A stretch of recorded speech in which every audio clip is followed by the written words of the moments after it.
No problem.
Thank you, Cindy.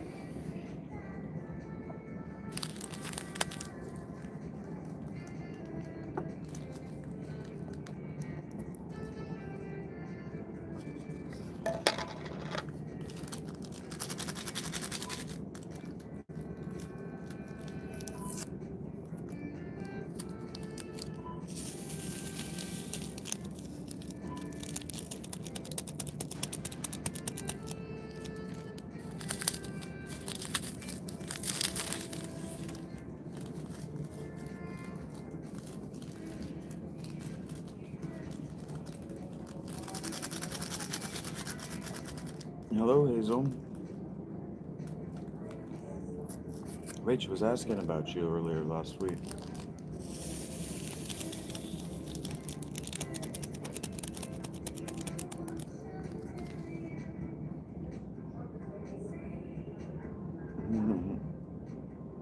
Ahoy, indeed. How are you? A vast meeting.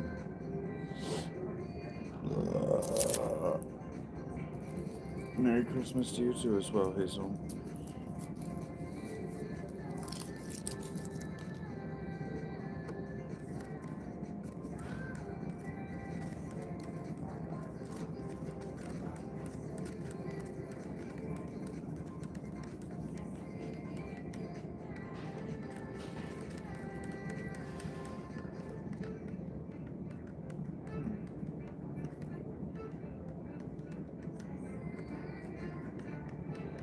No,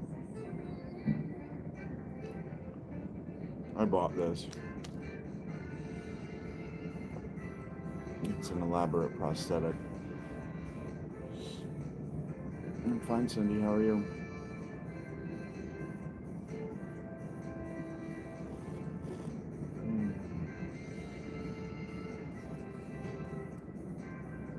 They don't have a young man that could do that for her?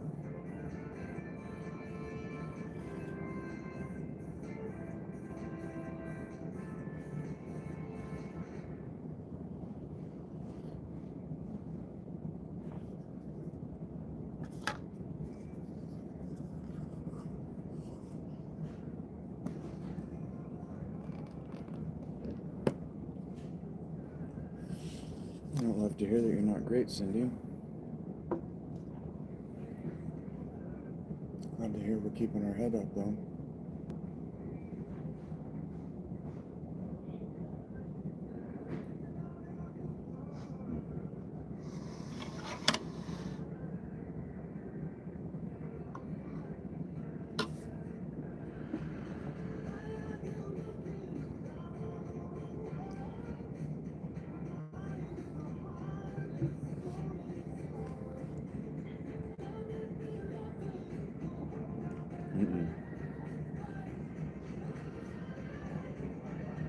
This is my kitchen. Hello, Mayrov.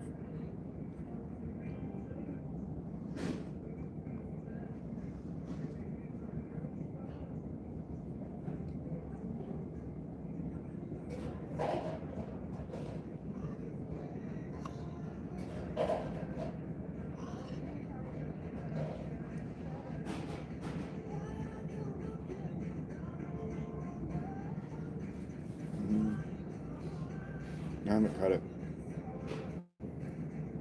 It's just dirty. I need to watch it.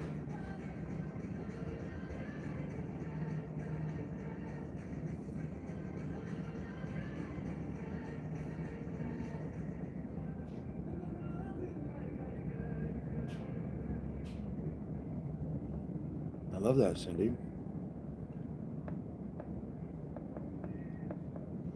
January 17 is a magic date.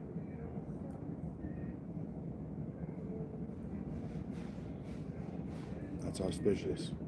That's good. That's a sacred timeline. So, let's pray.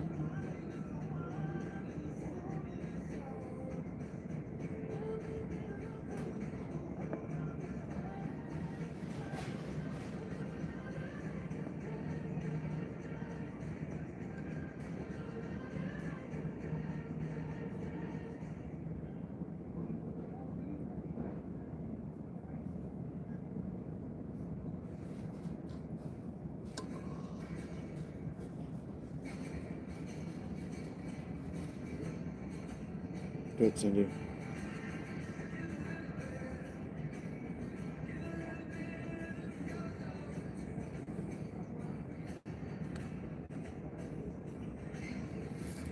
Okay, Heifer.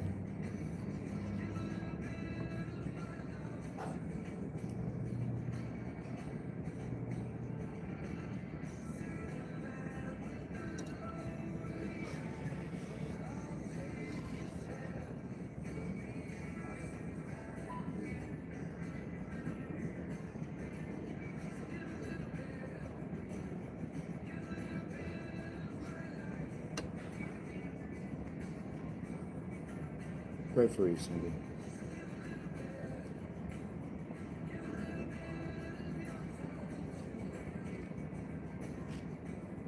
I've been all right, Deborah. Hello, Daniel.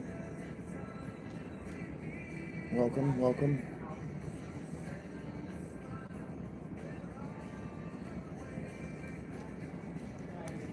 Hello, PP.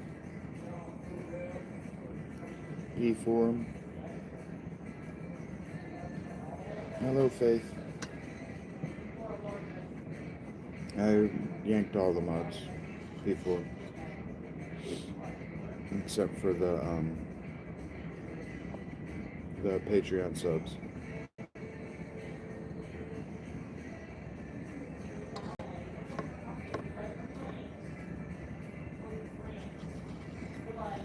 This summer was fun, but it's a new day. Here we are.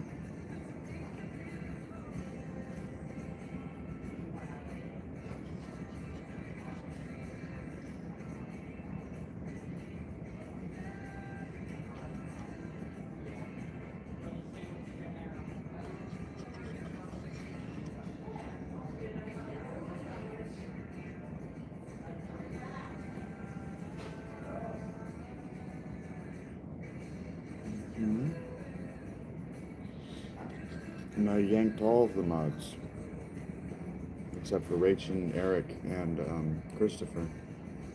And Mac and Fly will have one. And so I gotta fix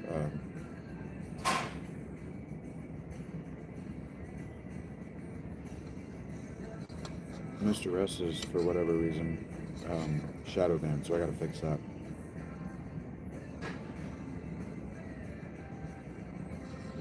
Yeah, it was just a social experiment, Cindy.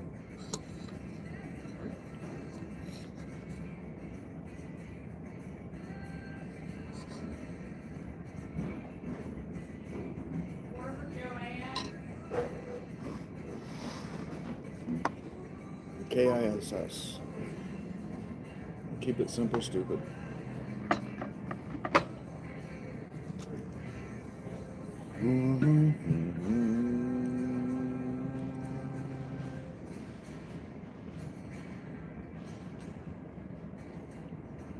Some chili.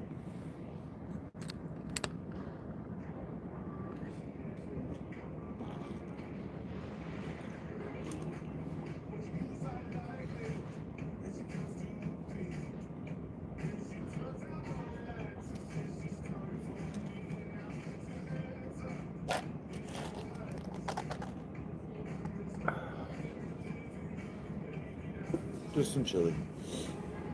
Panera, same as always. I matched the color scheme, so I may as well.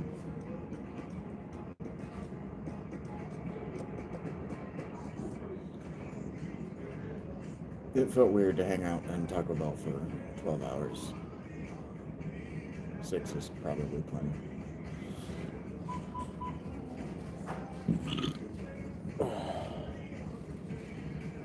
I don't know what that is, Monica. Your font is hard to read, sweetheart. Uh-huh.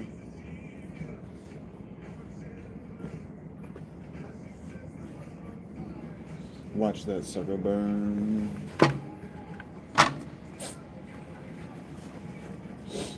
That chili's good, but I'm gonna have chili in the fucking can later. Oh, I love to hear that, Cindy. You gotta hire right at ice cream. If the people that work there are ugly, it's hard to enjoy. I don't know what that is, Monica.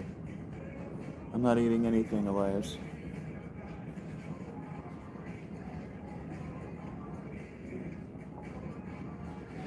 I'm eating Dubs. What's up, Rapala? Hello, Midwest. What's up, Mike? How you doing, buddy?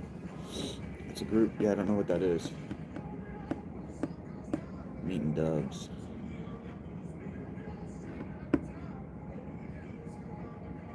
Undercover. It's almost time to set up my computer, but I don't feel like it. I'm that guy right now.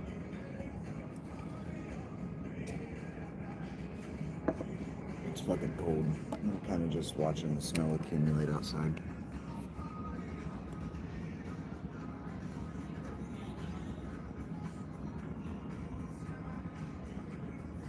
I'm just kind of staring out the window watching snow accumulate on that table.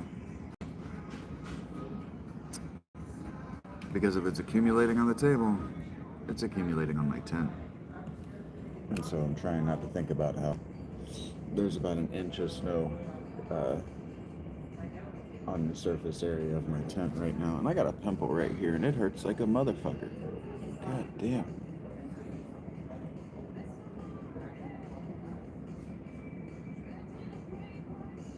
Huh.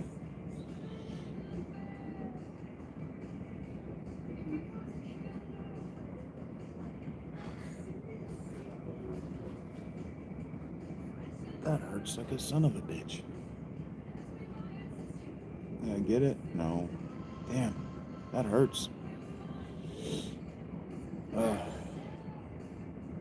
Makes the eyes water. Oh. It's in there too.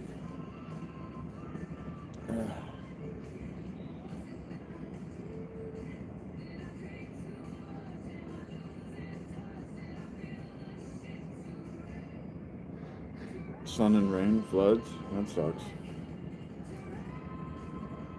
The floods, I mean, that sucks. I don't mind rain. Oh. Good God, I think I got it. That hurt.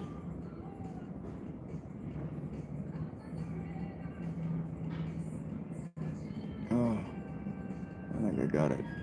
Fuck, that hurts. Friends had to flee their home. I hate that, Cindy.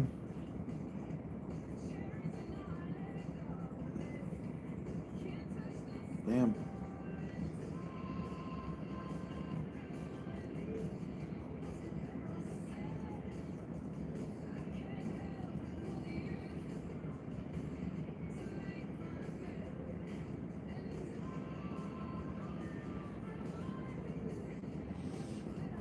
That sucks. I hate to hear that. Well, Monica.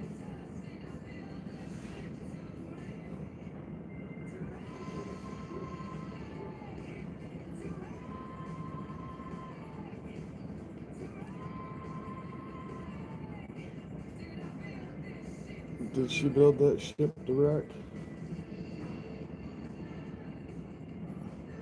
That's very big of you, Cindy. A lot of people in your condition would say that they're the kind of person who should be taken care of and refuse to help other people. So that's very big of you. I'm very impressed. God bless.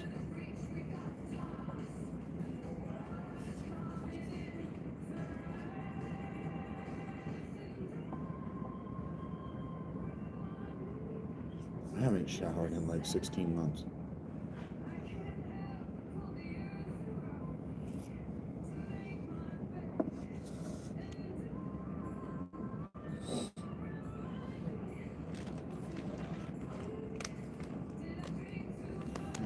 You have eyes. Good job, Lord.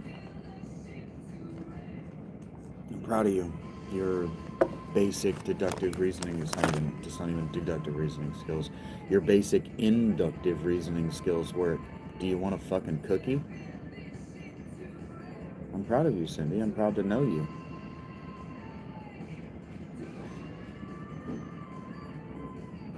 It puts a big smile on my face. Hey, Dave. I'm proud to know that I didn't have to encourage you to do what's right either, Cindy. You just did it. And you're not telling me because you need my approval. Because you're annoying, Lord. Suck my balls, wag.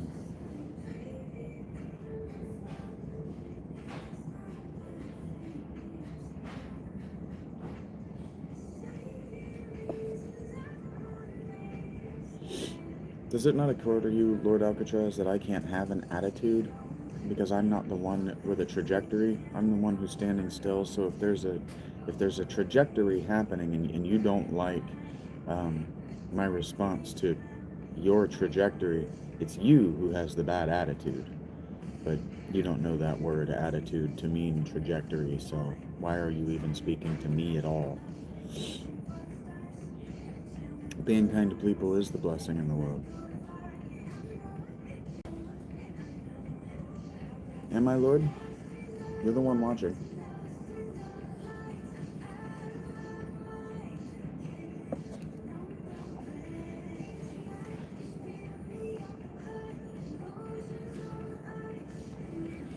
If you can negatively criticize it because you're looking at it, it means you're looking at it.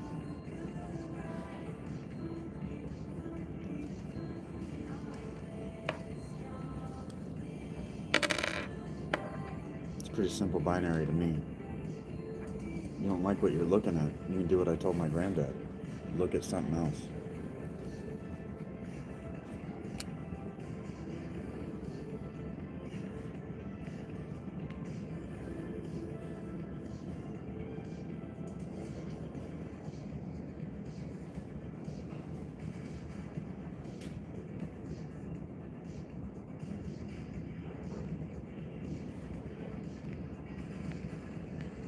I'm gonna put my hands on you, Jake.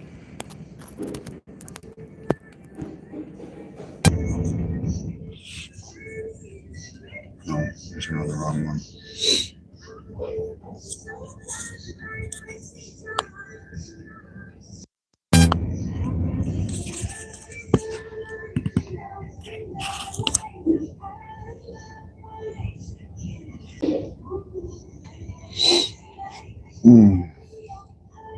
There we go.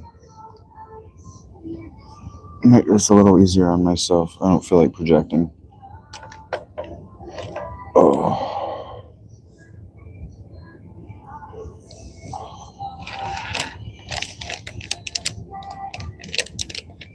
Is that what you think?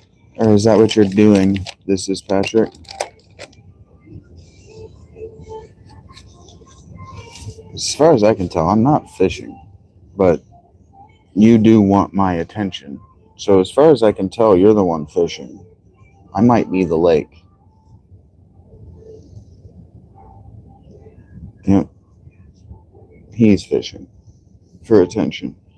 It's all trolls are, is fishermen for attention. A troll is a kind of fisherman. Trolls at bridges were just Vikings.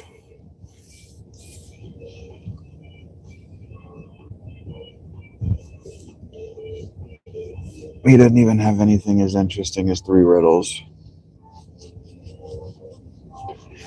I am not the Billy Goat Gruff you're looking for, Patrick. Just keep moving. It doesn't actually help me get replies or views.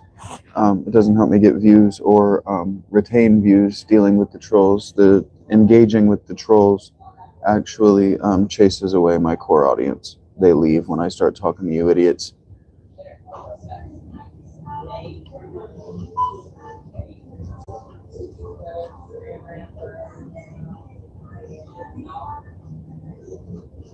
I heard that, sweetheart.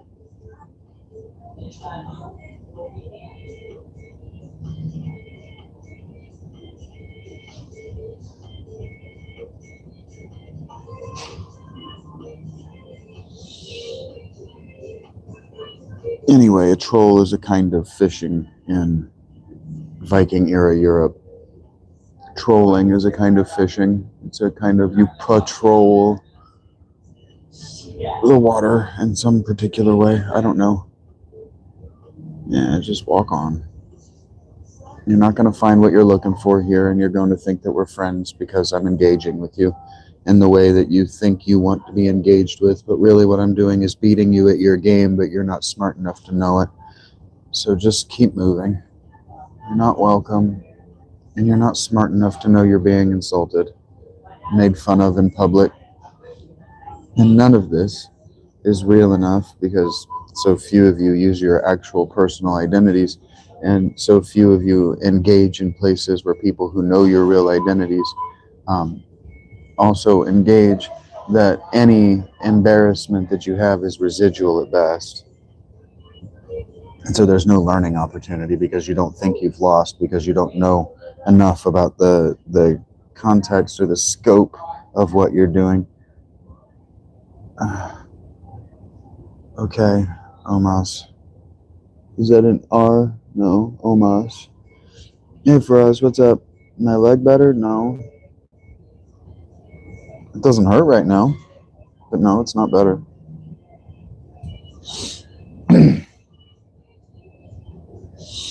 I'm allergic to the oils in my hair, so my ears start to itch and get all swollen and inflamed. It's all good for us. One day at a time, buddy. It's funny how many people last night were telling me I'm able-bodied. I'm actually not an able-bodied person. I should be on disability, but I'm not eligible for it. So here we are. What else is going on? I did a badass thing in 7 Days to Die on the channel last night. That was fun. Otherwise, I'm just waiting out the winter, like everybody else.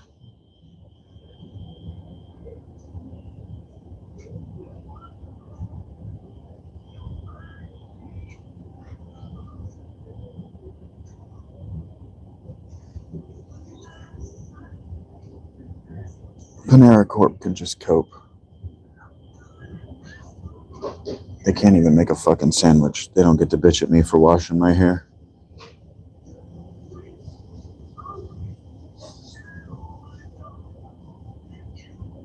When you can make a sandwich or have hot chicken noodle soup available and ready to serve the customer all day long on a snowy day in Ohio, I'll give a shit about hiding that I'm washing my hair in your dining room. There we go. This used to be pretty normal in cities. There, is that better? Now I look like that asshole comedian.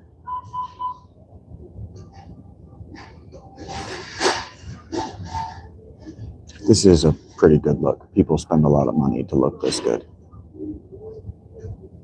People spend a lot of money to look this good.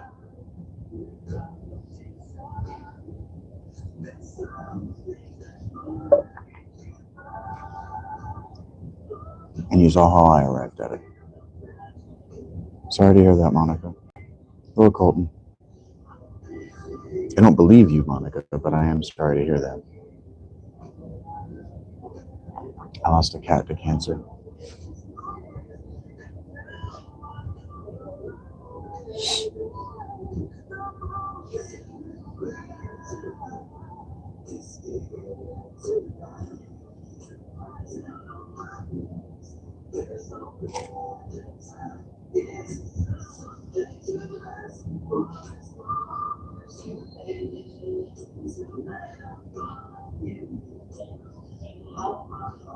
This is why, for anybody who's been paying attention to the channel since the summer, this is why I spent so much time worried about whether there's tension on the outer shell of my tent, on the weatherproofing shell. This is why I've spent so much time worried about whether there's tension along the middle, because if the weight from the snow is on the middle of the outer shell and there's tension at the top and the bottom, so it's taut there in the middle, it'll rip under the weight of the snow. I need it to be slack, so that as the weight piles up in that negative space, it'll slide itself down, or at least it'll begin to support its own weight in that negative space. I need the tarp to create triangles, basically, for the snow. And it worked last time it snowed. I came back and it was just completely piled up. And there was maybe 2 inches of snow packed on top of it. And it was totally fine. But that doesn't mean that I'm not going to sit out here and look at that 2 inches of accumulation we've already got. No, I don't play Fire Emblem. I played the first one like maybe 2 or 3 missions, just long enough to get bored.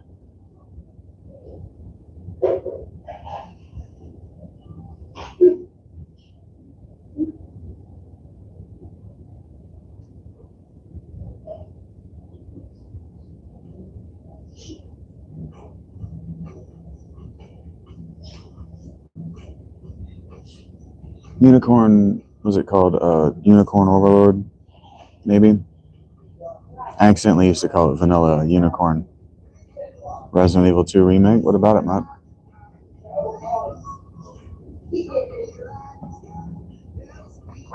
I've never played any of the Resident Evil games. It's hard to believe, but zombies are just not a shtick that I actually give a shit about, that I've ever participated in. That's what you're playing today. Heard that, Matt. I play 7 days for the voxel and the tower defense. I'm noticing, like, whenever I see people on Reddit or just Pat Cat, I keep Reddit on my phone so I get notified of things that I accidentally that I Google, and then I click into Reddit conversations, so I get notifications of things I've Googled before, because Reddit conversations can be both helpful and informative, but the ones that you get notified of, that I get notified of, are just so garbage. And the conversation around 7 Days to Die is so weird to me. The game is called 7 Days to Die because you have 7 real-time hours before the game sends a tower defense style horde at you. The game is it's a first-person tower defense game with survival elements to help with the immersion and to give you something to do other than base building. The 2.5 update is coming out, and they're bringing back jars for water. And I saw a person made a post that basically what the bringing the jars back means is that you're going to get to water. You're going to get to where water is not a problem for you on day 8 now instead of day 3. That all they're really doing is padding out the early game by just a week, not even. And he's right. That is what's going to happen. You're going to get through it very quickly because you're going to put yourself to making sure that you're not running around looking for water all the damn time. And dew collectors are already pretty cheap. Yeah, it's awesome, Matt. But then the rest of the conversation was about how the rest of the conversations, parenthetical S, that I've seen have been about how this is a survival game. And I'm like, guys, it's called 7 Days to Die because you're trying to survive the tower defense element, the horde element. So I don't understand. I don't know. I don't understand how people get that wrong. But it is funny seeing people argue about the survival stuff.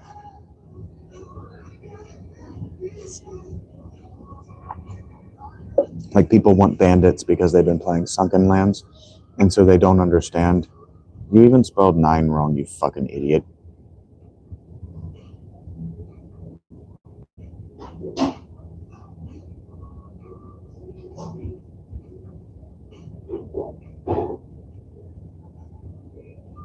Anyway, naval architecture, you get to go because that's your fault that that idiot kept talking in the first place. Hello, Rachel. Hello, Many Silent. When really what the game needs is more interesting tower defense stuff. Like, I need more than just blade traps. I need more interesting shit. I need explosions that make sense. I need blast resistant rooms that make sense. I need triggerable detonations.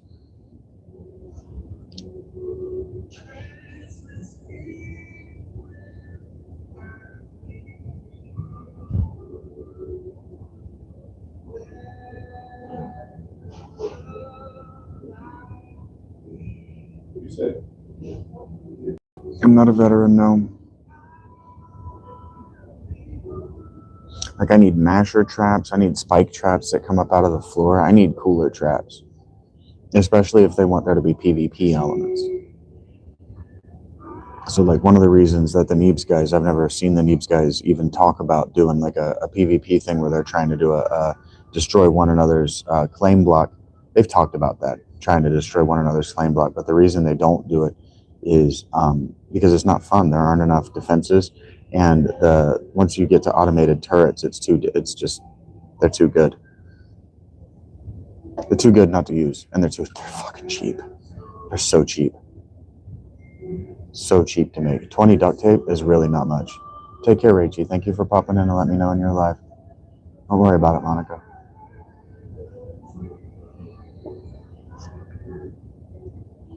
Love you, Rachie.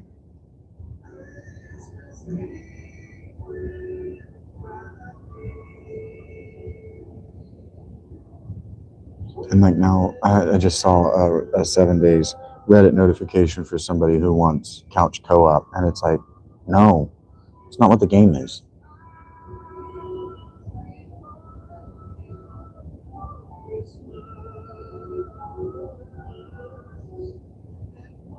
Bon, I'm doing a live show that's being recorded for the future. Why am I going to repeat my entire thesis?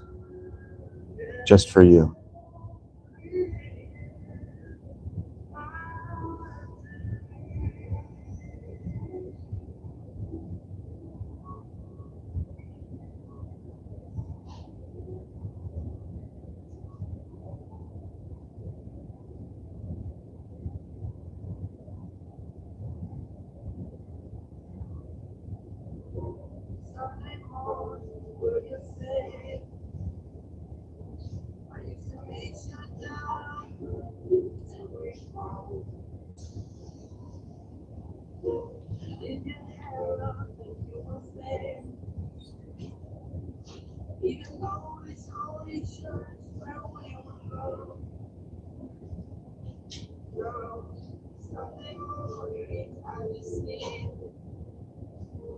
The question was for me to repeat my entire thesis on White.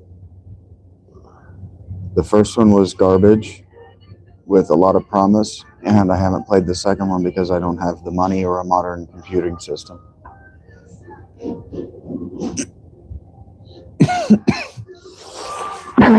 But everything I have played that Obsidian has made is hot garbage with a lot of promise.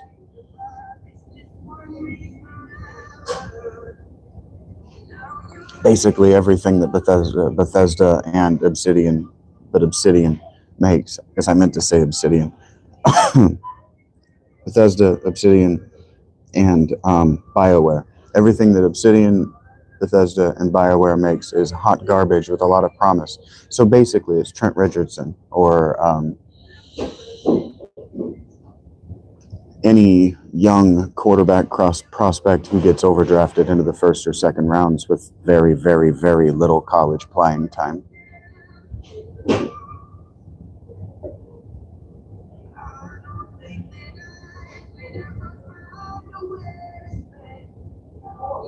Why do you think I am speaking. Why are you talking in the present tense about what I'm doing? What I'm doing is sitting here reacting to the chat, Bon. What I was doing immediately before you showed up was talking about 7 Days to Die. But then you started asking questions, and so that was over because now you wanted to talk about what I was talking about. And now you're describing my behavior as the only thing I do. Like what I have done is the only thing that I'm capable of doing. It's very strange watching you induce your way through the world.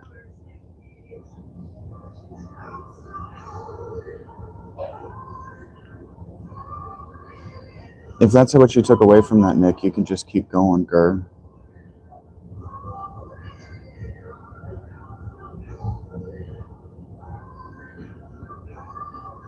Bye. Don't let the door hit you in the ass on the way out.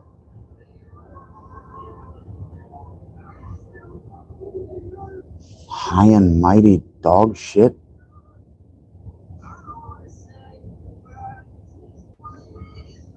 That Nick is the kind of Gur who doesn't pick up his dog shit in the park.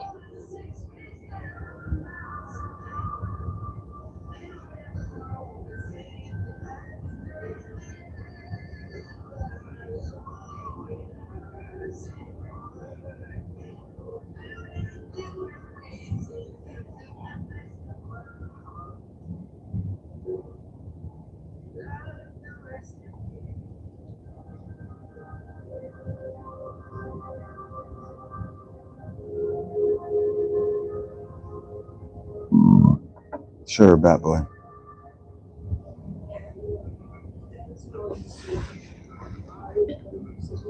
I don't even look remotely like Johnny Knoxville. Your keyboard's not, though, numbskull.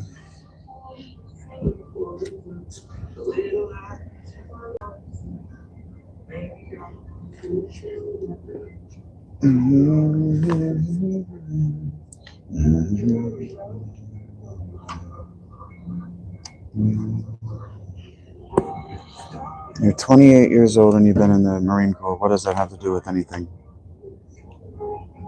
It wasn't very funny, Bot Boy.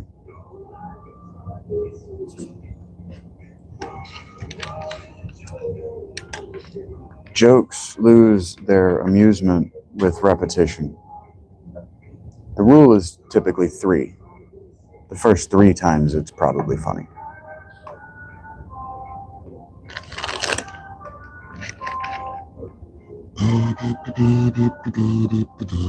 Wakanda is a fictional place.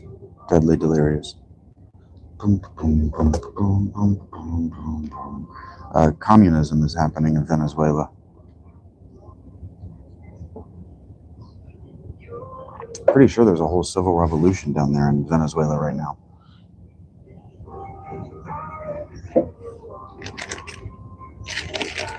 I'm pretty sure that my girlfriend was telling me that Venezuela just had a lady president who was ousted for basically crimes against humanity. No, she was ousted for giving friends and family benefits within the government, and I'm pretty sure that the Venezuela is entirely destabilized right now. And Venezuela is an oil-rich country. Yeah, Venezuela is an oil-rich country that's entirely destabilized right now.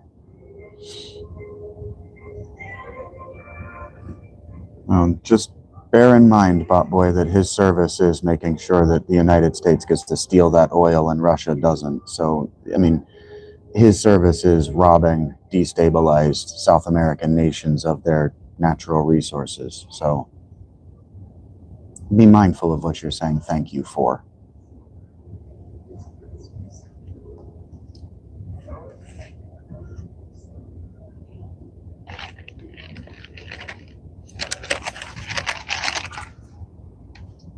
Heaven forbid it be expensive for you to drive your car because your country doesn't produce the oil you use.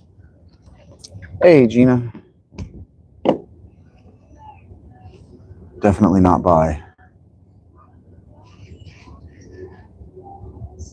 Purchase below cost is theft. Yeah, if it's in our hemisphere. That right there, that's called the Monroe Doctrine. That's correct, Jay. If it's in our hemisphere, it's ours. That's actually right. Jay, if Jay's being ironic, Jay's more right than Jay realizes. I've read the Monroe Doctrine from my Patreon. You can go read the Monroe Doctrine. He says that the reason that the United States government is to make that the United States government exists is to make sure that France, Russia, China, and the UK don't get all of the natural resources out of South America and our entire hemisphere.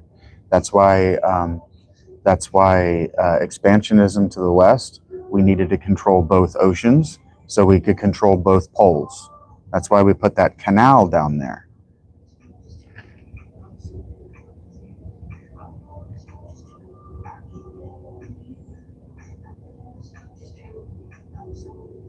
I don't know that you're competing with those people, Jay.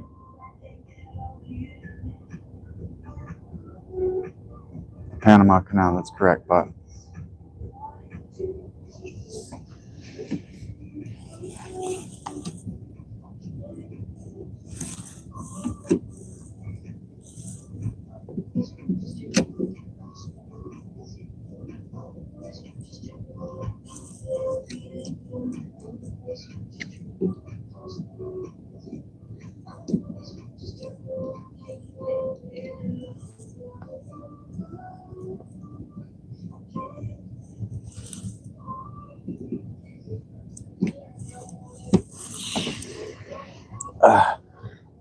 eligibility for those benefits.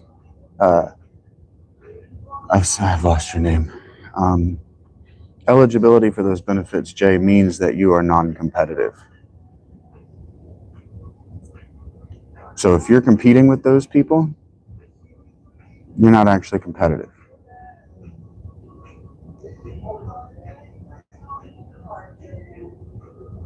The Gulf of Control.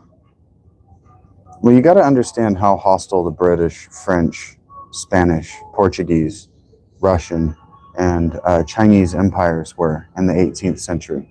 You have to appreciate how aggressive the early modern nation states were, especially of the nascent United States. And you have to understand how you have to appreciate how vulnerable the United States were to foreign military invasion. Washington, D.C., the capital of the United States, is on a river that's wide enough that you can sail military vessels up it. So our capital is directly under threat from the Atlantic Ocean. So the Atlantic Ocean has to be defended from pole to pole to keep them from sailing right into our capital and taking out our government. Them, whoever they is, if they're attacking from the east. And like what's-her-face used to say, Russia is visible from Alaska. That's why we own Alaska. And that's why NORAD exists.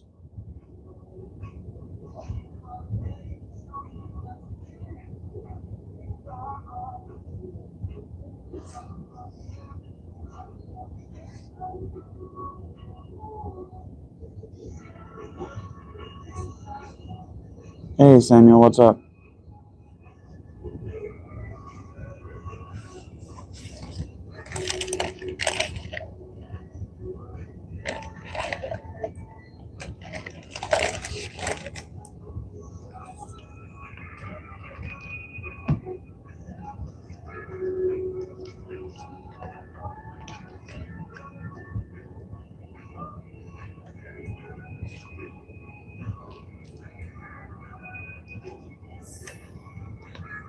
You got to remember that your government is responsible for thinking about things you never have before,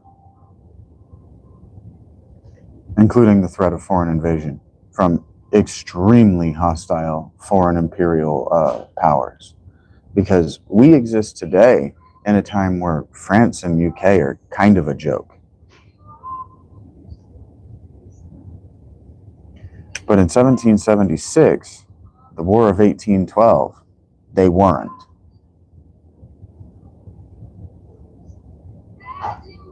Probably not, Jay. You probably just don't have skills that are valuable at a living wage. If you had skills that were valued at a living wage, you would probably make a living wage.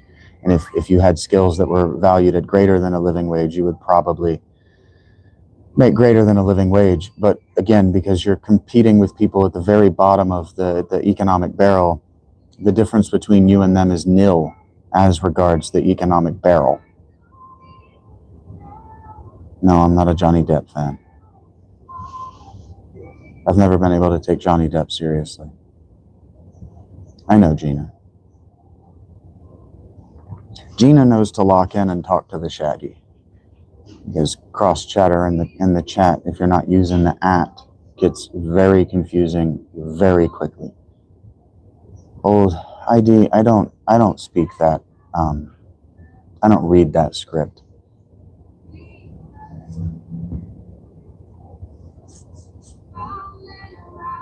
I've never had trouble making a living wage, and I don't have an education. It's about your skill set.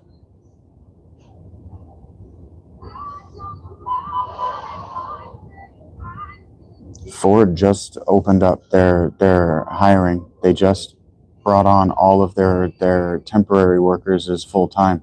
Why do you not have access to temp work at a temp agency for $25 an hour or more? Probably, Jay, because you're lazy. Probably because you're lazy. Is it entiendo un poquito español, Brittany?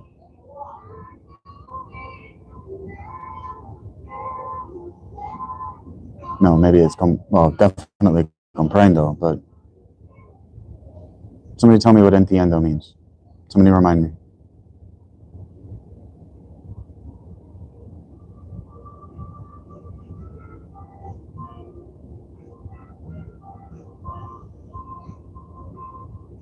¿Cuántos hablandos español en el chat?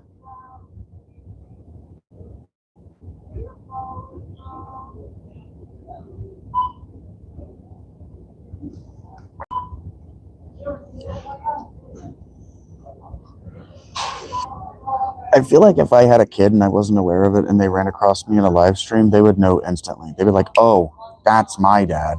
That makes sense. But maybe that's giving myself too much credit for idiosyncrasy. Idiosyncrasy.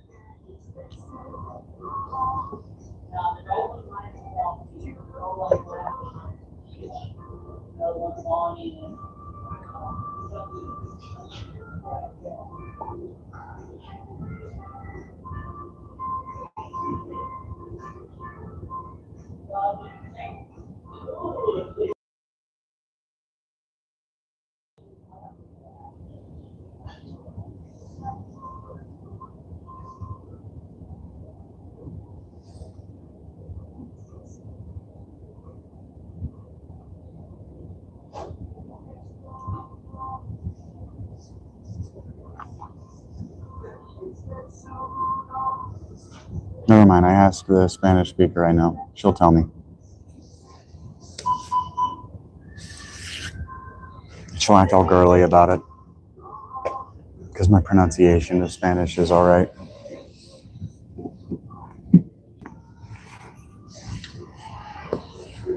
And I do the European when I'm trying to find words, so I sound fluent in these European languages because I don't do I lean into that.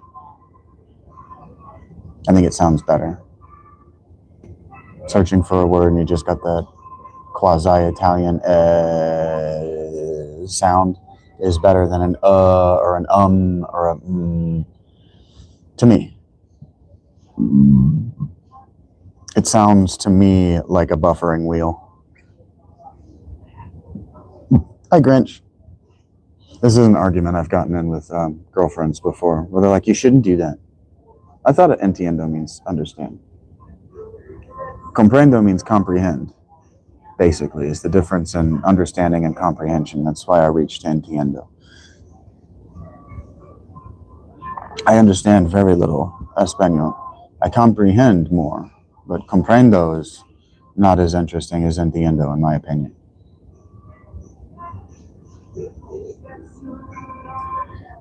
Thank you, Gina.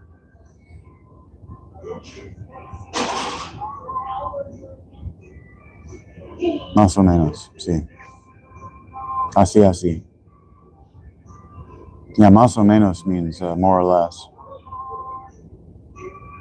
It's cool how many, because they're both Indo-European languages, how many idiom crossover almost directly from English to Spanish. So that means that in the languages before them, they were saying basically the same idiom, the same expression, and it just translated naturally into the two languages. But then some of the things we say are very different. Like we say, "Don't pull my leg" in English, right? To mean don't kid around with me, don't fuck with me right now, be serious with me. Are you telling me the truth? And in Spanish, they say, "Don't pull my hair." I like the Spanish expression better.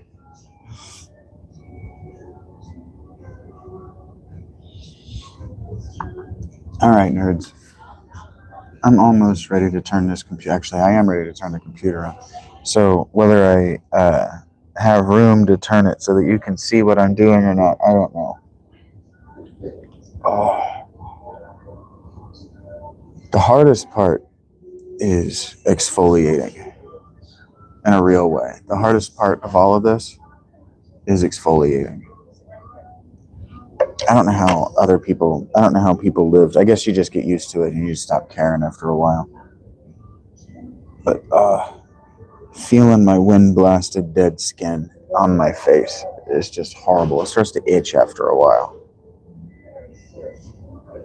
Yeah, there's up at the corners of my eyes and here at my nose, and it itches. But then if you scrub it off, then all that fresh skin, right? That's probably how people deal with it. Is you get used to not having the feeling because you got all that calloused face skin. It's kind of gross though. Greetings, Andre. Well, I'm from the U.S. Brazil is large enough landmass that's pretty vague.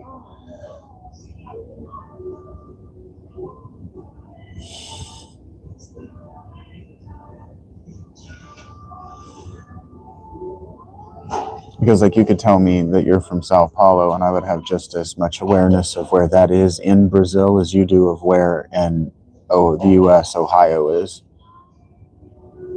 I'm not from okay, so alien cowboy farmer. Outside Tampa could mean two things. You could be asking, am I in a binary situation? Am I in Tampa or am I not in Tampa? Am I outside Tampa? For example, are you in that closet or are you outside that closet? Or you could be asking me, are you in Florida on the perimeter of Tampa? And yes, I am not in Tampa, and no, I am not on the perimeter of Tampa. I'm not in Florida at all. And hello, Marshall. It's kind of silly, though, actually, Alien. If you had waited, I did say I'm in Ohio.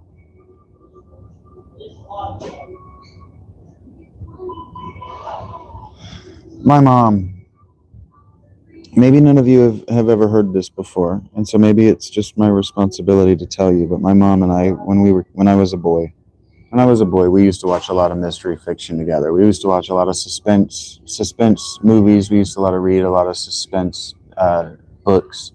We used to read a lot of mysteries, right? Watch a lot of mysteries, Law and Order, whatever. And when I would ask my mom questions like about character motivation or setup or plot or what was happening in the show or just whatever, when I would ask my mom questions, she would always say, just wait until the end. And if they don't tell you at the end, then we can talk about your questions. I watched a lot of Scooby-Doo. I liked Scooby-Doo because my younger siblings could engage in the same thing with me as the mentor to my younger siblings with Scooby-Doo, because the mysteries were more easily soluble for children. But we used to watch things that my mother wanted to watch because she's an adult and it was the 90s.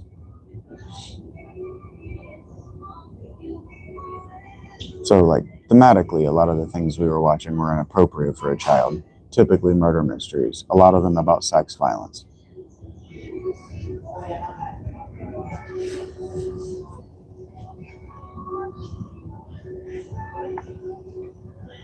Oh, what she used to say whenever I ask questions, because the important part is not the setup, the important part is the end, the moral.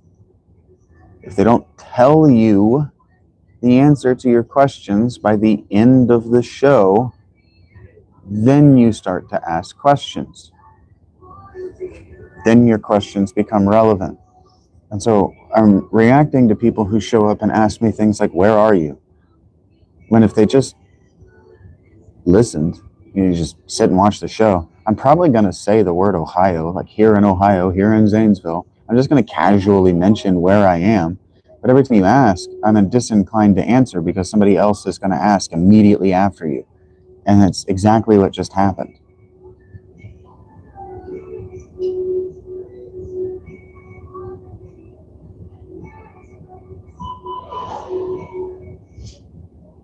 Wendy, like the corporation, like the burger joint, yeah, it's in Columbus, their headquarters. You would think that that would mean that Ohio Wendy's would be exceptional, and they're not. No, I do not. Google, I do not. They're much better. I would, yeah, Turbo. I have my laptop sitting right here in front of me. When I feel like it, I might. Whether I let you watch or not is up to me.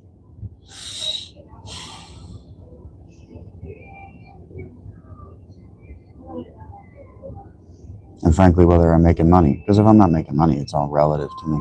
Do the same thing. Why does everybody hate on Wendy's? Because the quality has dropped significantly in the last half decade.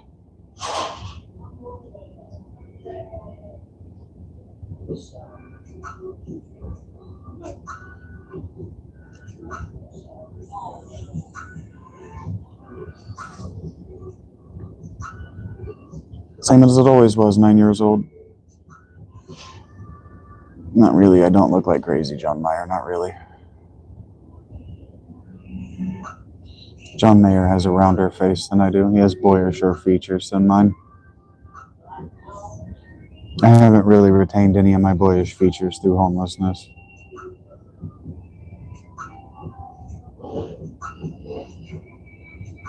Or some.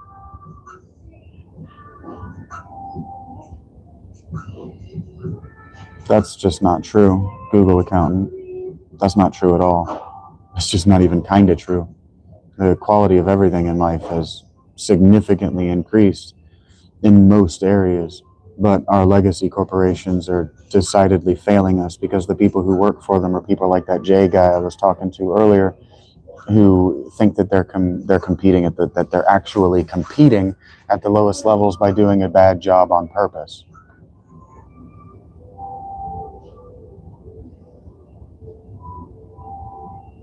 We are is the barbarat is not a cromulent sentence.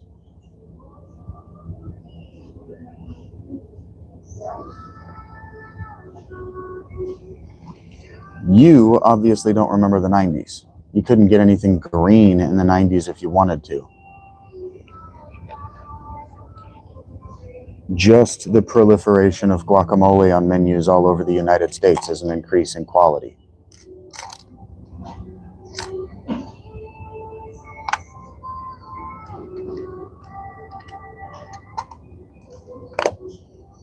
You couldn't get anything that wasn't synthetic in the 90s.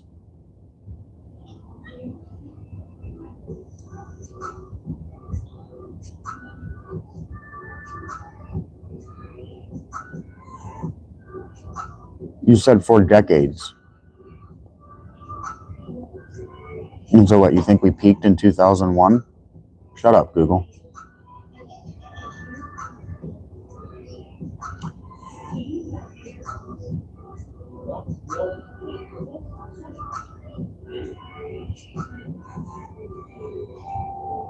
America is the standard. I don't know what that is, Turbo. If you're not the US, you're irrelevant.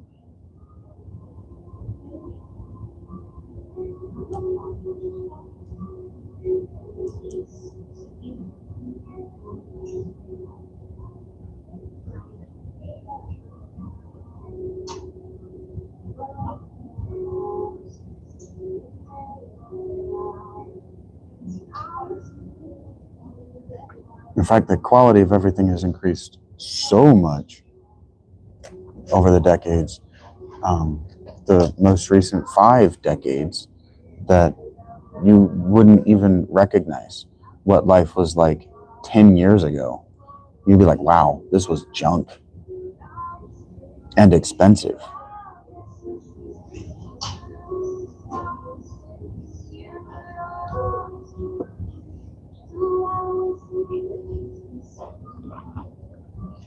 Turn on an Xbox. Turn on an original Xbox. Hope it doesn't just not work. It was junk. The quality of just our home gaming consoles has increased dramatically to the point that they actually work when you turn them on every time.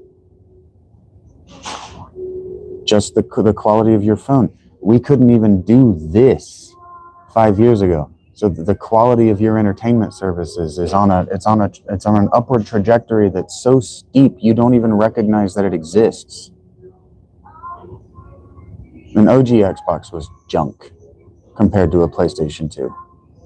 Junk. Garbage. I graduated high school the year before the original Xbox was released. No, I wasn't. My dad had one. It was junk. All the kids in my class had them. They were junk.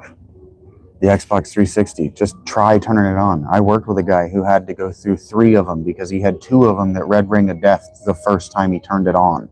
Junk, garbage, and expensive junk and garbage. 5 decades ago, the best you could hope for digital entertainment was Pong. Now, you have so many games that the gaming technology is so available and so good that you could make Pong in your basement by accident as a mini game in something actually 3D and modern. You in your basement with very little knowledge of what you're actually doing. That's how much the quality has increased in just the last handful of decades. You don't know what you're talking about, Google.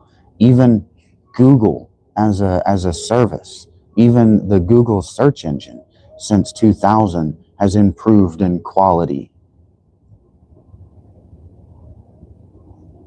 What do you think quality means? Quality for the end user, value. I'm not talking about the material hardware. I'm talking about whether it runs when you turn it on. That's the quality of a machine. Do you even know what words mean? AI is exactly Ask Jeeves. So even the quality of our search engines has improved so exponentially, you can't even remember where the floor is.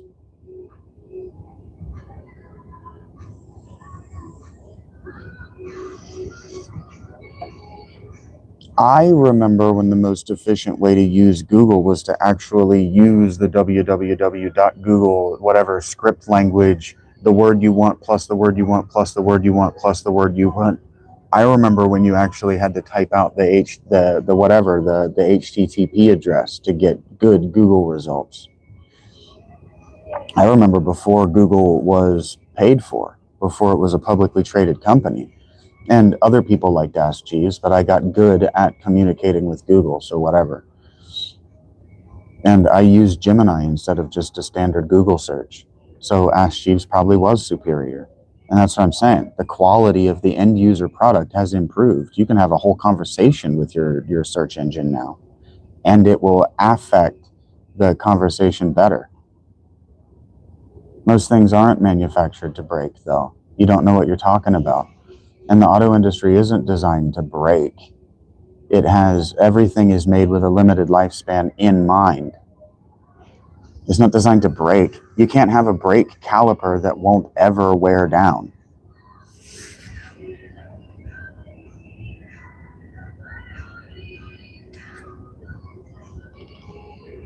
He'll agree with me and then call me delusional. Go fuck yourself, Google accountant.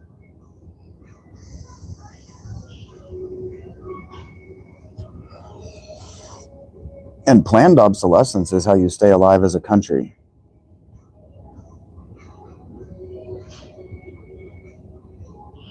I'm not sure what you're talking about, Sweet Justine. Astroturfing is the only time I've ever heard anybody use that as a verb is when they're talking about major corporations and super PACs pretending to fund grassroots movements.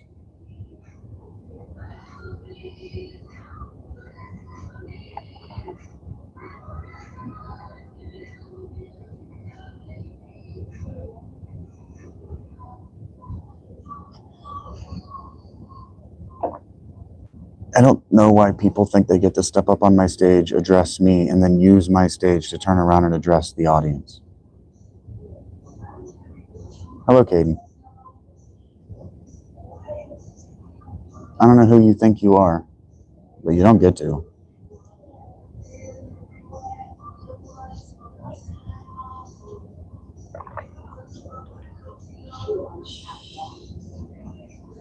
I don't know why you think that your freedom of expression is protected in a chat room. Hello, Peter. And hello, Stavri. And I don't know why you think that your freedom of expression protects you from being punched in the face.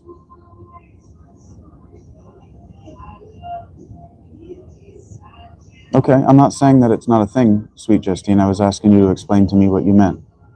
Talk to me like I'm a stupid person because I've never heard that expression before. And then I told you how I understood the expression. And I don't know if they harvest our information.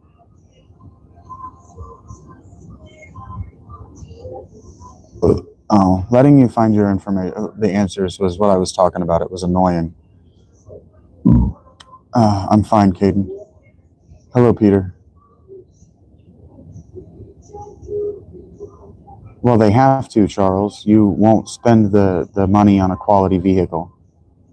You want low, inexpensive vehicles. You want low cost, inexpensive vehicles because they're a commodity and not an asset, but they're expensive.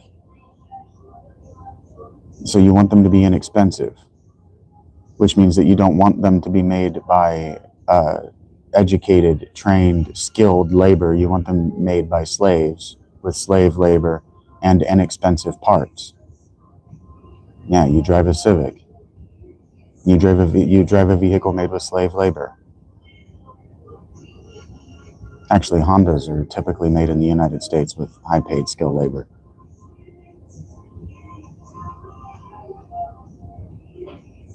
No, not in Japan. If it was made in Japan, it, again, wasn't actually made with slave labor.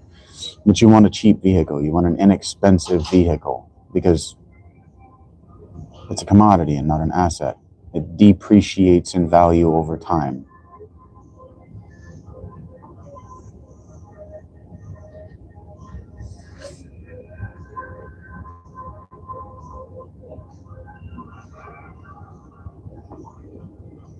It's like if you use an iPhone, you don't want to pay, that's a lot of money. You don't want to pay what the phone is actually valued at. So it's made with slave labor. Jeep isn't extremely expensive, actually. Jeep was subsidized by the US government to go at cost from dealerships. You can buy a Jeep brand new as your first vehicle. Walk it right off the park or the lot. Hello, Makira. Jeep isn't expensive. Jeep might put a high ticket price on it, but you have to put big ticket prices on cars or people will feel like they're buying a very expensive commodity. Hello, Milena. So they put a huge ticket price on it, and then you come in and look at it, and they go, hey, and we'll knock out this and this and this and this and this and this and this, and we'll give you a signing bonus and this and this, and then you walk away with like a $28,000 vehicle that was ticket priced at 75, and you feel like a genius. But the lot was subsidized by the government to move those vehicles. It's not that they're made like dog shit. They're not made like dog shit.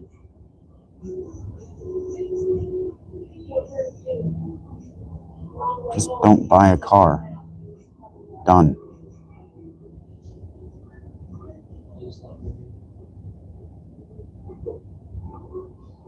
You don't need to own a car.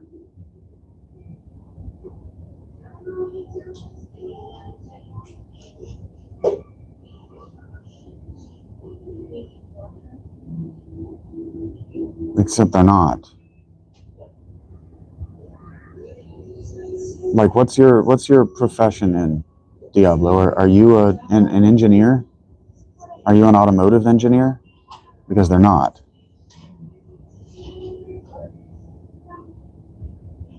I don't know what that symbol is, Stavri. Yeah, you drive them for a living. So you're not an engineer, so you don't know anything about how they're made. You don't have any professional expertise in how they're made.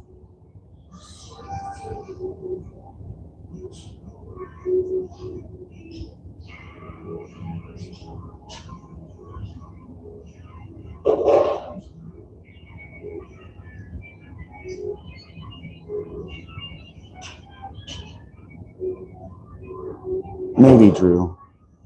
But I'm like waiting on one of you to consider. I'm waiting on one of you car guys to consider whether you don't treat your older cars with more respect and whether you don't know how to maintain them.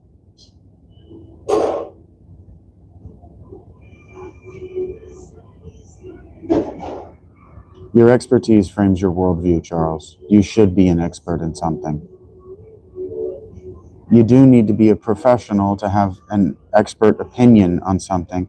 And if you're going to share your opinion with me and expect me to take it uncritically, I'm going to need to know what your profession is. Yeah, Drew. So I'm waiting on one of you to be self-critical enough to ask whether maybe you don't maintain the old cars better because you expect the new cars to last longer because you just don't really know anything about anything. My father was an engineer, and so was my grandfather. Actually, both of my grandfathers are engineers. I was going to be an engineer. Yes, Charles. I think like an engineer. I was raised by engineers. I don't have an expert opinion. No, I'm not an engineer.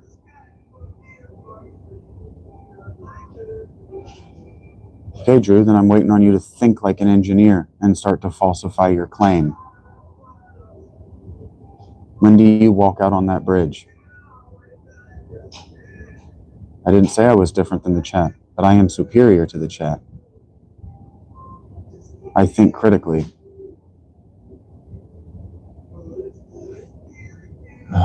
You guys are so fucking stupid. You expect me to take everything you say at face value, but then I present you the counterfactual and you start spitting pseudopsychology. You're just so stupid. You don't get to talk to me anymore. Like ever again. Never again.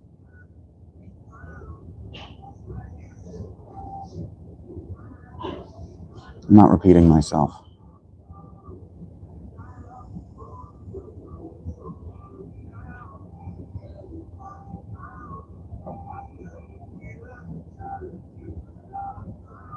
I have better things to do with my time and my intellect than repeat myself to you over and over and over again.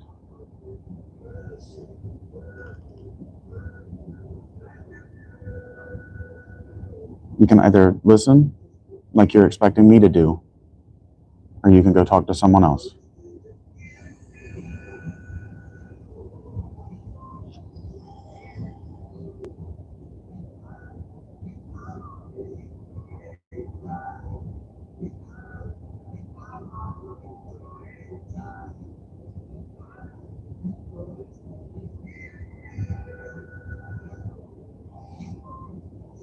Hello, Relsey.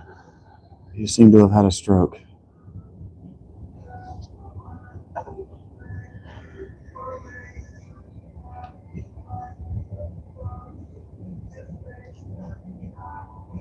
For sure, Sumper. It's just a machine. The only thing it's designed to do is run. So if you know how to maintain it, or you're willing to spend the money to make sure that someone else does, all they do is move forward, backward. That's all they're designed to do. What up, Matthew? So if you maintain it, if you take care of it, if you know what you're talking about, it's designed to keep going. They're engineered to be difficult to maintain, so that you have to keep the industry moving, so that engineers, so that mechanics, so the whole industry can continue to remain greased with dollars. Because if they were made like everybody wants, like hot rods, if they were made hot roddable, then there would be no industry for car lots. There would be no industry for mechanics, and there would be no reason to actually make aftermarket parts. You just make your own.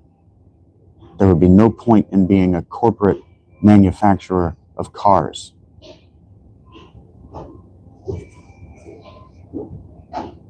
Hello, Caleb. Hello, Tara. Long time no see.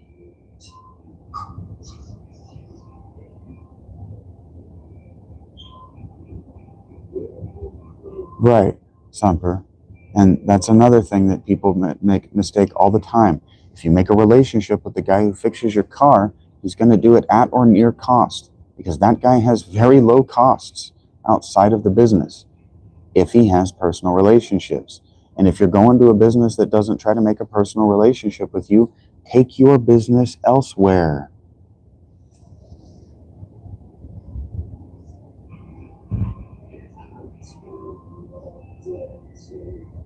Yeah, it's everywhere, Matthew. Thank you for watching. That was the first time I ever sat down in front of a microphone. Thank you for giving it a chance.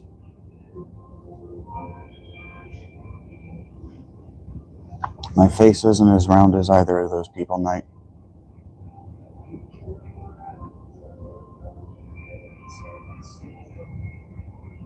I had just watched some PhD student talk about how AAVE is a real language and that wokeism is a real worldview and that it deserves academic respect, and I kind of lost it. I just kind of lost my mind, because at the same time I was studying, I think it's called Land of the Cults. I was reading, I had been reading a series of books about American cult and its effect on the political and academic landscape. And like you said, it's everywhere. It's not paranoid. It's everywhere. It's insidious. And it made me a little bit crazy.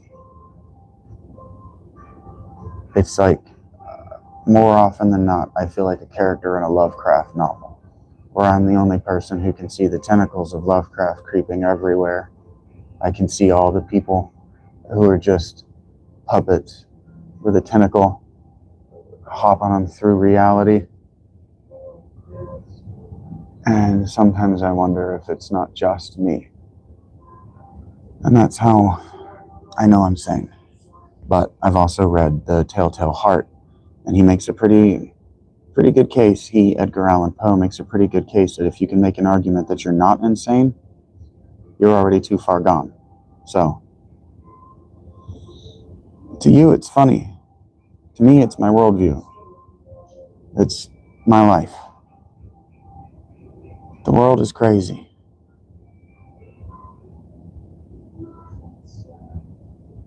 It's slang that reduces the dignity of our language was my main, the main emotional point I was making, Matthew. Yeah, it reduces the dignity of the speaker. It's almost entirely impossible to take somebody speaking AAVE seriously in an academic sense. Like right before you showed up, I was talking to these people and I was asking them what their expertise is, what their worldview is, what their diction is, like what are the words that you speak on a regular basis, and it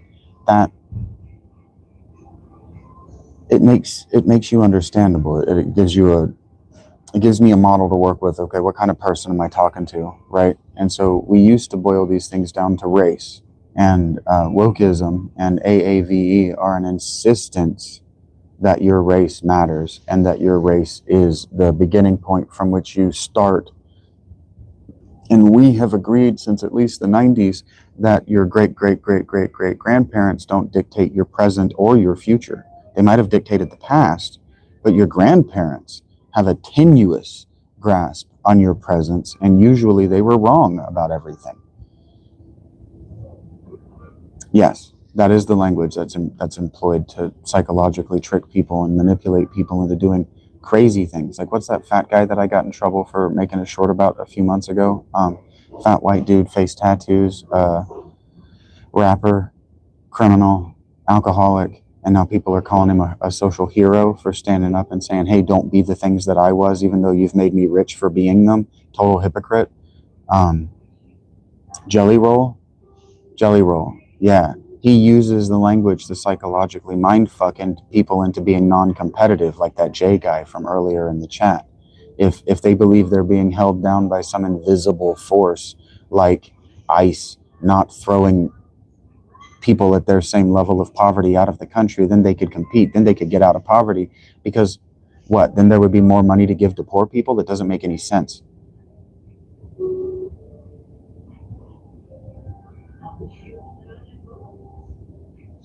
Well, it's the slang, Stavri, but it's also, I don't know where you're from, Stavri, but growing up in North Carolina in the United States, between North Carolina and England, with our cultural idiom, but also with how highly literate we are, listening to a person in the UK speak can be impossible to understand what they're saying because they're not literate. So when they're making literate references, they're literate references to poems that are 500 years old, right? And we're not referencing those things. And because the UK is an island nation that's regressivist, and what I mean by that is culturally closed off from the rest of the world. You don't share any. You don't share very many cultural idiom. It's so hard to understand because they're speaking. They're not literate. They're speaking about things that are specific to their cultural environment. They're speaking about things in very, very isolated ways that are immediately relevant to them, and so it's not relevant to you. Even the universal human experiences aren't relevant because of how culturally specific their idiom is.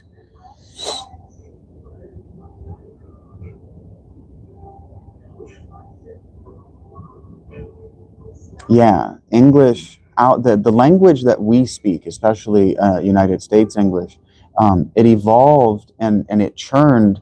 The language that we're speaking right now, English, it evolved and it churned at the highest levels of British and French society because of the French crown conquering England, and then the Vikings conquering it, and then the French crown. That's not right. Because of the Germans conquering it, and then the Vikings conquering them, and then the French conquering them, and then the Welsh conquering them, and then the French conquering them, and then the Germans conquering them. And so our language is a mix, but it's all the way that we're speaking is emulating the people at the highest levels. Because until about the 1400s, what we didn't have is a common language that wasn't French. During and after the Crusades, we started to standardize spelling. When spelling standardized, the pronunciation of the language began to morph radically. So like I was watching a woman talk about how forbear, as in the people who came before you, and forbear, as in forbearance, to just suffer through something, have radically different etymological backgrounds, even though the bear there is spelled the same. And it's because that forbear, the people who came before you, used to be pronounced forbear. Be, to be, right, to exist, used to be pronounced to bay.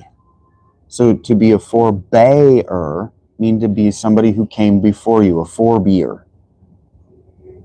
They began to spell it. They wrote it down without standardized spellings, and so it became forbear. Do you hear it? Forbear, forbear. They just put that apostrophe like we do, where we don't pronounce all of the letters and the words as we write them down, right? It's because our language wasn't a written language. English wasn't a literate language until about the 1400s.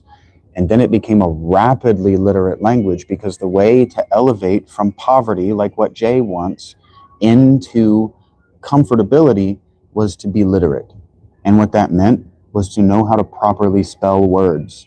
This is why you're taught proper spellings in first grade and on. And that's why you're told the importance of proper spellings, proper punctuation, all of this. This is why you're taught why it's important, and they tell you you're not going to be able to get a job if you can't spell. And this is why in the 1400s, the only way to elevate yourself from desperate poverty was to be able to read and write. And the only way to maintain a job being able to read and write was to be able to write well. This is why I was having a conversation with a guy maybe last week, and he was asking me whether literacy rates are dropping rapidly because people engage so much on the internet. They think they're literate. But look at the spelling in any chat. That's what people think. People do what they can get away with.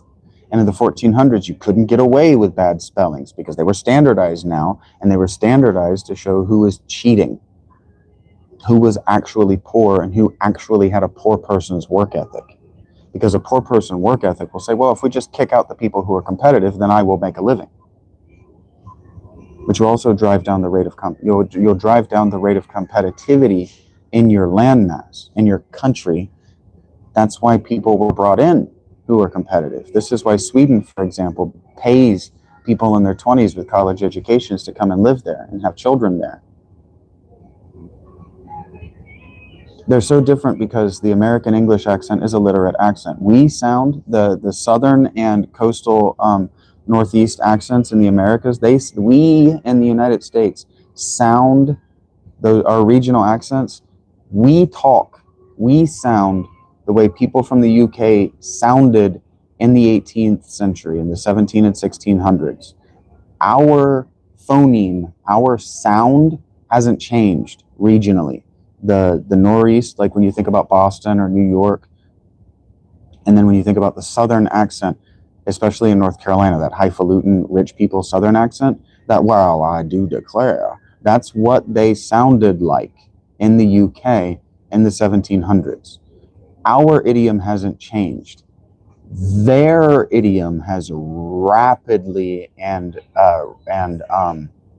dramatically changed because they weren't illiterate people until the close of the Second World War. Then they rapidly needed to become literate and industrial. And because of that, the Scottish and Irish and other regional accents across the UK fixed. And what I mean by that is they became isolated from one another.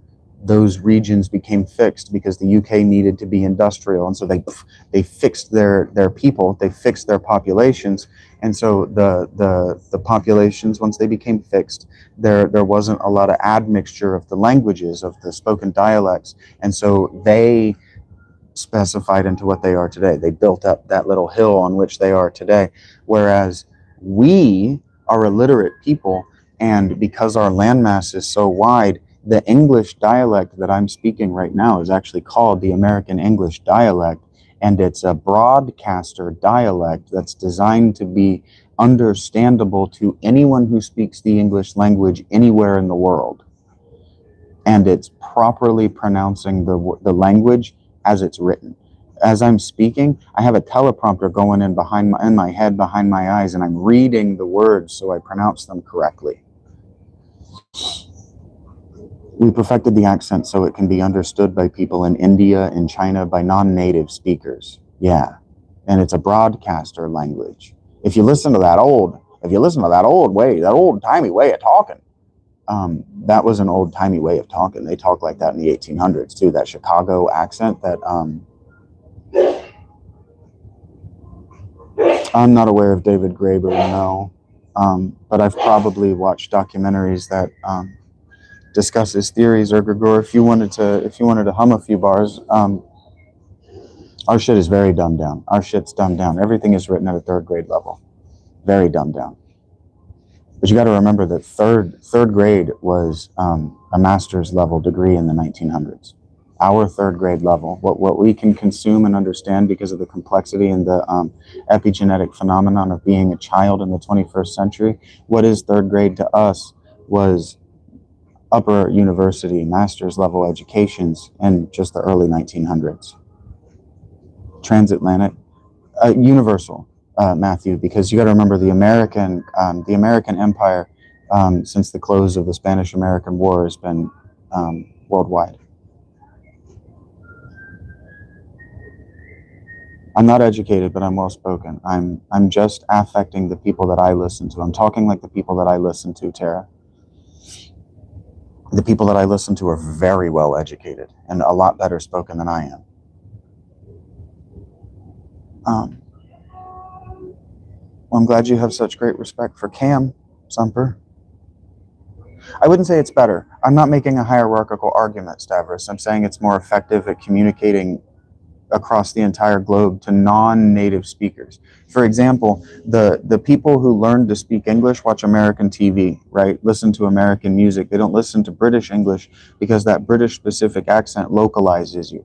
Whereas an American accent, being able to speak fluently an American accent doesn't localize you. You can have an American accent in Italy. You can have an American accent in Russia. You can have an American accent in the Philippines. You can have an American accent in American Samoa. You see what I'm saying? And having that accent means that you can work anywhere in the world, because you can telemarket anywhere in the world, telecommute anywhere in the world with an American accent. Can we please stop with the restricted stuff? Like, can we stop? It's just not conducive to a good time for anybody but your stupid fucking ass. Yeah, we all have accents. That's what I say. The regional accents are real, but because of the American media machine, there is an American accent that we all share when we need to communicate an idea. And you'll see people who use AAVE do their best to speak in that American diction, that American more than an accent, that American dialect, because it also comes. What I'm talking about, this dialect, this American dialect, it comes with a selection of words, and it comes with a particular way of pronouncing the vowels.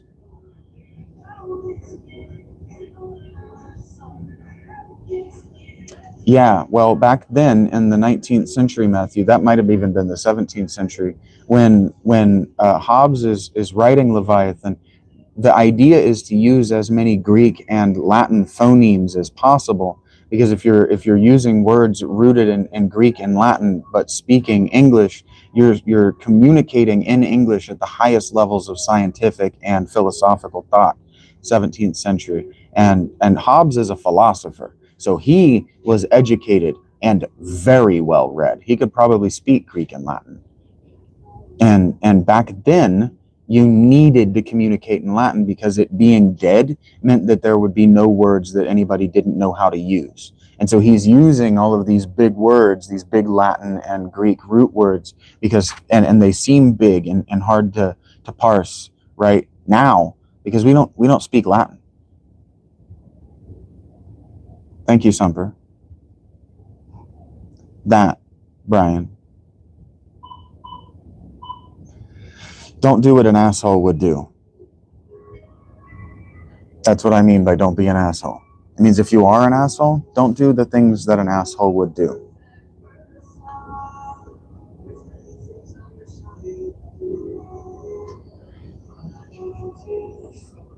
Well, telling me that I sound sounds like it's an insult, Tara, but what it means is that I'm speaking in an articulate stream that's not breaking with uhs and ums. What it means is that I sound like I know what I'm talking about. Because an AI, when they do voice to text for an AI, or text to voice for an AI, it just sounds like it knows what it's talking about and doesn't have to think about what it's going to say next, and I don't have to. So saying I sound like an AI sounds like I sound like I have comprehension and mastery over the subject matter.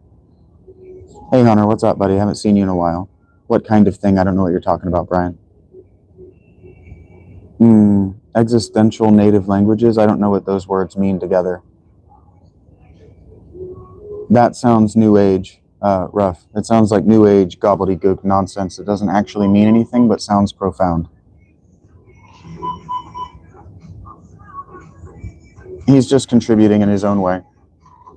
Like, does nobody remember that kid that sat in the back of the class and told the teacher to shut up? Maybe, Hunter.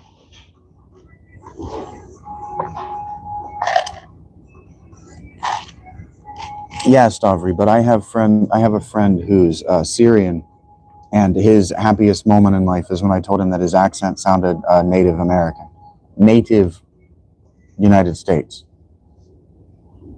I do play games. Are you asking me a question or stating a fact, Brian? I don't know, because you're not using punctuation. And I don't have your face to read context clues from, so all I have is words on the screen. Yes, I am being abducted. I don't know how I don't know how that's a cromulent cause and effect, dead. I don't know how you arrived at that deductive reasoning. Yeah, Tara, just ignore him. Let him go. Let him go off. Like I said, we don't remember. One of my favorite moments in school, I think about this all the time, was in fourth grade.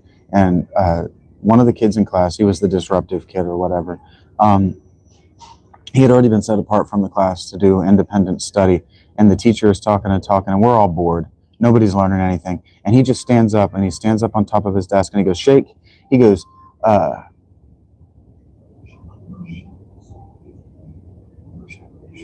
it's not that I got the wrong song in my head. I'm going to do the shake, shake, shake, Shonora, but that's not what he says. He does,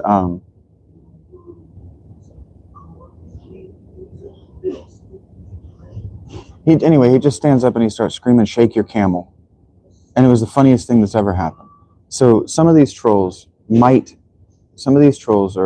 what they're trying to do, these people who just, they jump in and they shout, shut up, or they jump in and they shout their non sequiturs. What they're trying to do is catch that one moment at the right exact time, and when I'm speaking, that what they say is funny. Their timing's just bad, so just ignore them.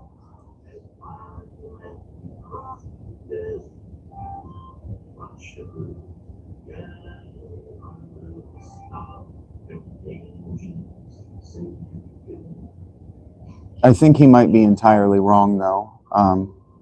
As far as the first 5,000 years of money, I'd have to know his exact timeline, like when his 5,000 years starts.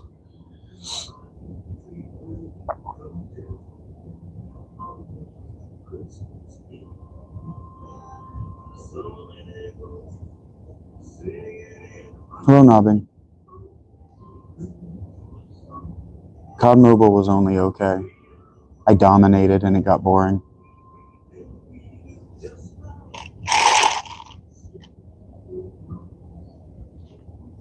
And if I had been playing with a controller instead of my thumbs, I never would have died. It would have just been too easy.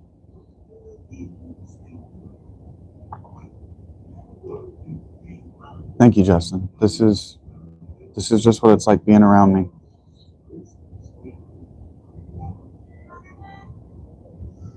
I don't even know what time it is.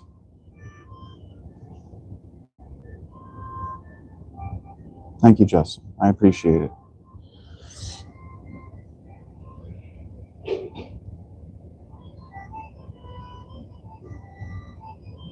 Because that's the way our government is designed, Stavri. Why don't you tell me how you think the states work? Actually, Stavri, don't even tell me that. I don't know how your country works. Does your country divide the federal government from lesser provincial governments? Understand that I don't mean provincial to mean quaint or lesser. I didn't take you off mod because I was in a bad mood, Hunter. I took everyone off mod, and I got tired of explaining this to you, and I'm already tired of explaining it to you again. You're a bad listener, and this isn't what I want to be talking about. Hello, SD. I got tired of arguing with you mods.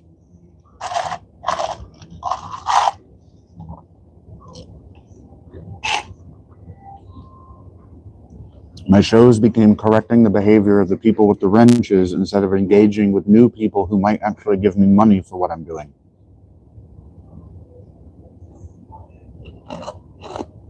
I am in the States and it is no longer snowing, but it did snow earlier today. Yes, Brian.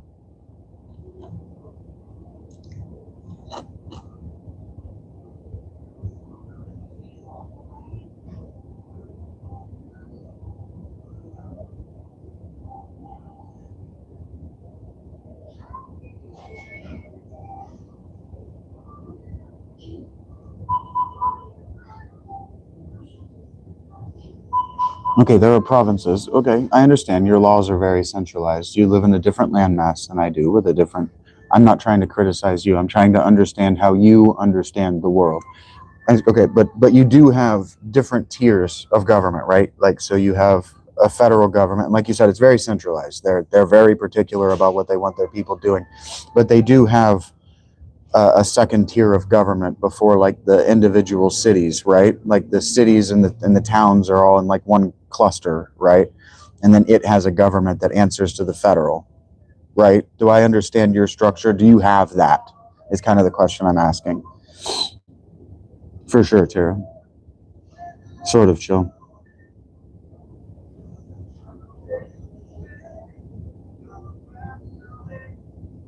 Heard heard that, Ergregor. It's not that I wouldn't be it's not that I wouldn't be disinterested. It's that he might be the kind of person who'll send me into a rant because he might be very wrong. I spend a lot of time studying ancient anthropology and specifically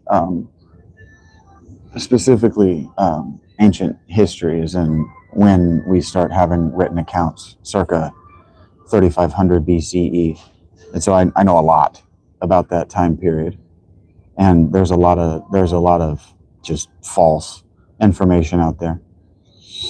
I'm reading a book about the Neanderthal right now, Chillbot, so fucking ancient. What about the old world?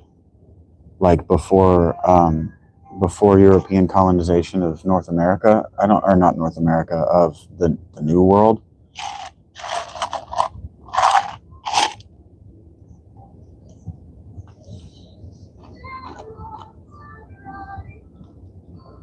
I just finished a book about Europe, just the people on the continent of Europe from 6000 BCE to 1000 ADE. So pretty fucking ancient. And then I'm almost always reading Ice Age anthropology about humans and our cousin species. Like I said, I'm studying the Neanderthal. I'm reading a book about the Neanderthal right now.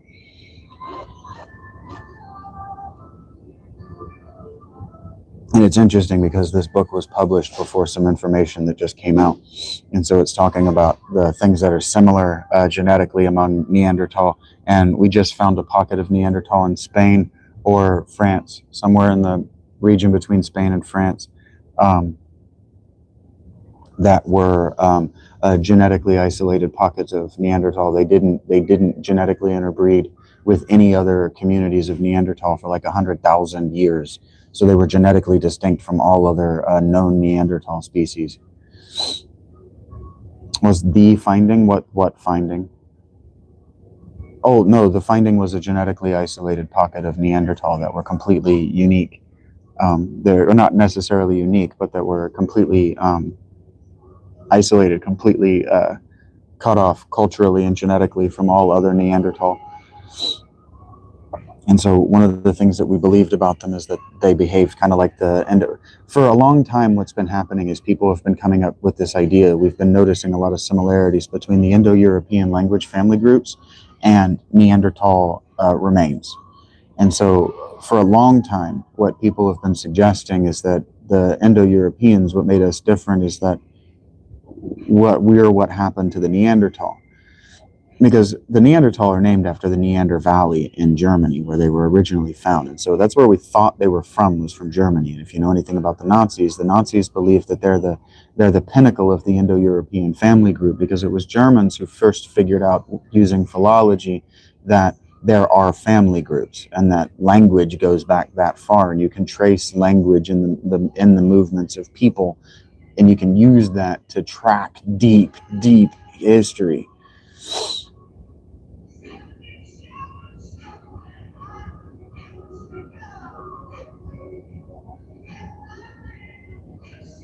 No, Nazis didn't have ancient tech. Nazis were deeply stupid. Nazis were incredibly stupid. Academically backwater at best. Philosophically, mentally retarded at best. At best, they were intellectually brain damaged. At best. Well, it's sort of. There's Neanderthal. There is as much as 15% Neanderthal DNA in Europeans, especially Central Europeans. And there's almost none in Africans, and there's very little in Chinese or Asians. But Asians have more Denisovan and other. There's an unidentified and as that unfound Homo sapien cousin from 40,000 years ago and earlier that admixed into our DNA. We haven't found remains for, but we found like 1% of their DNA in us. And so this is just one of the ways that life works, is that species that can intermix do, and that survival for an extinct species might not necessarily mean extinct, or might not necessarily mean indifferentiation from a cousin species. So the Neanderthal might exist in broadly Central European or German, Polish types, Slavic types. And so there's a very, very, very, very, very, very, very old racial rivalry there, because all of those groups were Indo-European, and all of them originally had rivalries that began at individual family members. And those individual family members started tribes separate from one another, and the feuds continued for 3,000 years or whatever the fuck. Legitimately that long. And that's where it started. What the fuck were we talking about? Why did I start talking about this? You asked me what kind of history I watch. And so, like, as far as the debt, I'd have to know his claims, but like debt and that's an Iron Age thing. A debt doesn't really have a 5,000 year history, because the Bronze Age economies weren't driven by debt. They were driven by very, very, very complex trade networks. Trade, one-to-one trade, this for that. And extremely complex gift networks.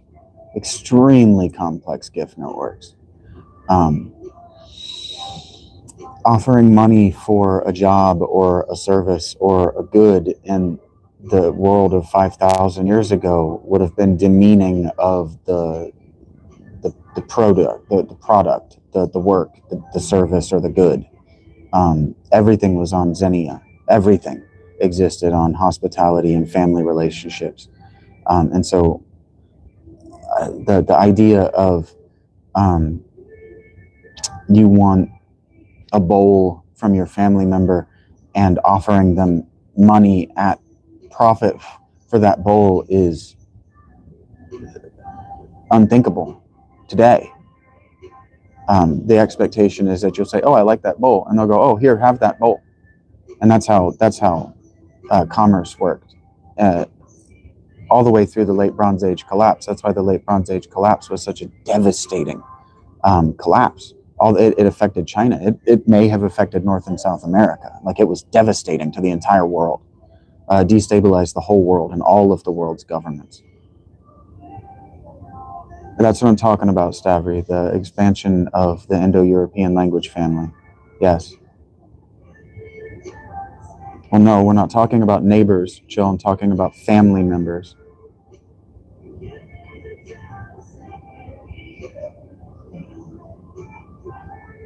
Oh, you're fine, Gregor. I'm just trying to establish to you that knowing what you've shared, I'm just trying to share with you what I know and hypothesize about what I'll hear, so that you can compare the two. That's all I'm doing. I'm just trying to hypothesize how he could be right. And I said it sounds to me like he might be very wrong. Because, yeah, if he's an anthropologist first, he might not be. Something that I noticed, something that I have noticed in my personal researches, is that anthropologists make bad economists. I don't have an education background. I keep saying that. Welcome back, Brian. I don't know what that means, Tekru, and thank you, Royal Floof. I think I might have ignored a few of those. And hello, Eric, if I haven't greeted you. Sorry, buddy. I was trying to keep a train of thought going without distracting myself. No, I don't have an education background. I keep saying that. I have no education. I have no degrees. I was basically a high school dropout.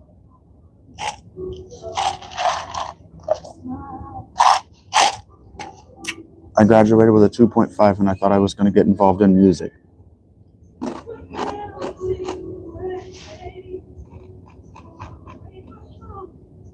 I'm indifferent, Brian. What do you want me to be? I read books. I listen to speakers. Everything that I've talked about, I've said where I got my information from. Chill. If you're listening, I'm giving my sources. Turkic and Anatolian, for sure, Tavri. Indo-European, by race, by genetic background.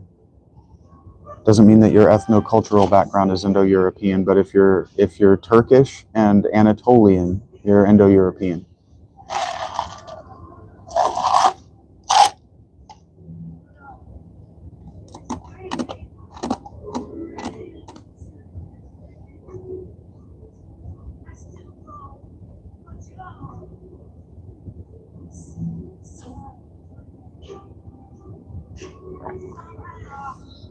B-A-R-E means get naked with me. Oh, thank you.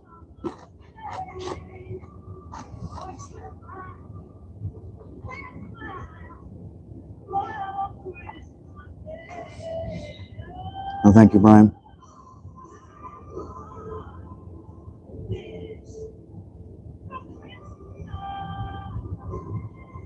Yeah, because to have a debt to somebody meant that you owed them labor or service or hospitality, and so only slaves had debts. And one thing I'm sure your guy talks about is that every king, when they took office, also cleared all the debts. So basically, they freed all the slaves.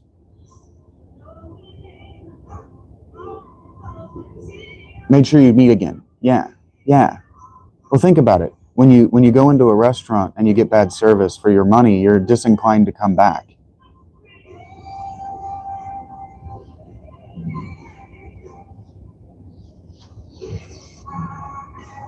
But if you come in and everything's bad, even if they're in a bad mood, you're inclined to, I'm sorry, if you come in and everything's free, even if they're in a bad mood, you're inclined to come back because what did you invest?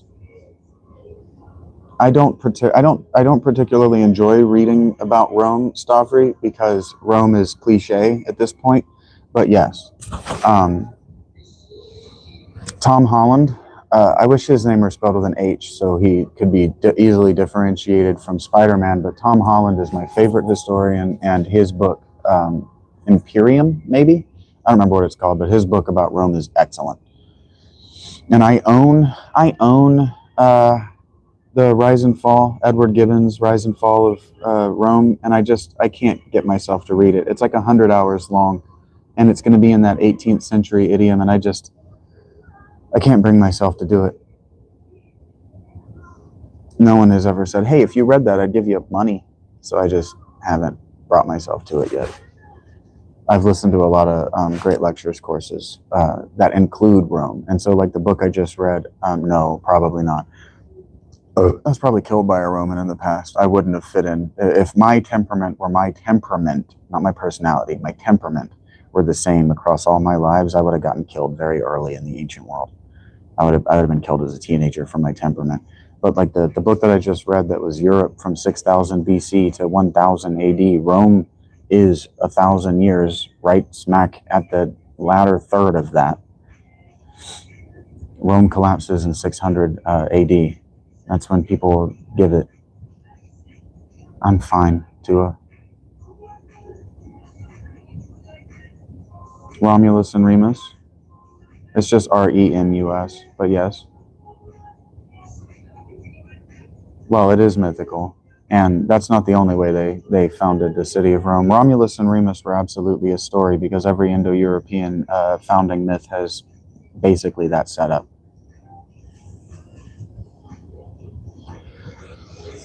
But the rape of Capua or whatever, that was probably a historical moment. That probably happened.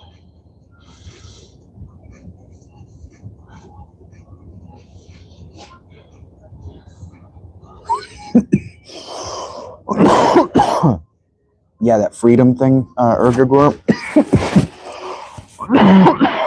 I'm always arguing with historians and just Christians, just people in general, that the Jewish slavery to Pharaoh in Deuteronomy is that they were debt slaves.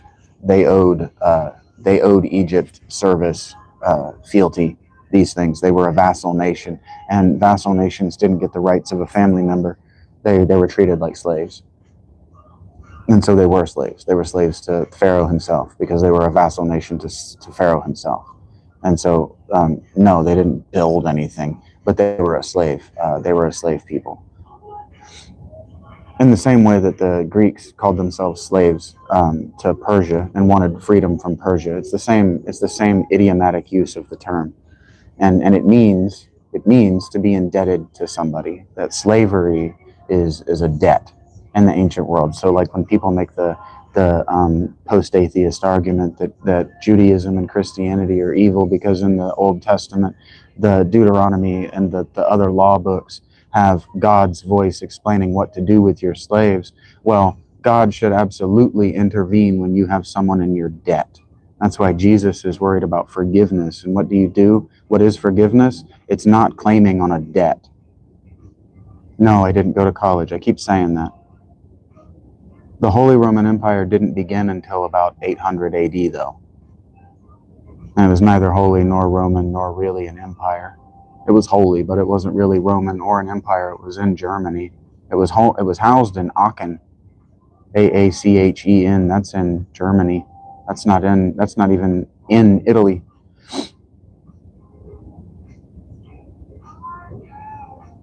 Probably not, because Janus and Jambres, those are Latin names. Janus is the name of a Roman god. I'm pretty sure that's the god of crossroads, the one with 3 faces. And Yambra sounds like a Latin word. Forgive us our debt as we forgive our debtors. That's correct. Jesus was concerned about social debt.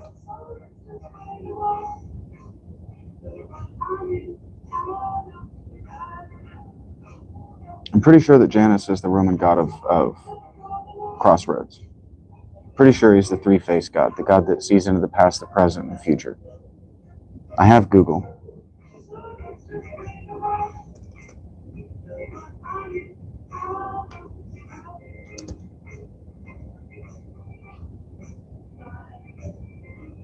I'm sorry, Dave. I don't want to tell you that you're wrong. It just sounds wrong to me. I've never heard anything about that.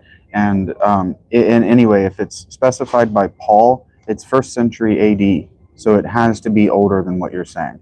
Has to be. And I don't know why Paul is writing in Latin anyway.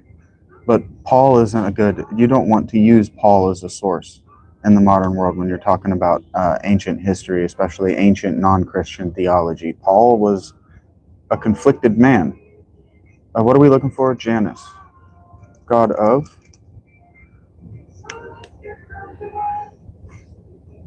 Well, Paul knew a lot of things that Paul shouldn't know. How did Paul know what Jesus thought about anything? Yeah, he wasn't 3 faces. He had 2 gods. But Janus is the Roman god of beginnings, endings, transitions, doorways, gates, and time. He was famously depicted with faces looking in 2 opposite directions, the past and the future. He governs all passages, from physical doorways and roads to abstract concepts like the shift from war to peace, the start of a new year, giving us January, and the transition from youth to adulthood.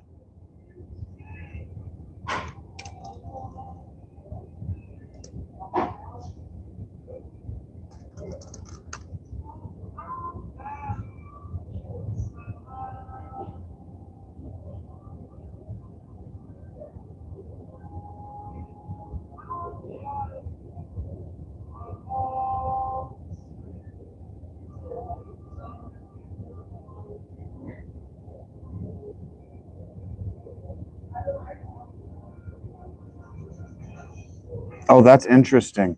Okay, so the thing that you're talking about, this is actually personally interesting to me, David. It wasn't Paul. It's from 2 Timothy, which is from the 2nd century, and it's pseudonymous. It's actually not Paul. It's somebody pretending to be Paul and writing in Paul's style, but it's not actually Paul. It's from 2 Timothy. Yeah, you don't know what you're talking about, David. The thing that you brought up, his name is Janus. Iannes,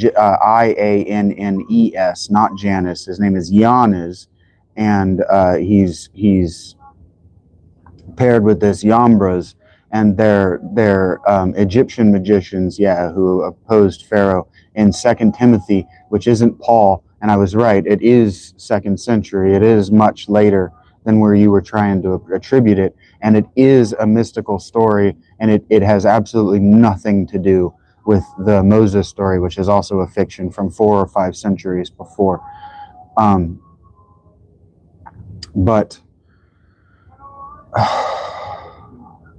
2 Timothy. 2 Timothy is an important book because it's a mystical book that has another very important word in it that I'm also studying the philology of, and that word is theopneustos.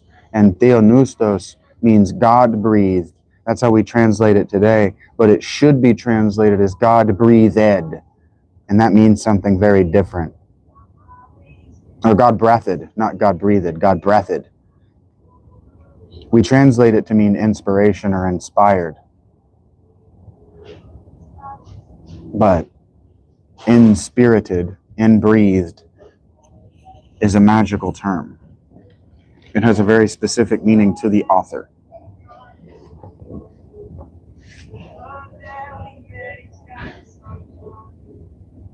I don't know about Joshua referring to the book of Jasher, and the book of Jasher may or may not have been real. Paul was not an apostle, no. Paul converted in a mystical experience on the road to Damascus. Thank you, Rachel.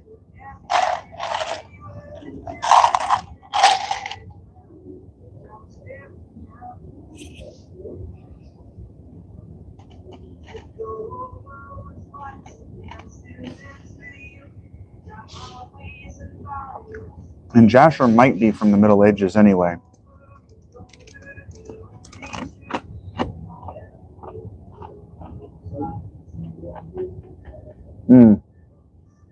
Okay, here we go. It's a lost book that never made it into canon, and it's mentioned in Joshua and Samuel. It's just a poetic record, and it means the book of the upright. Oh, okay, and then here we go. There were forgeries in the Middle Ages. Yeah, they're forgeries.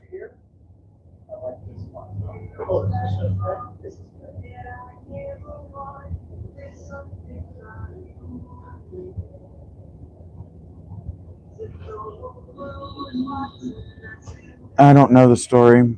I'm not a biblical scholar, guys.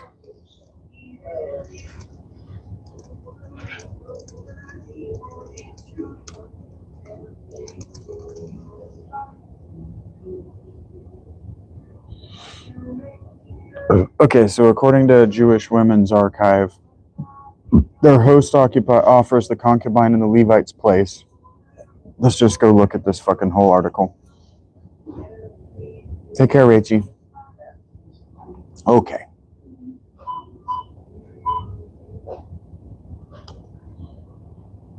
Please go away. I can't give to your website. I am not rich.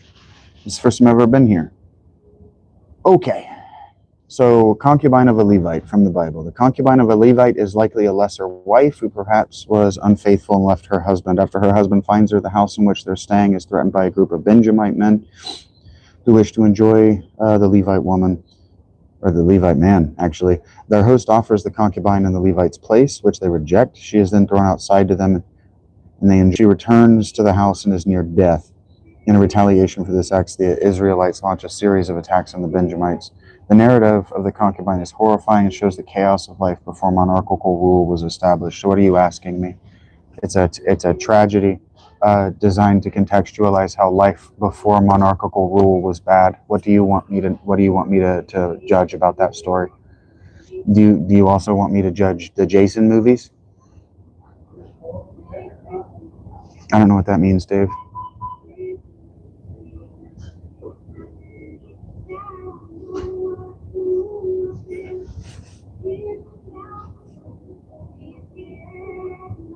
You wonder whether what?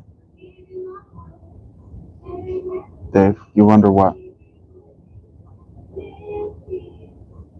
How do you guys know these weirdly specific stories?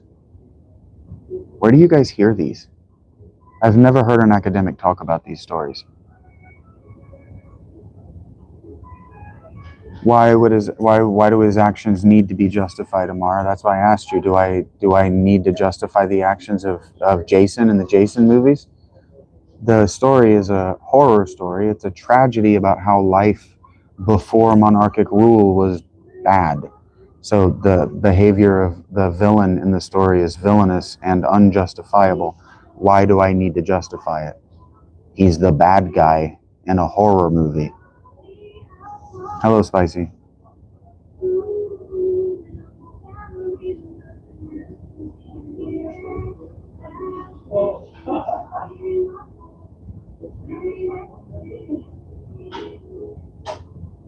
I'm fine, Spicy.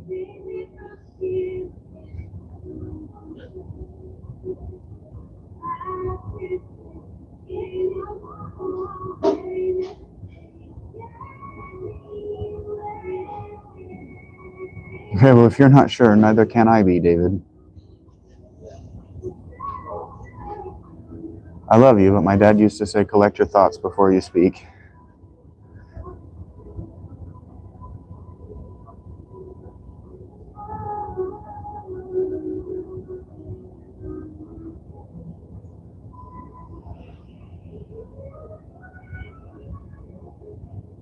Same church, Stavry, there is no difference.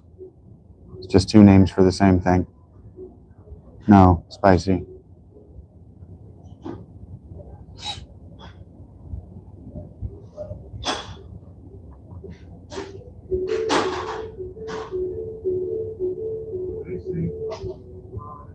Oh, yeah, I was. That one of the things we don't talk about, all the hullabaloo that we do about climate change and global warming, the one thing we don't talk about is the direct result of a like a 7 or 8 degree increase in global warming or whatever it was. It doesn't go up forever, and until the planet is just on fire and we're mercury. It actually doesn't go up forever. What it does is it goes up until a certain point and then it crashes out and we're going to have an ice age.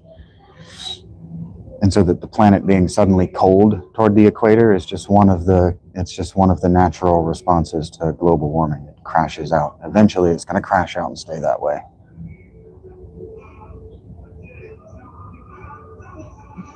They stick out proudly. What, like a nail that needs hammered down, David? What does the metaphor mean? What does the metaphor indicate? The military entertainment complex isn't a bad idiom, Gregor. Did you go up into the mountains and find Hugh, Eric? I don't know what they call it, the frozen whatever. Did you go up into the winter wonderland and find Hugh last night? He's an ugly bastard. Oh, that's your name, Humongous? That's funny. No, I'm not a teacher.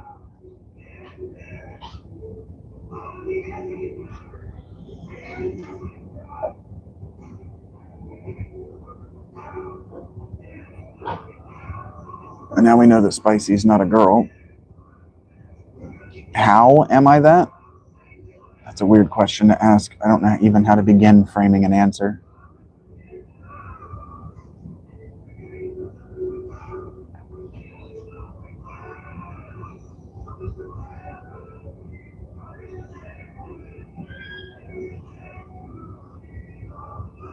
I'm sure you were, Eric.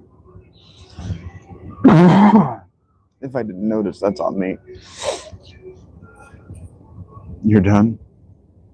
Well, I'm done hearing about it. Well, get it fixed in place, Dave.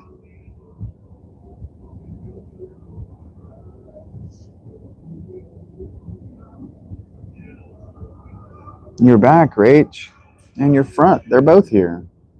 Presumably, they're both there, actually. Neither of them is present.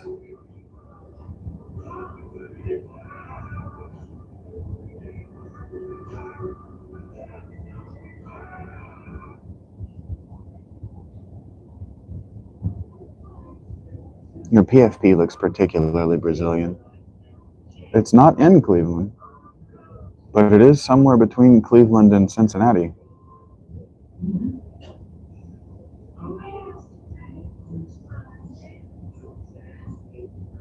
Yeah, you make something stand up proud in my pants, as David might say. Always try to start the day with a funny joke. I prefer to start the day with pussy, but you do you, Eric.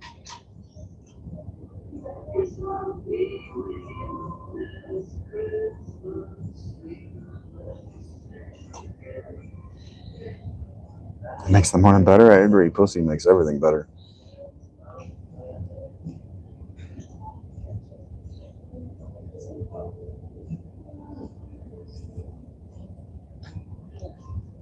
Oh, fuck, that hurts. Oh. No, I'm not in a coffee shop. I mean, Panera's almost a coffee shop. You volunteer as tribute? Yeah, you the Vestal Virgin we're throwing in the volcano rage. The gods might be upset.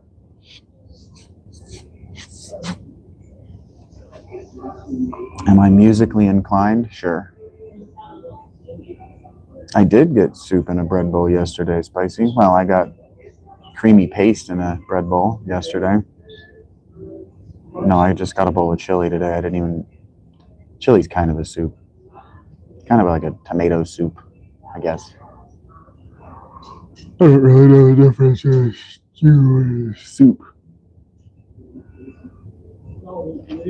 Why are you flirting with this dude's, Eric?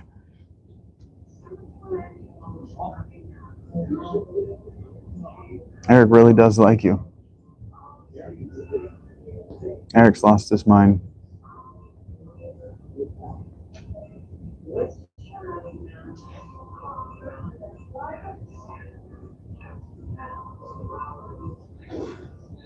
I can't imagine I'm ever going to record music, David. But I guess I record music from time to time, now that I think about it.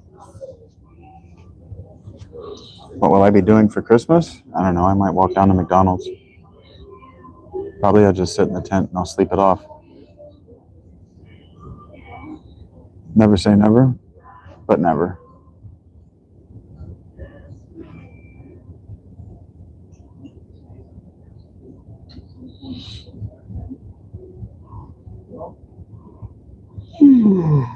Probably I'll wake up.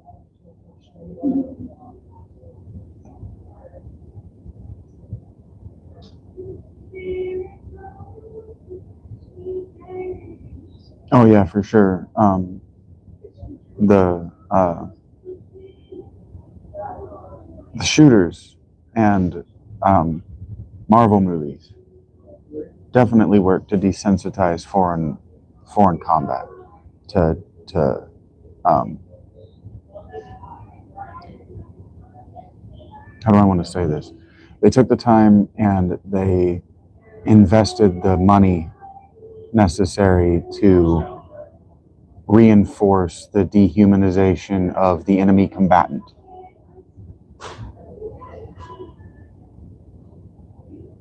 SGTV.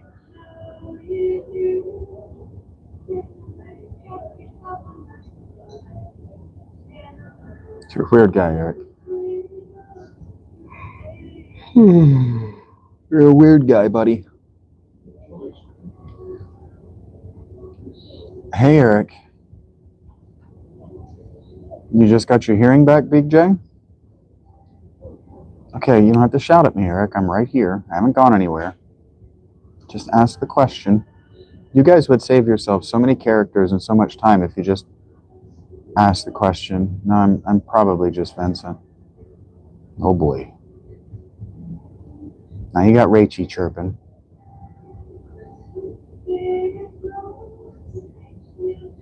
I'm gonna have to just keep a bag of yellow gummy bears on hand though, Rachy. Every time you start snoring. Practice my threes to keep myself sharp.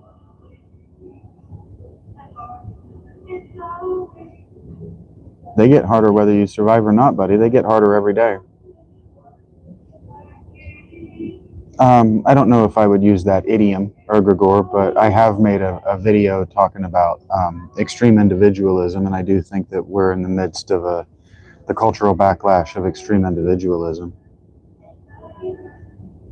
It's not a fucking oh yeah, no, it has nothing to do about whether you survive. They get more powerful every night, and they get more powerful every time you level. And the higher level you are relative to your knight, the more powerful they are. And they're more powerful in the different biomes. So the screamers are attracted to heat sources, and they summon zombies every time they scream. I don't know what that means, Big J.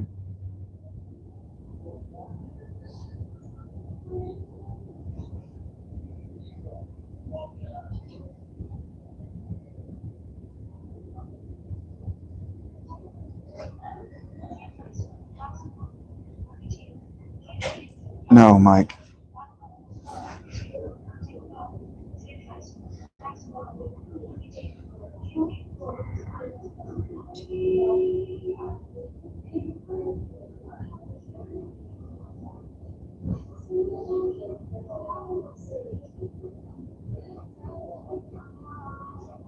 Mm-hmm.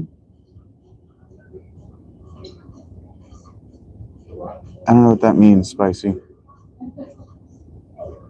I don't think that robots can live, so I don't think they can come back from the dead. So I don't think they can be zombies. Doesn't make sense. Uh-huh. Screamers summon zombies every time they scream. You got to kill them before they summon the zombies, or you got to deal with the zombies. You got to be prepared. Wherever you have your fires, you have to be prepared to defend.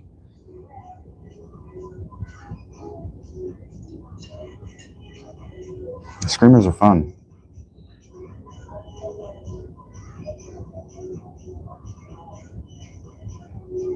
Eric is talking about 7 Days to Die. Love you too, Eric. He's asking me about gameplay mechanics of 7 Days to Die. And I have to pee. I'll be right back.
Yes, Jay.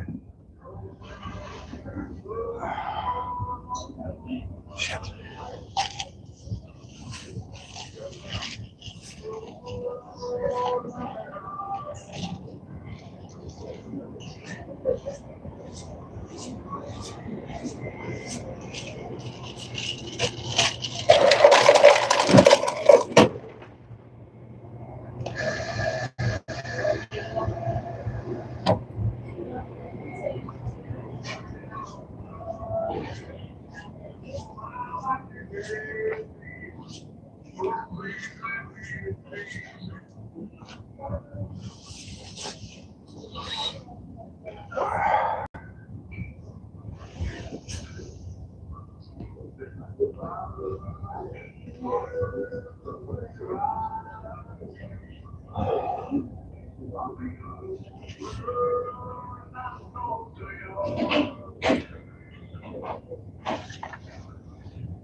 fun though, Rachie. Maybe, Stavry. I don't think you have to worry about zombies in a real way.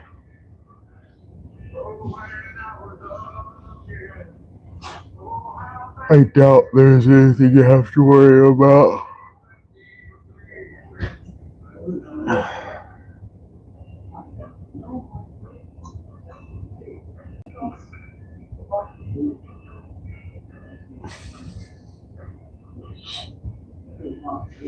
Yeah, Rachie, unfortunately there's no tap system.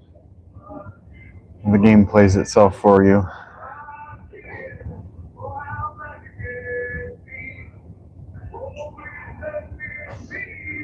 Welcome back. Thank you, Tina. Welcome back, Matthew.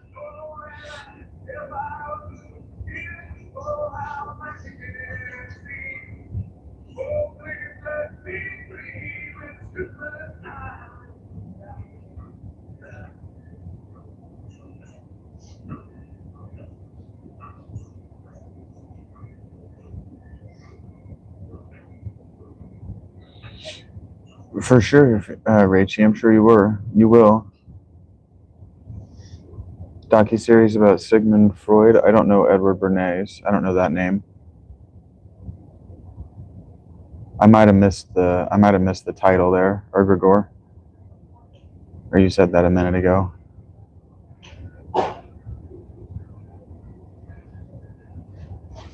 Century of the Self is the title. Okay. I haven't seen it now. I don't know that name, Edward Bernays. I've never heard of that person. I may have heard of that person, but I don't know that name. There are no synaptic connections. Yes, I grew up in CNC machining, spicy dirt. I stood in front of a CNC lathe for years of my childhood. 5 cents apart.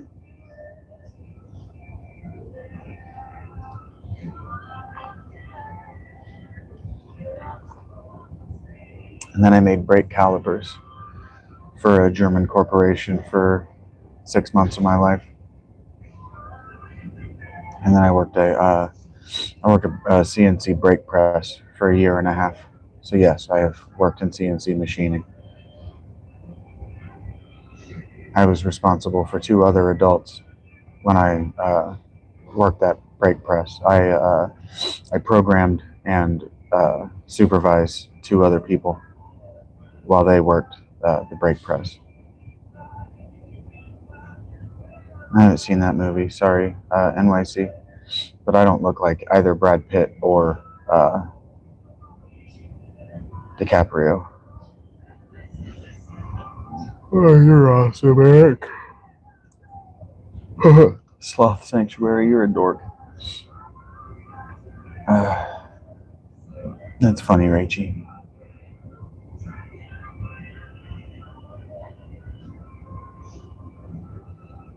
It's cold in here now, which means that the operant temperature is comfortable for playing my laptop. Tea cabinet making a song. Heard that. They are slow. It's good work. Bernays. I mean, it's good work, Spicy. You good at math? You good at spatial reasoning? Can you stay on task? Public relations. Heard that. That's interesting. You wanted to be a sloth, Rach? Well, you know what my granddad used to say.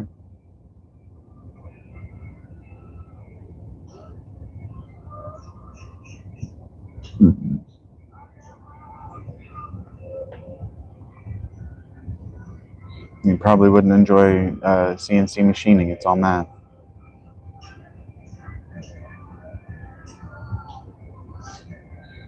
You should probably ask yourself, what am I good at? And then do that. She got spawned in as a girl.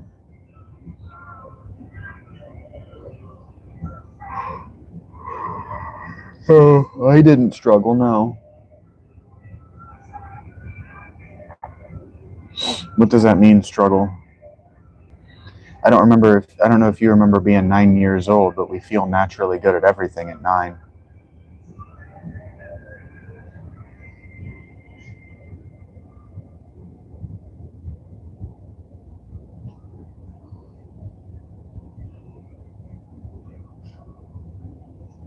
I'm not naturally talented. I grew up in it. My dad did it. That was my dad's job. My dad owned a machine shop. Your dad says, do this. And you just do it. There is no struggle. You don't have to relearn anything. You don't have to adapt to anything. You just do it because your dad told you to. So I've never had a kebab. I don't live in Australia. Yes.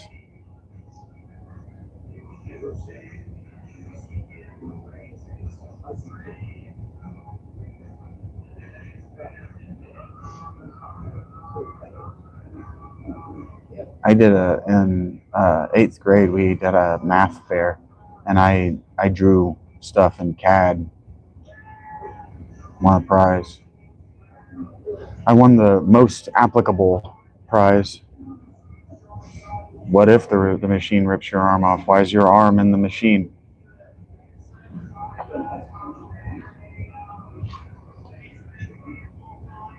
Why is your arm near the spindle?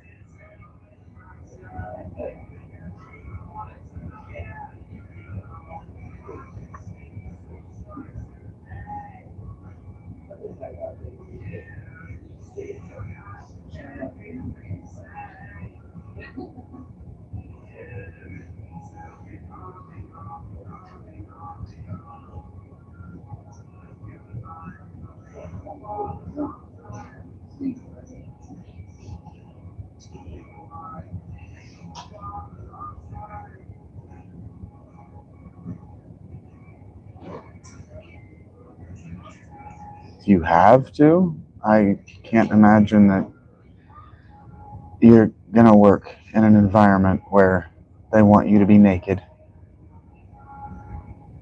Don't give Rachel a bladed object ever.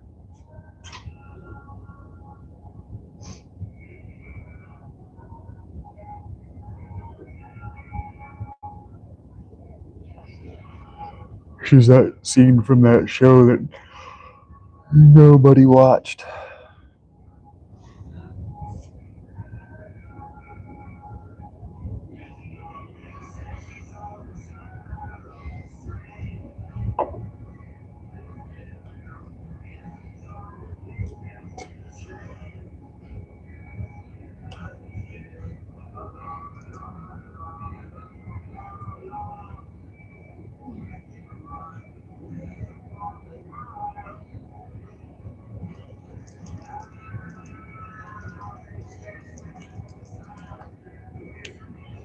What up?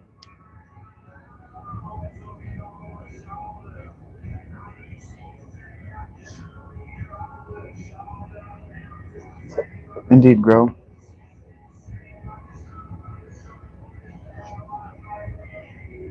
I only ever ran the mill or the lathe.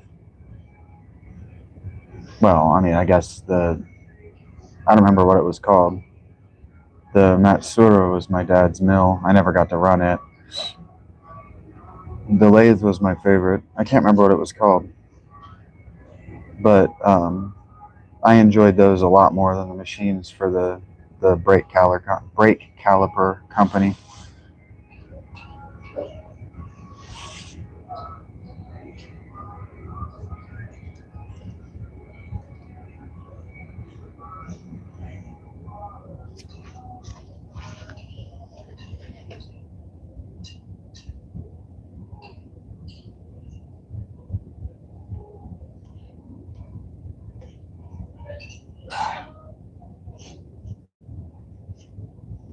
Damn, the show didn't get popular enough.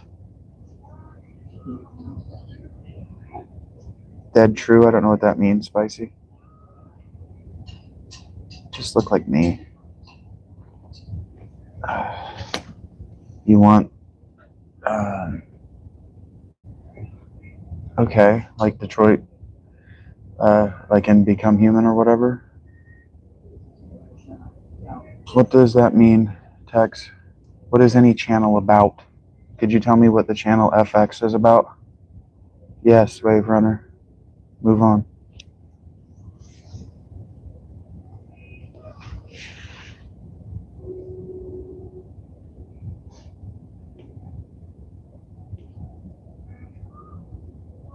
Hello, Baron. Or Baron.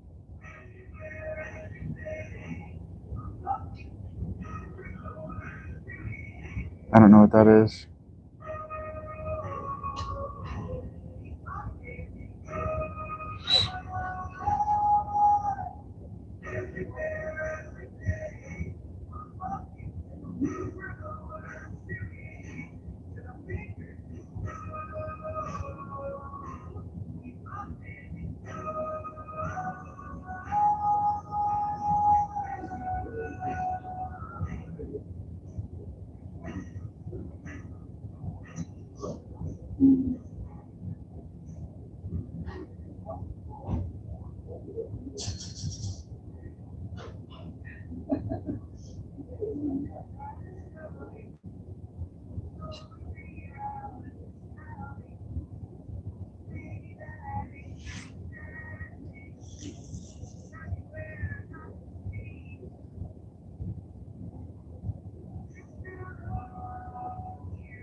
All right.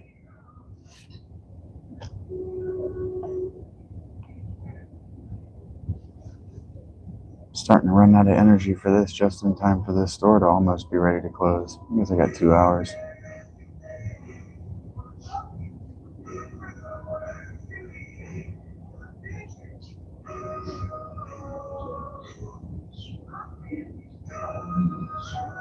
Sure. Those are called androids, Stavros. Stafford. You see it, Cassini. What's up? I don't know what your question marks mean, Titan.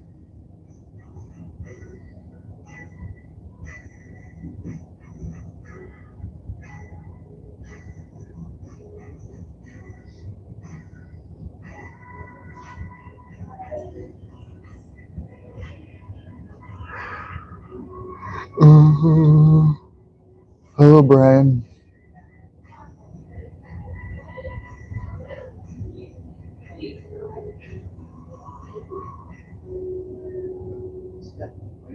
Is truth pain? Brutal impact? You see it, Brian.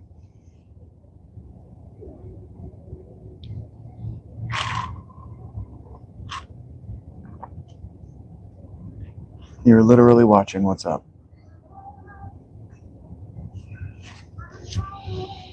About what? I think I did. I think I even called you by name, Titan.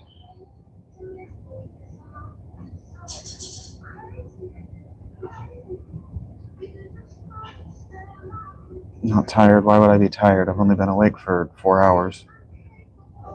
Why? Why is you? Yep, you too, Spicy.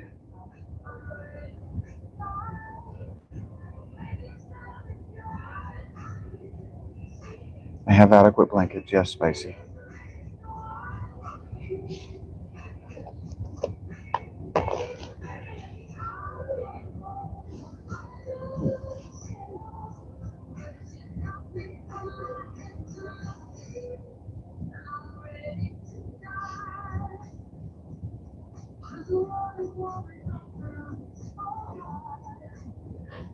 Do you struggle to do an 8-hour day, Brian?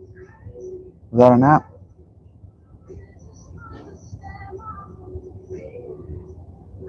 There's 2 inches of snow sitting outside. You too, Brian. I don't know why I need your blessing.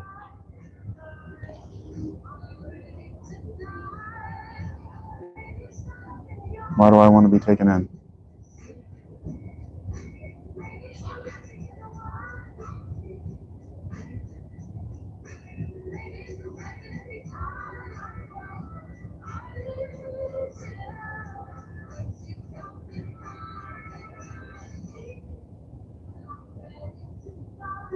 Who's Eris? What do you mean, Eris?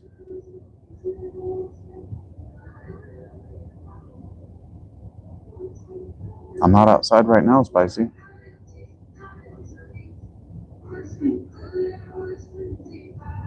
Yeah, I'm already in the desert in my head, Rach.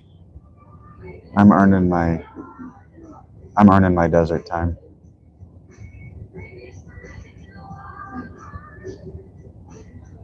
I'm trying to decide if I want to start over, knowing what I know now. What about sleep, Spicy?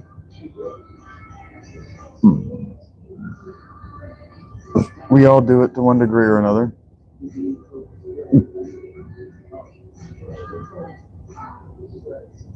I hate that for you, Royal Fluff.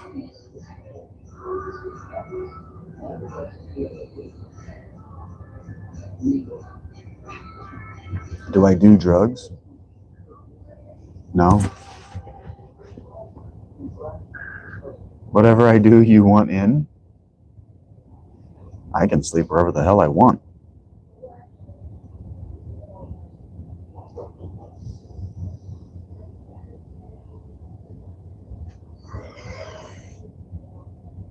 But no, I don't sleep outside. Why would I sleep outside? That would be suicide.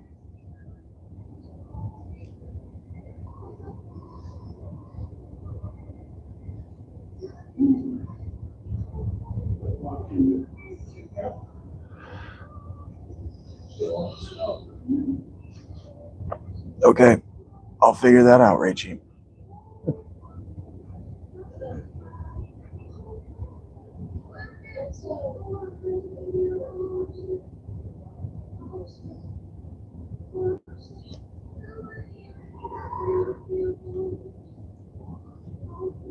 I do not sleep in my car, no.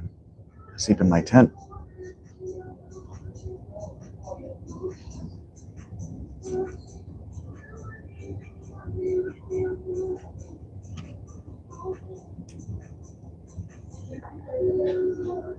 Hi.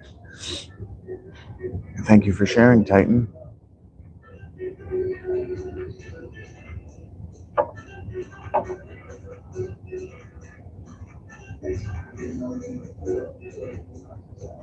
I heard that, Floof. No, I don't have a space heater. Heard that, Rachie.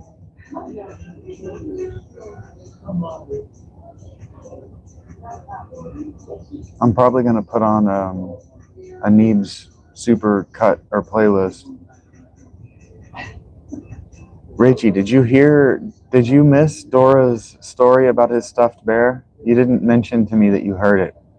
Did you hear his story when he was talking with Simon? They were walking through the desert and he was talking about his stuffed bear. That might have been Alpha 17, but I'm pretty sure it was Alpha 16. Yeah, no.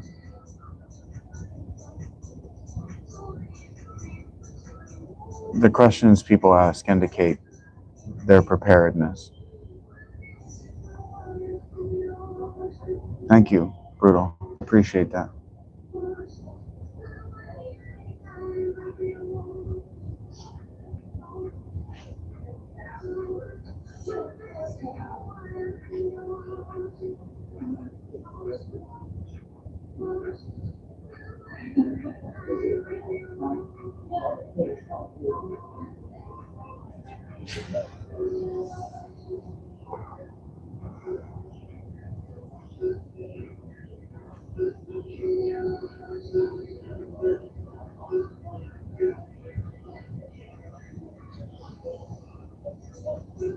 Fire. Dirt. Fire.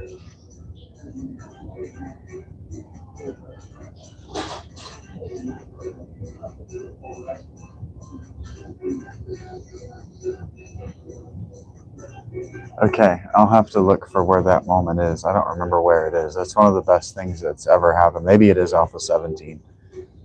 Maybe it's a later season. I know Alpha 16 has Absro where he gets heat stroke out in the middle of the desert, and they do the effects of the rainbows in the sky, has like stuff flying around in it, has cartoons and stuff flying around in it, whatever they do. I'm a heat stroke at it. I can't remember how to word it good. What? I'm trying to find the big city.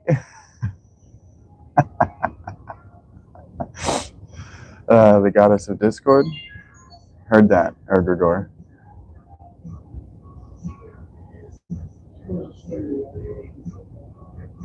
Or he says, I'm looking for the city. The what? The big buildings. Oh, the city.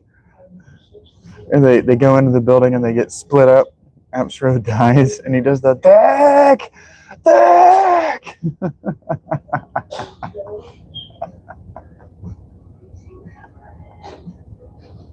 It's on the playlist.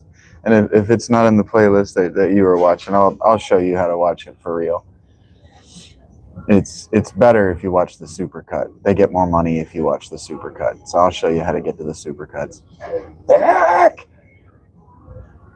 And I found my body, and God dang it, fuck me in the ass. He's not here. He goes, boo, humdinger, fuck me in the ass. He's not here. Thack!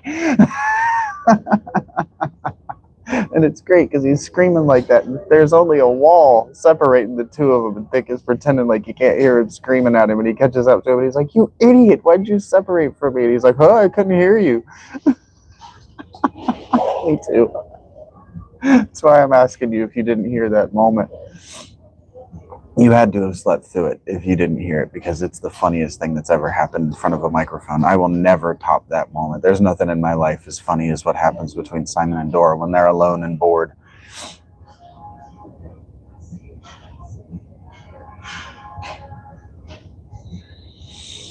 Thank you, Mr. Guy.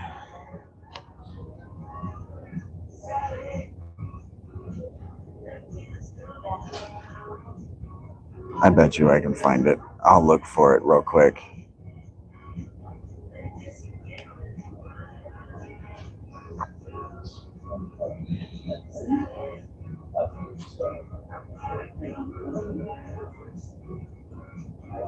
Wow, it's been so long since I've watched them regularly that they're not at the top of my stuff. That's funny.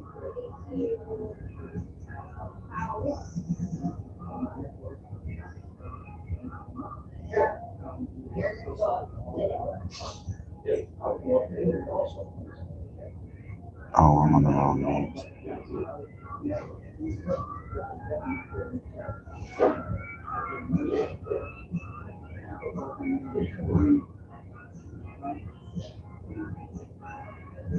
I can't get to your irregulars. Okay, guys. Tipsy, please drive safe.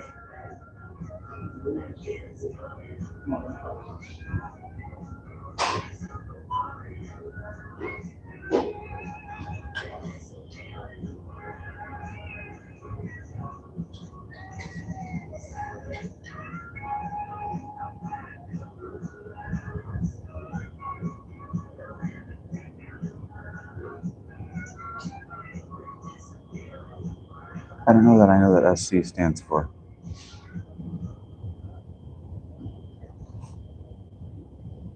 SoundCloud?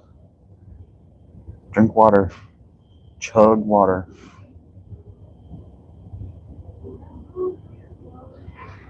Is SoundCloud still a thing? People still getting famous on SoundCloud?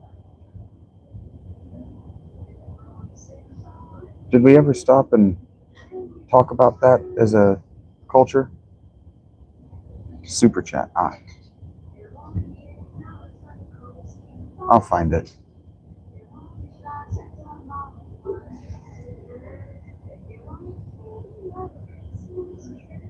Because it might have been 17 now that I think about it.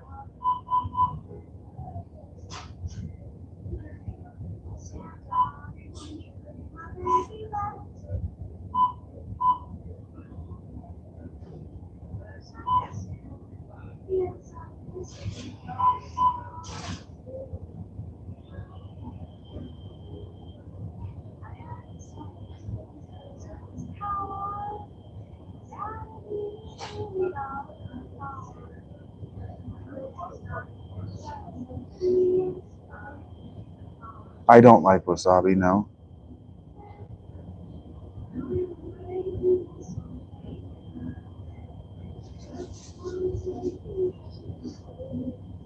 I'm sure other people like wasabi. It's supposed to be great for the sinuses.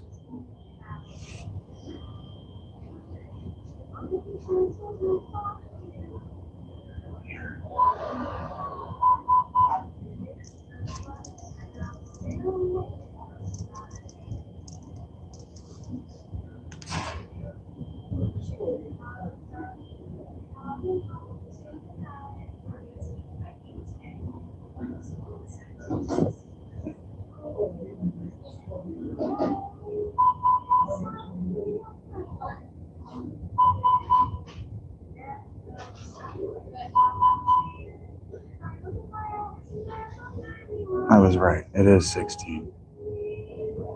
I know this series really well. 16 I know really well. I'm not proud of that, but I am also proud of it.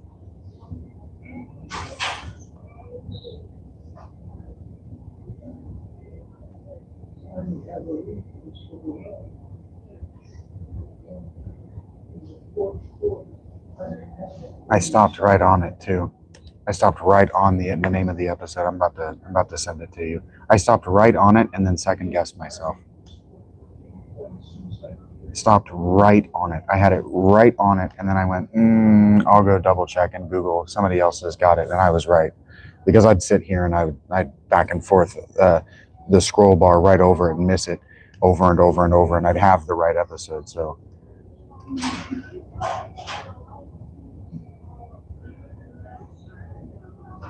something I am proud of.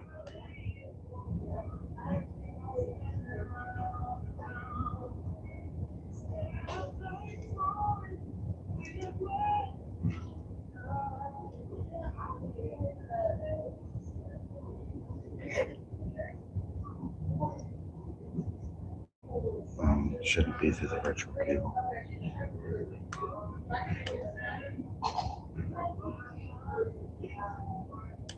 I'm a jerk just to be a jerk.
Go watch it, Rachie. Because I'm watching it right now. Go watch it. It starts around 19 minutes. 1845. 1845. A surprise zombie attack. Alpha 16, 7 days to die. Iron Fool's Gold. If you hear that, you're in the right. I just told you what I'm watching, Spicy Dirt. If you hear Simon shout that, you're in the right spot.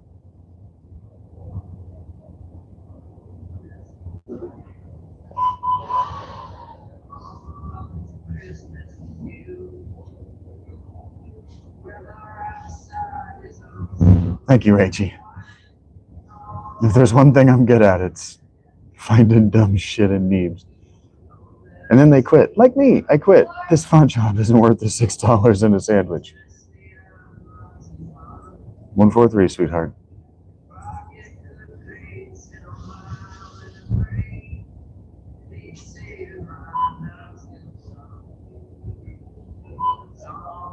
And of course, AppsRow edited this episode, so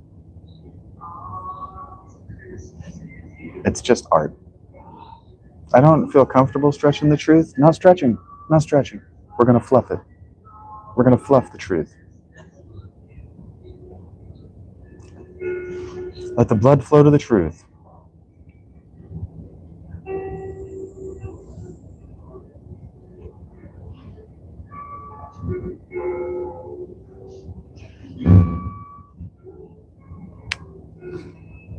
Oh God, I don't want to know.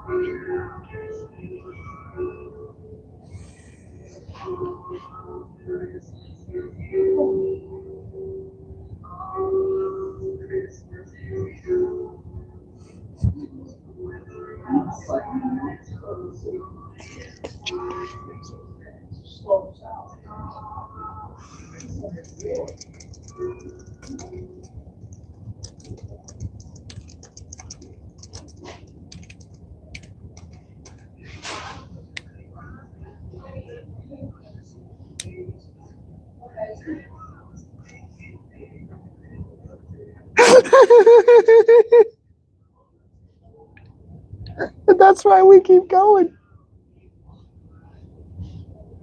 Oh my God.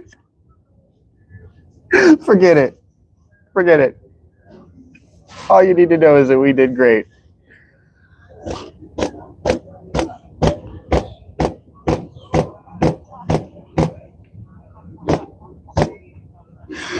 Oh, that's the funniest shit in the whole world. I don't actually know. I didn't take my PFP. It's fan art from one of my friends, Spicy. I was running down the road. Probably I was shouting about drivers, or I was flipping some guy off for nearly hitting me, and he thought it was a perfect moment to do that too.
I'm 6'3".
I need to make a decision. I am fully caffeinated. Now I'm hydrated and I'm starting to get hungry. The store doesn't close for another 2.5 hours, but my mouse and my ability to use my mouse are in my headphones case, which is still in my backpack. Hello again, Glock. How powerful am I? At least 9,000.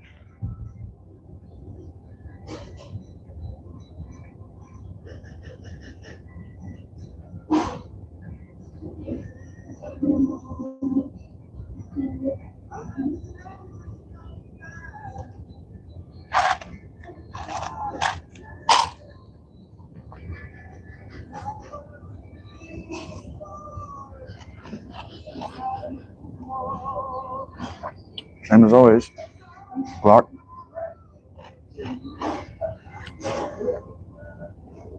Teetering on the edge of a crash out at any given moment. But AE Webs, as you can see from my PFP, I'm about to enter Ultra Instinct at any moment. I'm at least 9,000.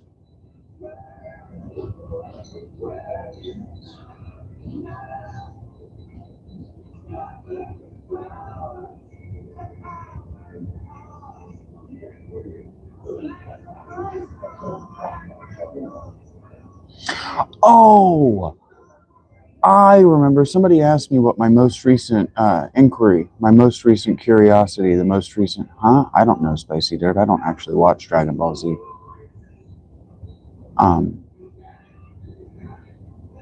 Somebody asked me what my most recent intellectual curiosity and inquiry were, and it was into our body hair, what we know about the evolution of our body hair. And I disagree with consensus on this. The theories don't make sense. Sometimes you can tell that anthropologists have never actually lived in the conditions that they're thinking and suspecting that the creatures that they're predicting or describing evolving in actually existed in. Because the idea is that our head hair was to keep us cool, but that doesn't make any sense.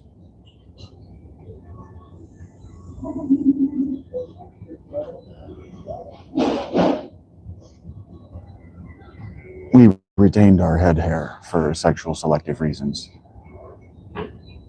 Specifically that bald women are more difficult to, are less attractive when they have short hair.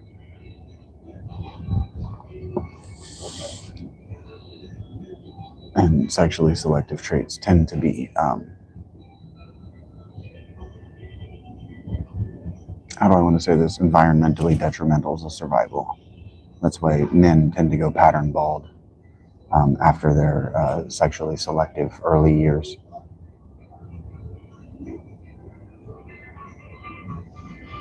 Also, we had the tools. I don't know that I read your question. We had the tools to. I don't know that I can see your question. We had the tools and the tool crafting knowledge necessary to style our hair before our hair grew long. So, epigenetic, sexual selective, not environmental, adaptive.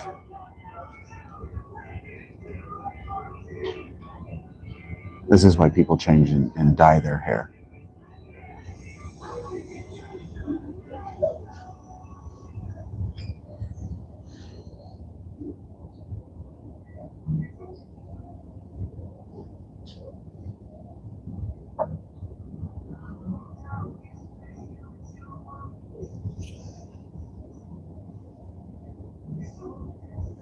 You may have asked a question that was automatically put up for review gaming, and I don't know. I don't open those because I've never read one that I was missing out on.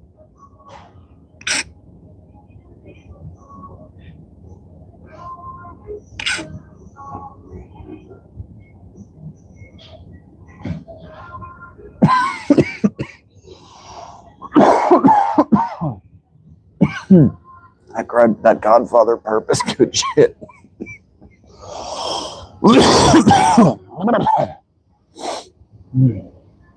It's like a fucking mule. I'm not a tweaker. I don't like uppers. I don't even like coffee. I had a coffee today and I'm like fucking about it. I don't like stimulants.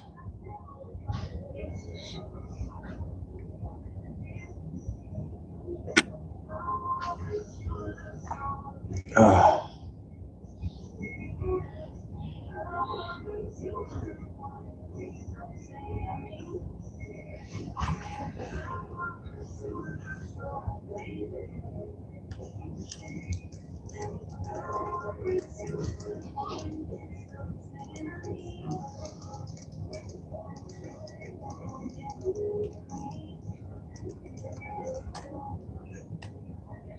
Cheez-Its. I prefer the burnt ones.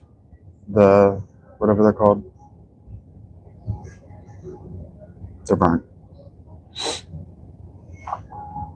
Goldfish and Cheez-Its are effectively the same snack, though. I mean, they're effectively the same snack. So, I think goldfish might have more air per handful. But effectively, they have the same texture. They're the same snack. So I like the burnt Cheez-Its. I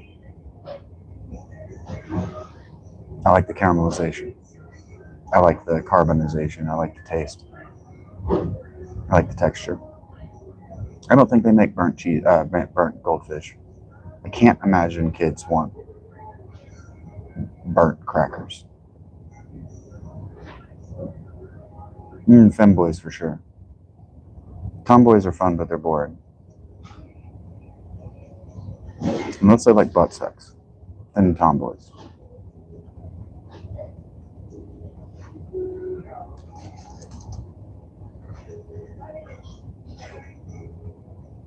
And then you're basically working with you're basically just working with the femboy equivalent of a female, so a female to male trans.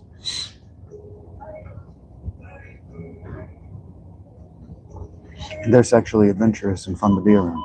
So it just depends on the femboy or on the tomboy, I guess.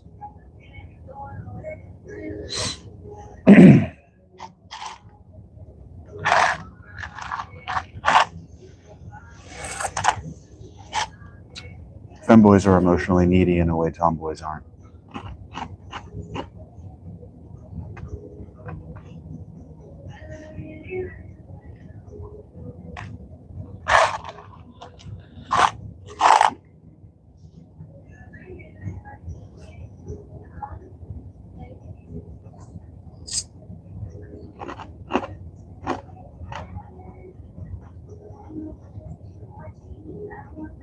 Always with me, Warland.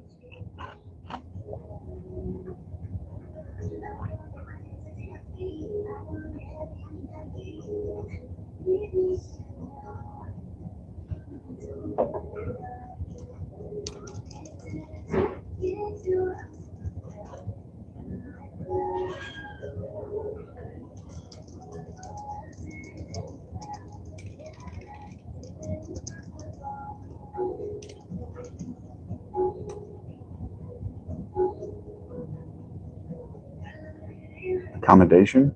I don't know what that means.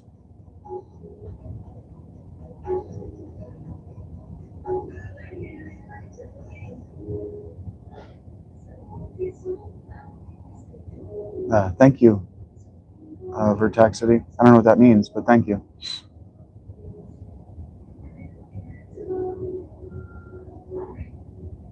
Appreciate it. I don't know what it means, but appreciate it. Thank you, Spicy.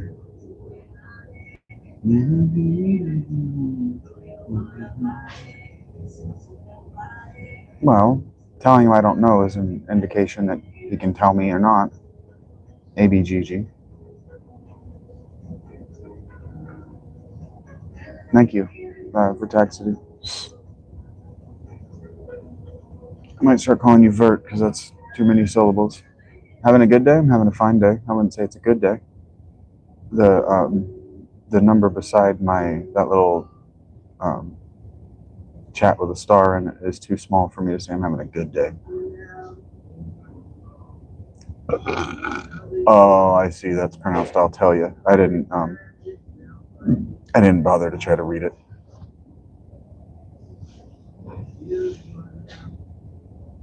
I'm sure I can, but I won't. Vertex. I don't dance.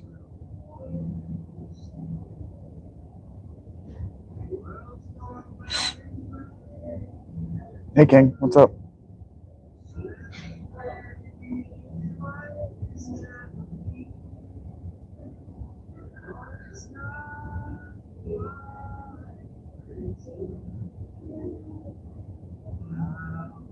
Fine. Okay. SSDD.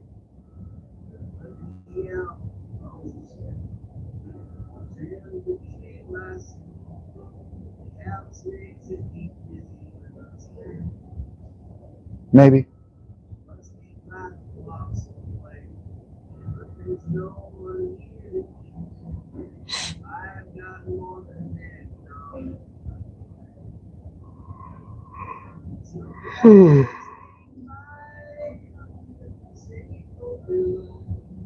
Because maybe it's bad. What was the best day of my life? I don't know. I'm sure I can. I'm not going to. Why? Why not?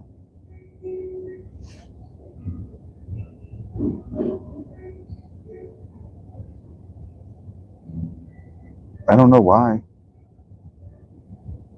I don't know why not.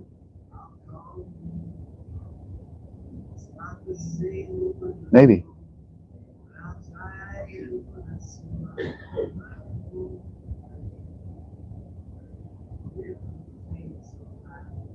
Like I said earlier, the numbers up at the top of my screen are too small for me to say, well, that's good. It's fine.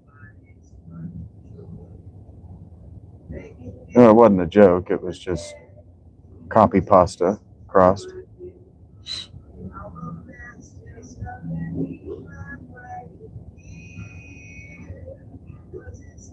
On what position? I don't know. Think about what?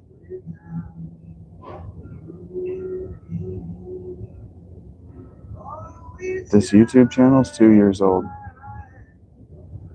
Almost 3 now.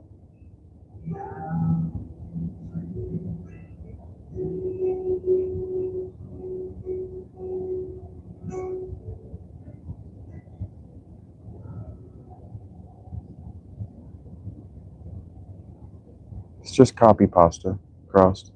I don't think he was waiting for an answer. What am I doing on this love? What do I appear to be doing?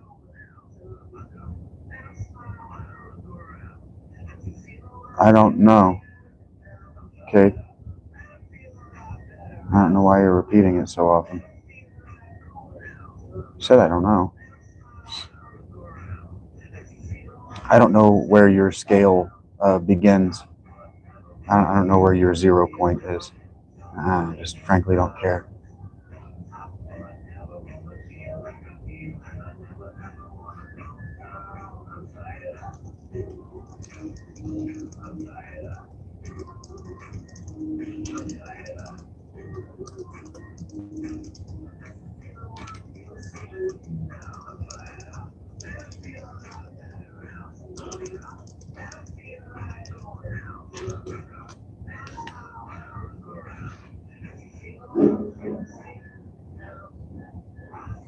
Right.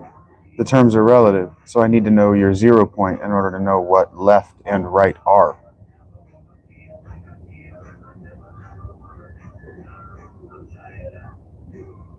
That doesn't make sense. I need to know what your 0 point is in order to know relative where left and right begin.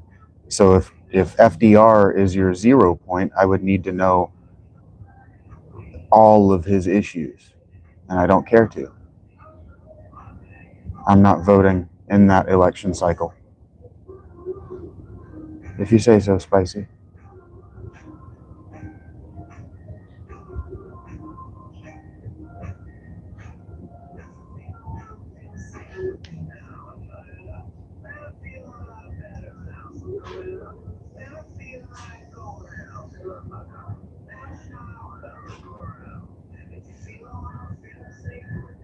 Yes, psychosocial class warfare. Oh, absolutely. Absolutely. That's what consumerism is. That's what the culture war is psychosocial class warfare. Yeah, because there are no nations that can go to war with one another. The classes are at war and have been since the mid '90s. There's a book about it called The Culture Wars. If 5 is more than 4, sure, but if you have a 5, you have a 0, Cade.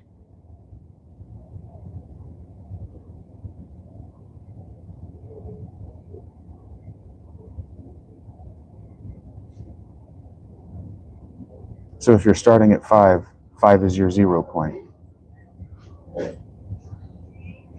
5 minus 1 is less than 1, or is minus 1 from 0. Do you not know how math works?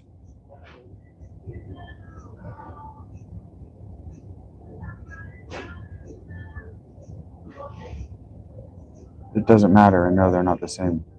Yeah, but it doesn't matter because you're not talking about Fahrenheit when you said is 5 Celsius greater or lesser than 4 Celsius. The only way for me to know that is to begin at what 5 Celsius is. 5 Celsius is 5 Celsius. If I know what Celsius is and I know what 5 Celsius is as a starting point, then I can know that 4 Celsius is 1 Celsius less than 5. And so you still have minus 1. You still have 1 less. That's at a 0 point. Idiot. I don't know if it's the one true measurement of heat. It's the one true measurement of water's reaction to temperature.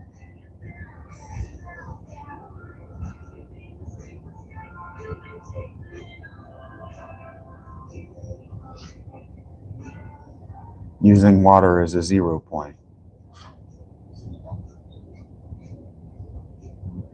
What about the sun?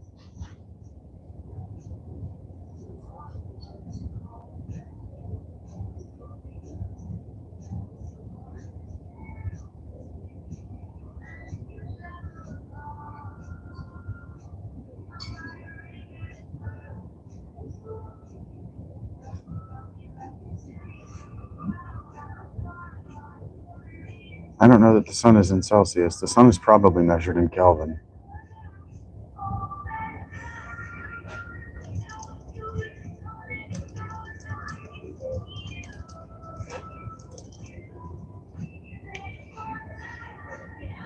Celsius might also be a drink. Okay, and I still don't care, Kate. For the reason that I don't know your 0 points. I don't know every single one of FDR's positions. So I just don't care to participate in your irrelevant trivia. I'm not voting in that election cycle. I don't care, Cade. Again, I just don't care. I'm not voting in that election cycle. So you can say objectively that, but you still haven't established your 0 point. So no, objectively you haven't. It remains subjective to your position. I keep establishing why my 0 point. It's not a comment, it's a question, and it's a statement. I need your 0 point in order to compare every single position that Trump has to FDR's. I say Fahrenheit. Actually, I don't say either of them. I just say whatever the temperature is. And I assume you know I'm speaking in Fahrenheit. Just say whatever the number is. Who stops to say the measurement?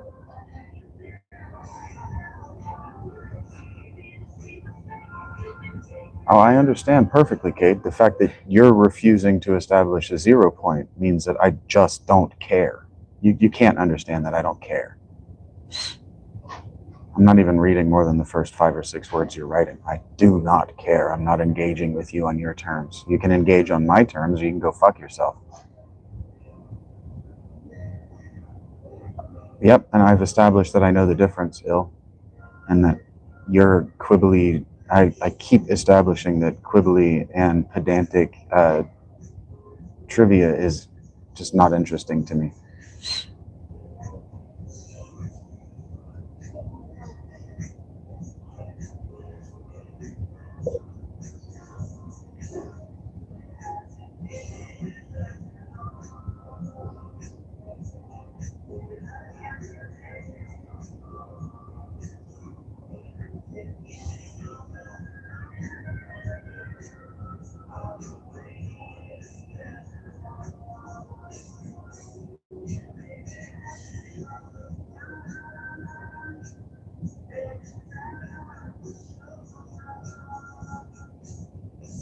No, it's not.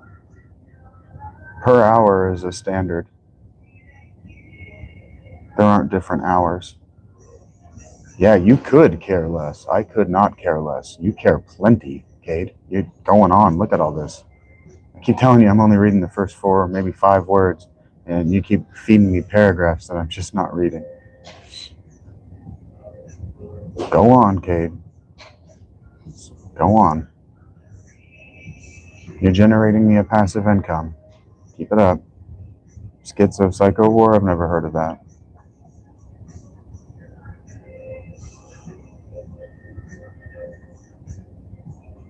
You hum a few bars, I might be able to tell you whether I've seen evidence of it in the academe that I consume, but I've never heard of that term.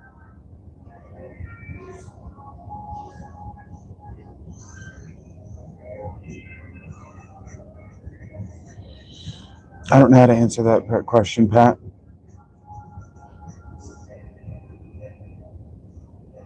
If you say it, so I'll tell you. I don't remember saying an opinion.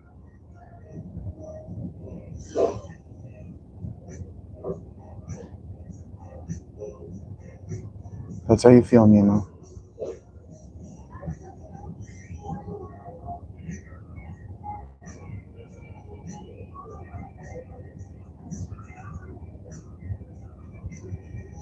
Just saying, I'll tell you. I don't know why you're addressing to somebody that I'm not. I don't know why you guys think you get to turn around like you actually think you are on stage. It's weird.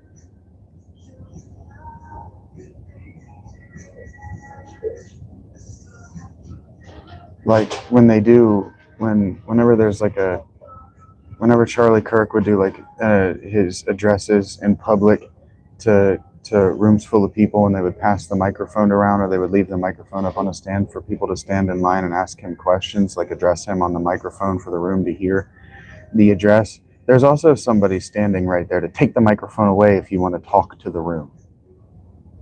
I just don't know. I don't know why you think that flies. No, I do not like Charlie Kirk.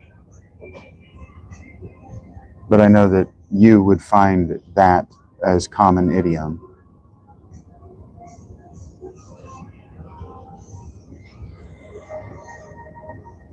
I don't think about my haircut. Other people talk about it an awful lot, Nemo.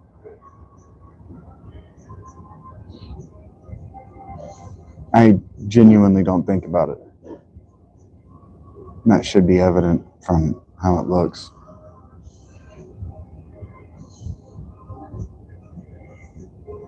But you're sure thinking about it a lot. Thank you for the passive income.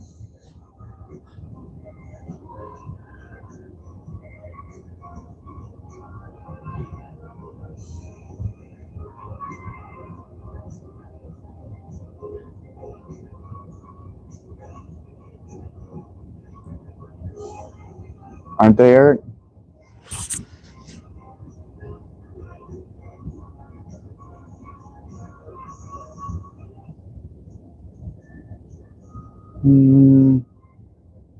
I don't think that's real. Or Gregor.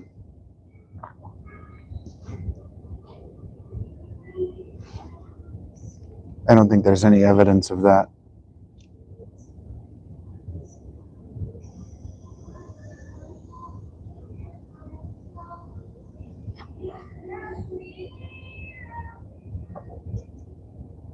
That's funny, Eric.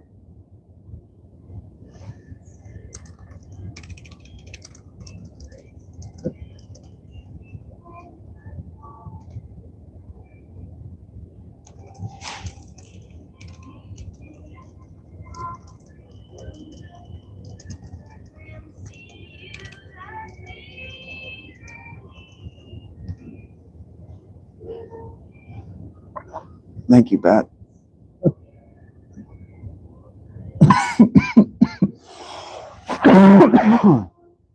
That's why I rely on Melee. Eric, they're fast.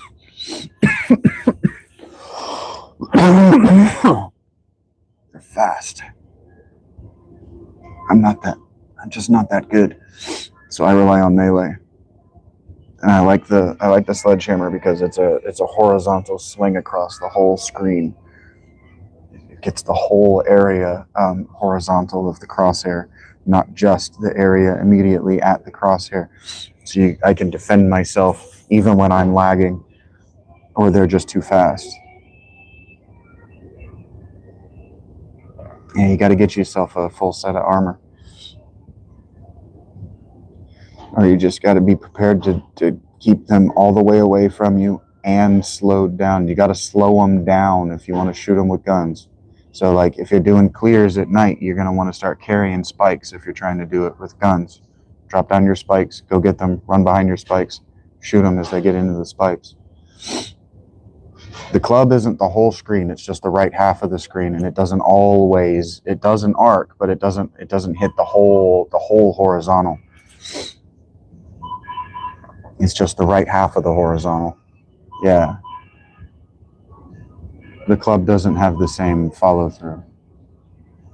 5 in 1 room, yeah, sure. I was telling you a story last night about how I must have had 30 of them. I lost count. It had to have been closer to 50. Legitimately, I had so many.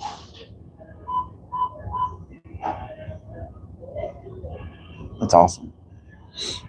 I like doing infected clears because it's just free experience. They just run at me and then fall down and I kill them.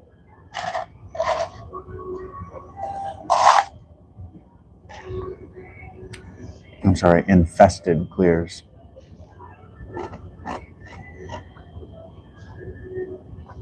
That's how I play. You want the books though. There are sledgehammer skill books that you're going to want. 7 Days to Die.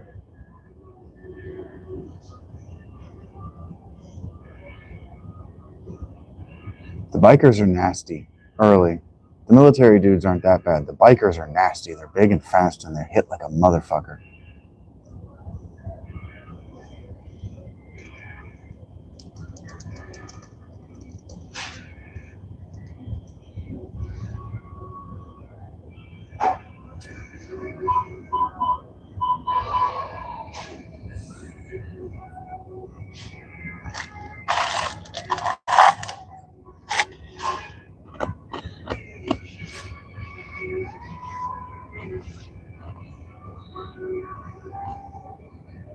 Mm-hmm.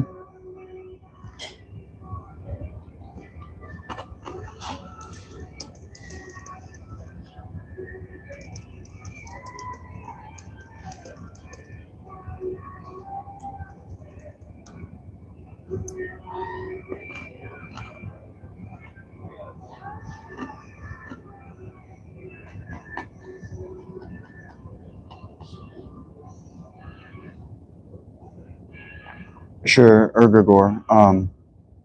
It's circumstantial for sure. I don't see any evidence in that.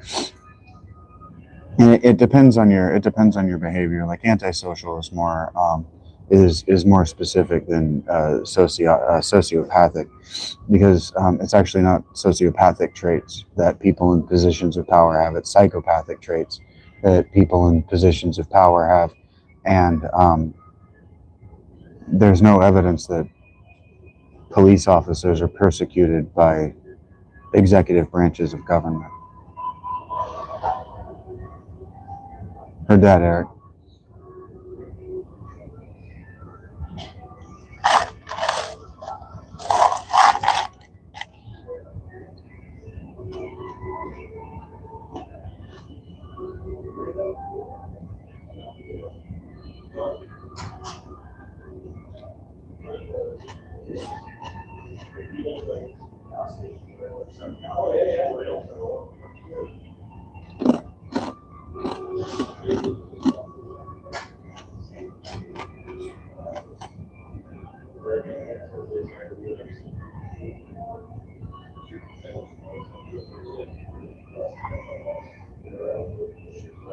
If that's how you feel, Naganas, I have a cup full of ice and I don't feel like refilling the water, so I'm eating the ice because I'm thirsty.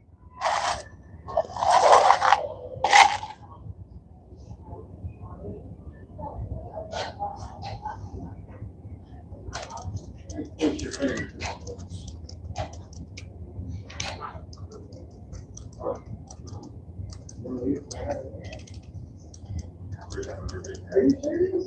got two. We're 2 for 2 today on first time.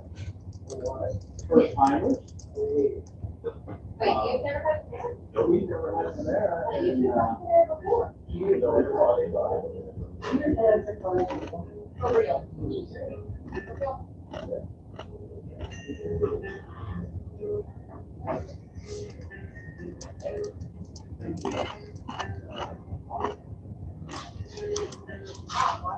Sorry.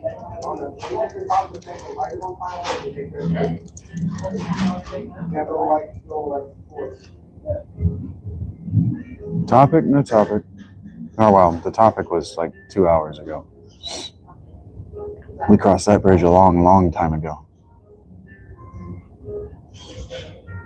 Mostly I've just been feeding people, or I've been reading people like you feeding me information that is completely irrelevant to my life.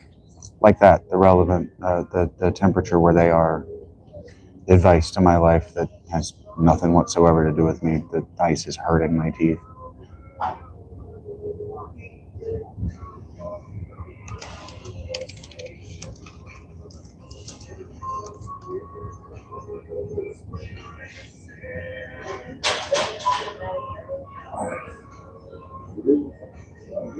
I'm not a football game. You aren't gambling on my temperature. You don't need that information. It's not relevant to me.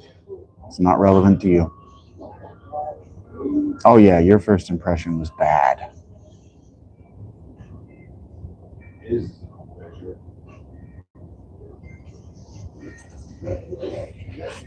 You showed up like you think I'm in a customer service position. You rolled up like you're just 8 fingers deep in the bar. And you're rolling into the gas station thinking you're the coolest guy in the club.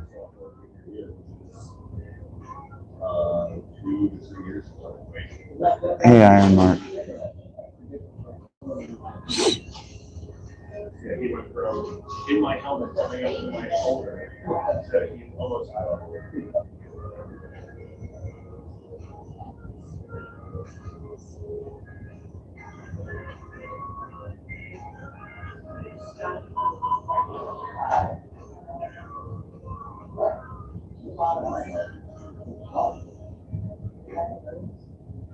Customer service is nothing that I do.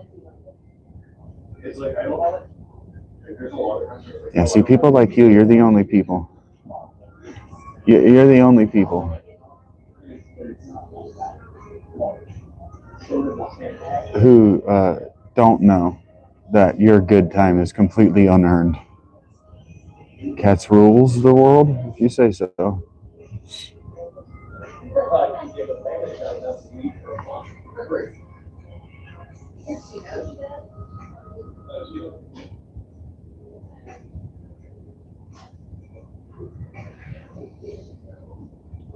Yeah, Mark, you a big fan of that game Stray? I don't know if you got me to smile, Naga. See, that's what I'm saying. Like your good time and the things that you pat yourself on the back for are completely unearned. If I'm smiling in the way you think, it's for reasons completely unrelated to those that you assign to it.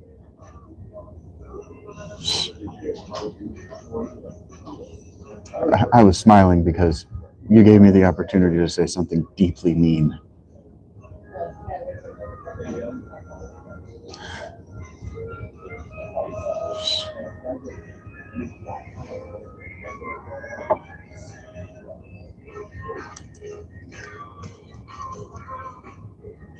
What am I into? Many things. What do I suppose you do for a living? I don't suppose you do anything for a living. I don't have any hobbies. Iron Mark. The word hobby means pretense at work. I don't pretend to work. I'm working right now. I don't pretend. I don't pretend, and I don't presume, and I don't presuppose. Sometimes I presume.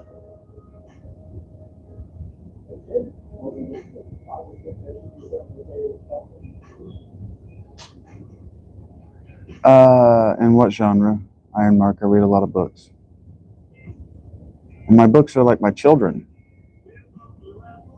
The books I've read can be like my children, I guess, and that I tolerate them all equally. That's not true. If you say so, Naga.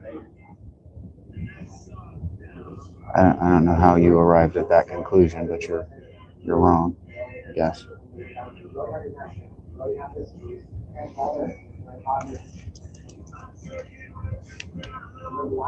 Poe, like Edgar Allan.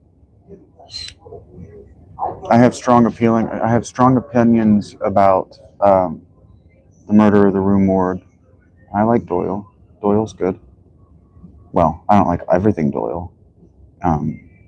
Sherlock is good. Sherlock is a fun read. It's old though.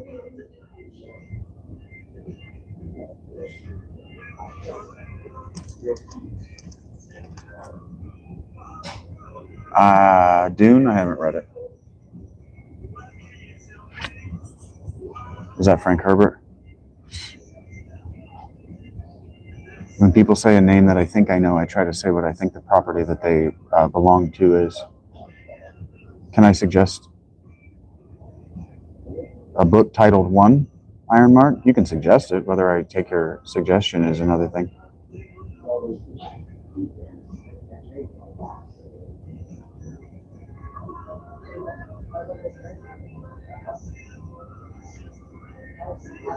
Anti-Oedipus?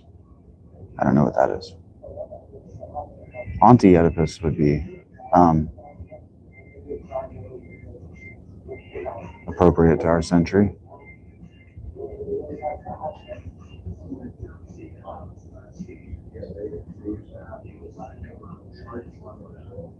You know that's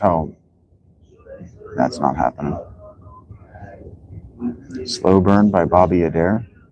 That's unlikely to happen either. I don't know who those are.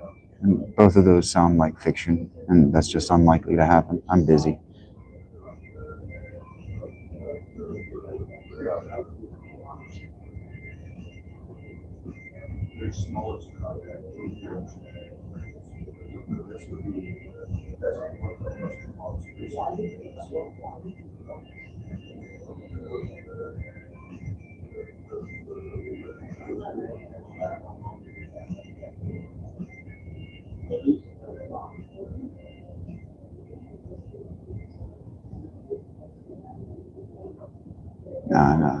No Salman Rushdie.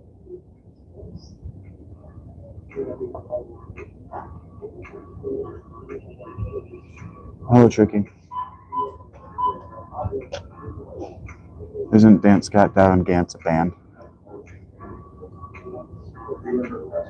Hello, Morvo.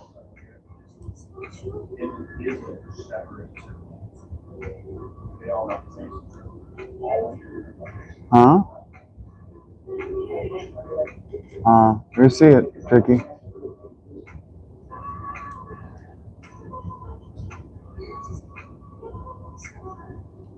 I kind of find myself waiting for 8 o'clock right now.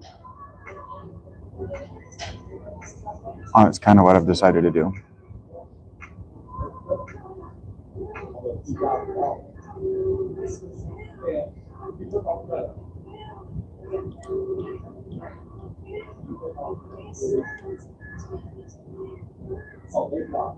Not really, Tricky.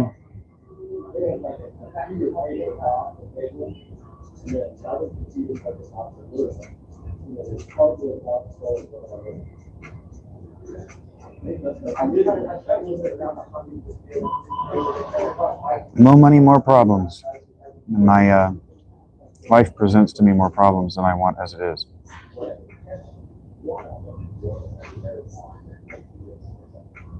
Indeed, turmoil.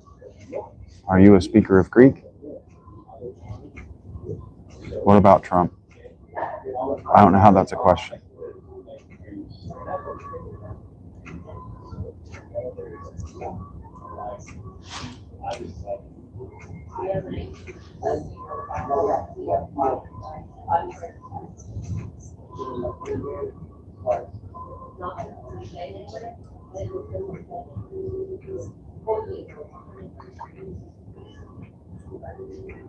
And Trump is a multifaceted person. What do you want to know about?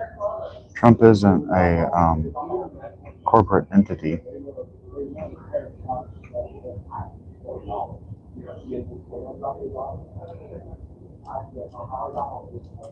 Do you play intro music when you come into live chats, Decoded? That's what I'm saying, Naga. What do you... He's a multifaceted individual. Why do I have an opinion on him?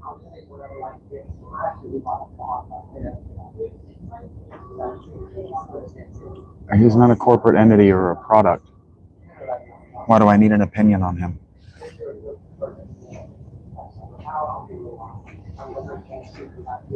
Like a broad umbrella opinion. What is that?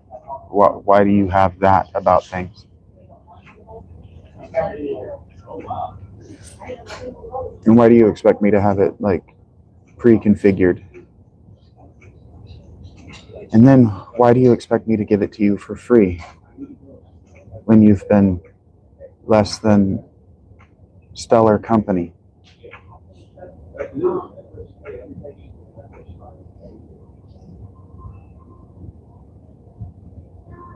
Well, you're not trying to engage. You are either engaging or you're not engaging. So if you're trying to engage and it's not going the way you expect, you can do one of two things. You can continue to put in the same inputs and expect me to react differently, which is insanity, or you can change your approach, which requires self-criticism and self-awareness. Do you have the latter two things? Yes, Decoded, I am trying to be boring, so you will continue along. Being boring disincentivizes the trolls from sticking around. I am trying to be boring, Bowser. I literally just said I'm waiting for 8 o'clock.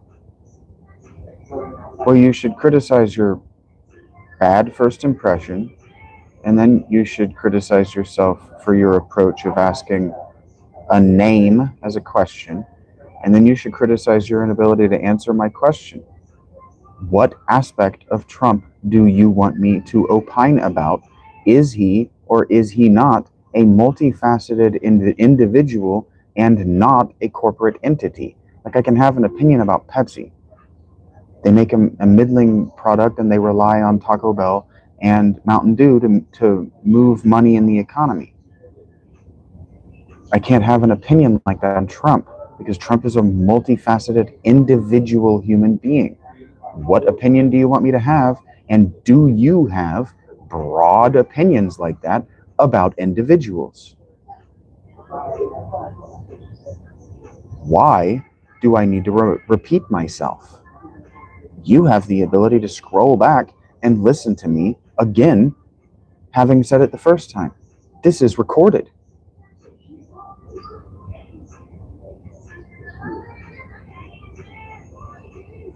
You can scroll back, zoom, and enhance live. Why are you struggling so hard with basic questions? I don't know what that means. Illusion? I don't know what that means.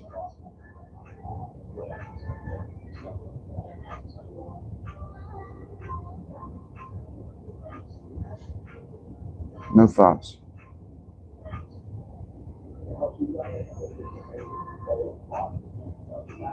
No, I'm not saying anything. I'm repeating myself multiple times, even within the answer. But Decoded, you've been invited to leave. Maybe, Total. You're here. I don't know what bird game is. Are you, Bowser?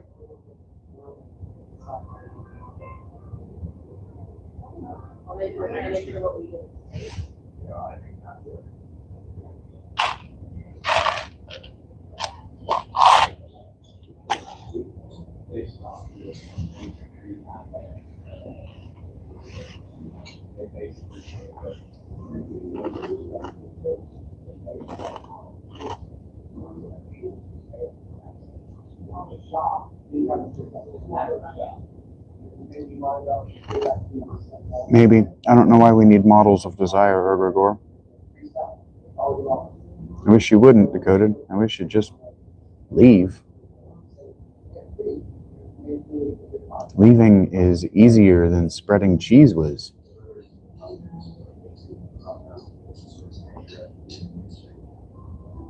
But here we are. Wherever you go, there you are.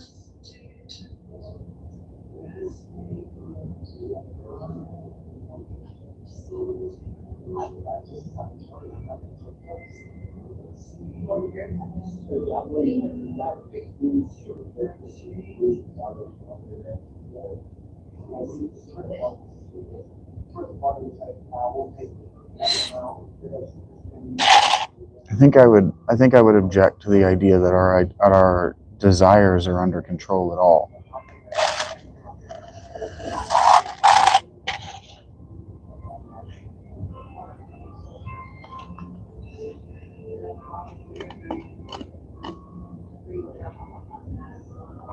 And I don't understand negative critiques of the Oedipal setup. I don't have any thoughts on tarot cards. I know what that means, illusion.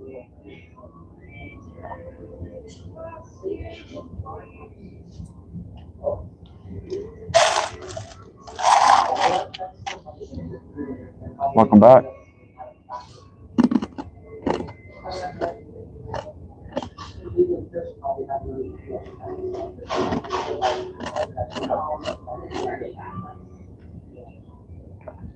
I certainly feel blessed now that you're here. I'm sure I can. I'm not going to, Naga. I don't know what that means. Not gonna.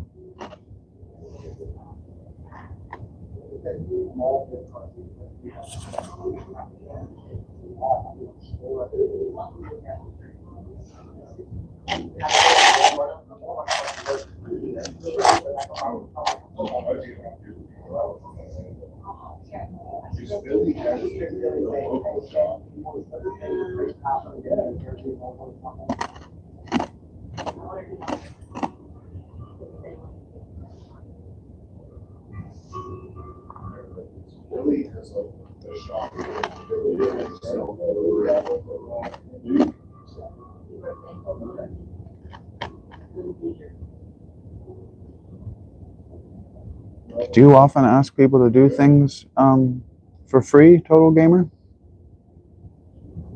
No true what? Tricky. What's not true? I don't know what you're hearing or what you're reacting to unless you use more words.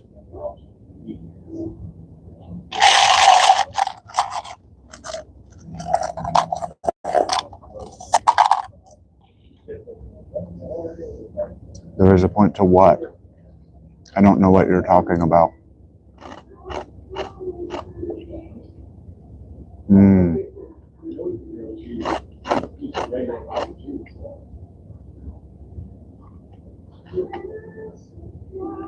Do we often ask people to do things for us without paying them?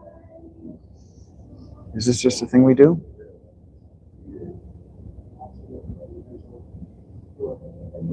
What is a rounded edge? You know what? Don't bother. Sure. I'm an artist. But you're not answering my question, Total Gamer. Do you often ask people to do things for you without paying them? Is that a thing you do?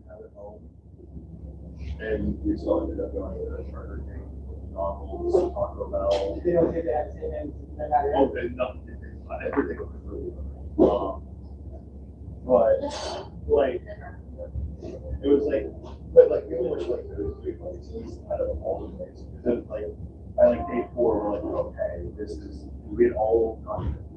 We had all well, we all had people hanging out there. We got food poisoning like day 4, and so we're like, okay, let's just eat something that we're used to, we're comfortable with, we know what the menu is. until we learn to.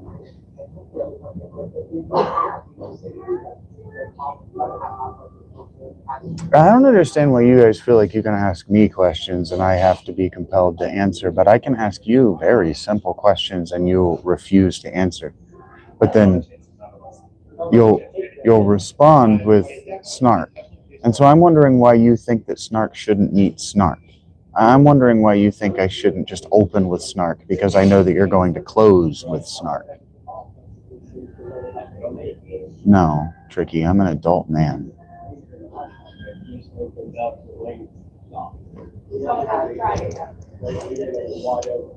We sat here, I ain't been here, the whole damn parking lot was full the entire time we were here. People would like pull out and come in the spot.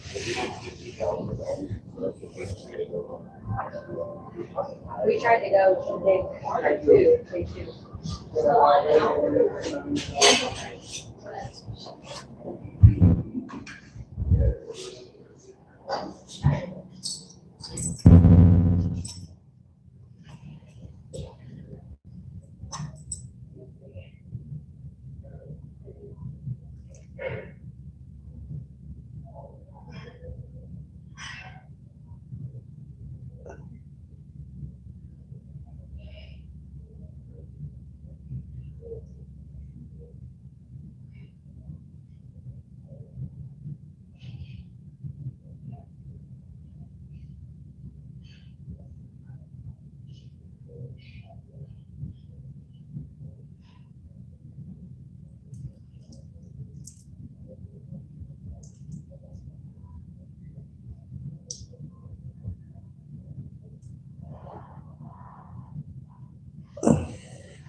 No, I'm talking to someone more interesting than you guys.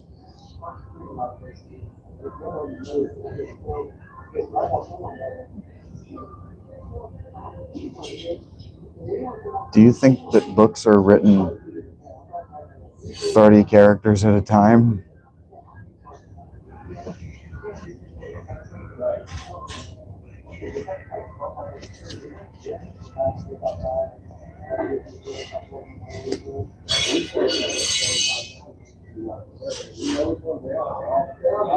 How do you think things happen, Tricky?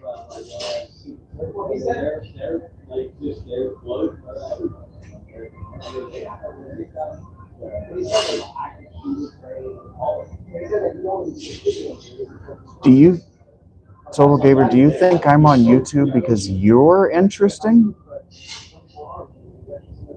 Oh, buddy.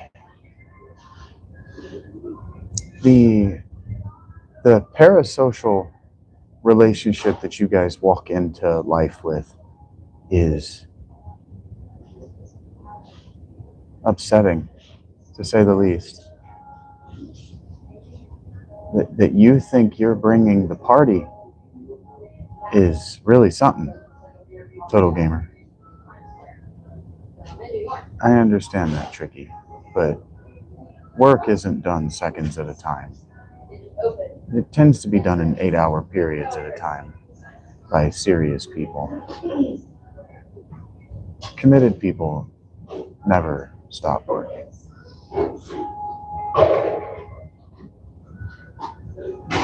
That's why they had to be committed to institution.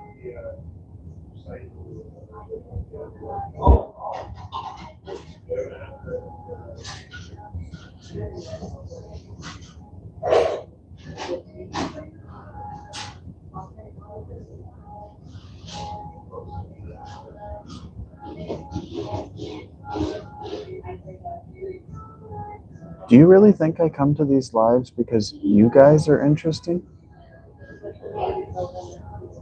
Tricky, nothing ever got done. My granddad, when I was a little kid, used to say, you stand still long enough, you grow moss on your feet. Nothing ever gets done not doing it. I mean, like, think about your teeth. Like, you're never going to get your teeth clean if you don't brush them. People tell me every day I'm never going to make it while they're on my stream, Total Gamer. You're not answering my basic question. You're just trying to insult me because you think that I don't have the willpower to not read all of that. But again, like the last guy that did this dumb shit, I don't read all that because you don't bother to listen when I speak, because you think you're on the microphone. You think you're on camera. You think that this audience is here to see you. That's funny.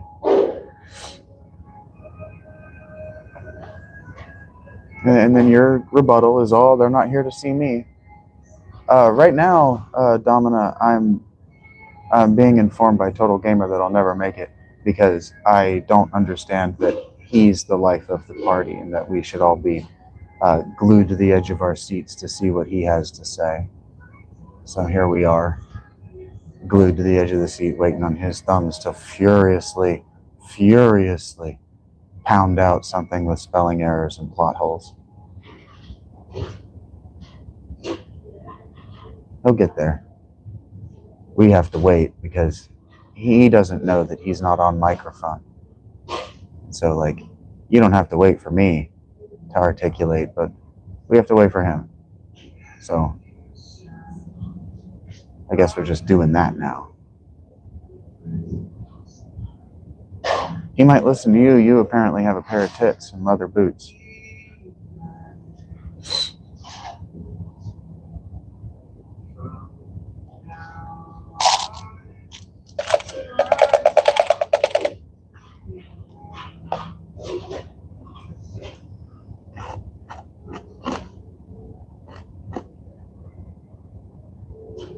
See, what Total Gamer doesn't know is that now I can call his sexuality, his masculinity, his intelligence into question.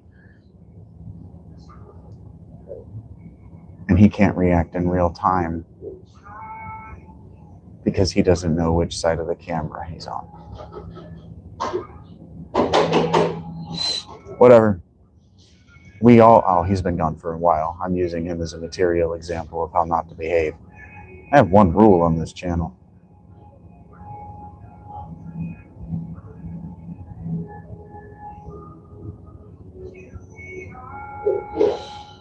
I don't know what that means. Is that a Q? It's very small from here. It looks like it's a Q. I know. I don't know what that means.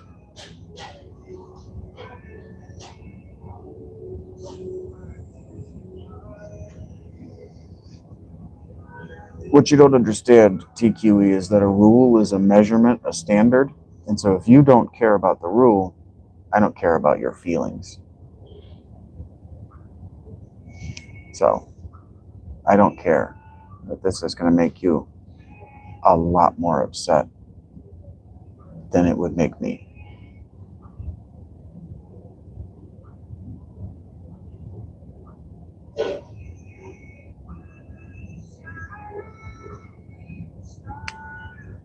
Yeah. A rule is a 0 point from which to gauge positive and negative. I did that backward, but whatever. negative and positive. A rule is just a measuring stick. It's a 0 point. So if you show up and you're an asshole, I know that I have carte blanche to be an asshole to you. It's not hard. People think that rules are only enforced by violence, and they can be enforced by censure too.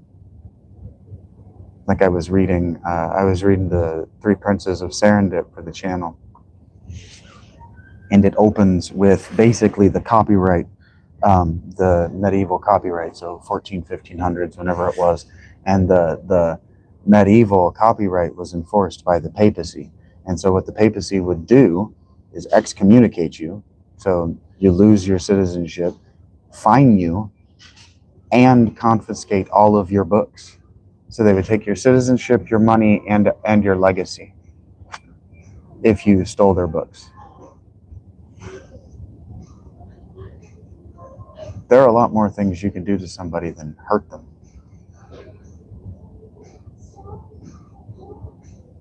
So they show up, they want to do I'm going to be an asshole, I'm going to try to hurt your feelings because it amuses me to hurt your feelings because I'm a psychopath. And I just hurt their feelings in a way that they can't retaliate to. And it's sad, but that's how judo works, right? You use their momentum against them.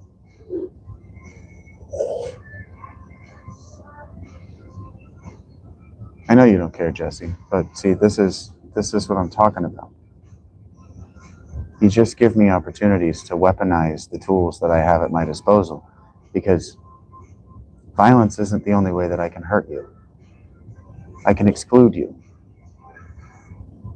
Because see, what none of you calculates in your mind, because none of you watches for long enough before you judge. None of you observes for long enough before you judge whether you want to subscribe or whether you want to engage and comment at all, is that my upward trajectory in subscriptions is going to eventually hit 10,000, is going to eventually hit 100,000, is going to eventually hit 1 million. Even if it's 10 a day for the next 10 years, I've got the rest of my life because I generate enough income at this to survive now.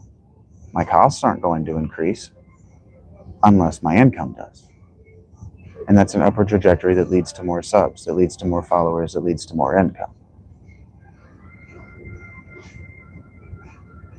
And so there's going to come a day where I have so many followers that the people that I've muted and turned off and blocked and will never get to engage in the channel are forever censored. They will forever be that. Because I don't go through and I don't clear all my blocks. There are thousands of people at this point that I've blocked.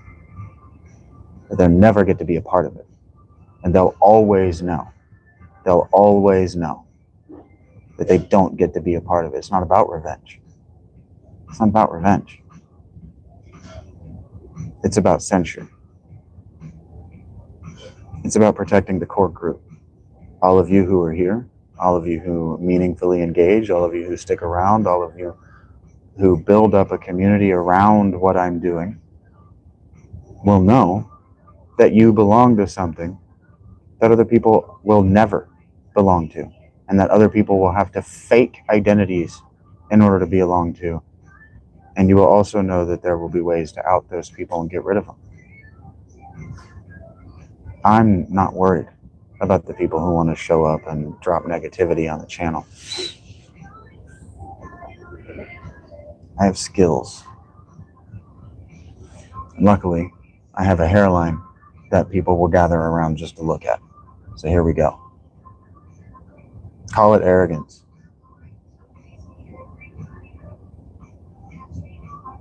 It's preparation. I love you too, Eric. Since I came back to share that my life was in turmoil, and the woman that I love was really struggling with her life, and that I was going to be here to see her through it, because that's what a man does for his woman. Since then, I've grown by 200 followers. When it seemed like, I know it is, Domino. I know. I'm not being ironic. Luckily for me, and thankfully, I have a hairline that women and men will come and just look at. And that's passive income. If that's how you feel, Warzone, move on. Why do you feel like, okay, let me ask you. Now that you've told me that, do you think that I'm gonna radically change my approach? Let's engage on it. You think it's bullshit. What does that tell me? I don't know you. So I don't know how sensitive your bullshit detector is. What now?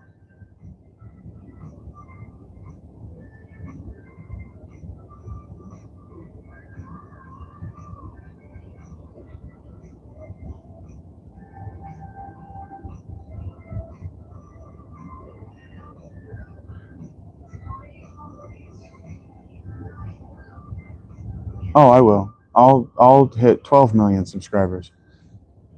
I'll hit as many as I want. But that's what you think is bullshit? That upward trajectories don't happen? That's what you think is bullshit? That 1 subscriber, 100 subscribers, 1,000 subscribers, now 1,700 subscribers, you don't think that's an upward trajectory?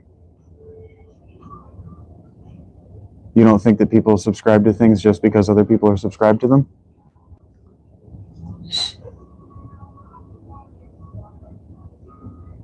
I'm more successful at what I'm doing than you are, Warzone. You're in my chat watching me, which means I'm more successful than you are. So I don't know how you think your insults stick to me. You're just insecure. You're just a small guy with a small dick. Oh, not possible projection. 100% projection. He's just talking into a mirror. It's the hairline. And frankly, the crooked mustache. 11 viewers. Thank you very much. And that's still 10 more viewers than you've got, Warzone. The only viewer you've got's me. And you wouldn't have that if I weren't live. So still, my success. Your accomplishments right now are my success. And I'm generating an income at this. You're making me pennies. And with any luck, my engagement with you and my taking you and your horseshit seriously is teaching people something about what real confidence and security are. You still haven't answered my question. How do you think this is going to go for you? How do you think that, how did you think this was going to go? That I was going to turn around and do a 180 and be like, oh yeah, you're right, I should just give up now. Yeah, 10 people, 13 people now watching you and hanging on every word you say with the potential that they're going to throw some venom in your face because they had a bad day, that's a lot of pressure. Warzone couldn't do it, or he would be doing it and he wouldn't be talking to me. He's buckling under the pressure of talking to me at all. You can't keep up. So to what end? Still won't answer my question. Can't follow a basic line of reasoning.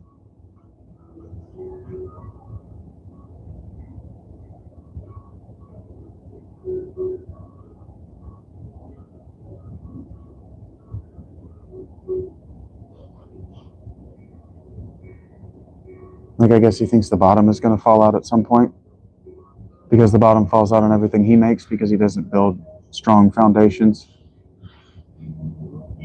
Maybe he just doesn't understand what upward trajectory is.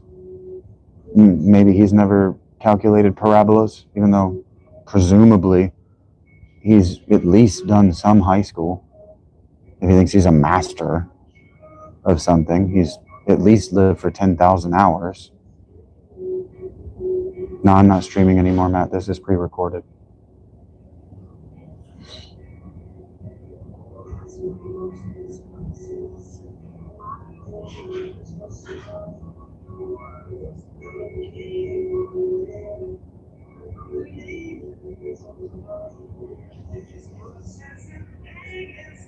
You guys are weird.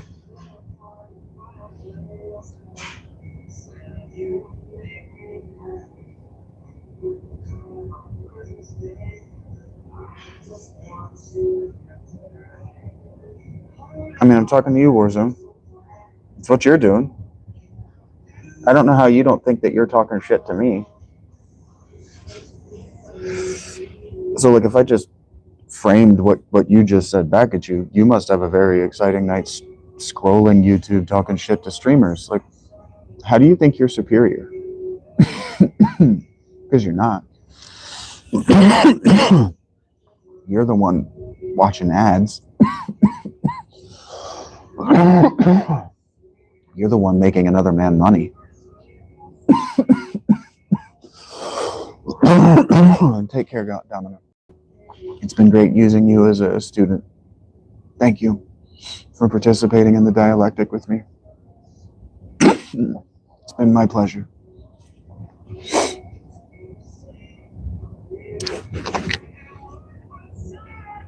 I don't know why my evening needs to be exciting.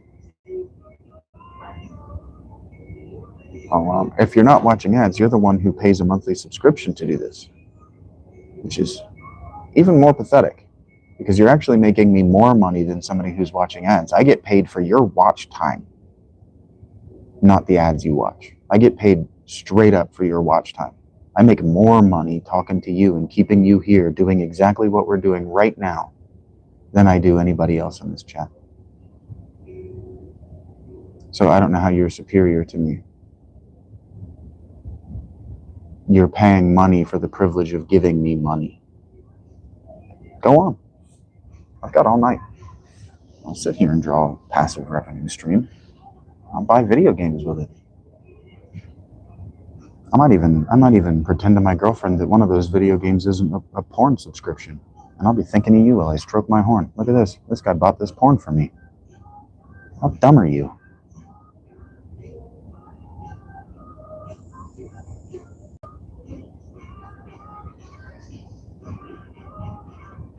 You would know, Wither. You're the 0 point. Anything more than you is gay as hell, and anything less than you is only a little gay.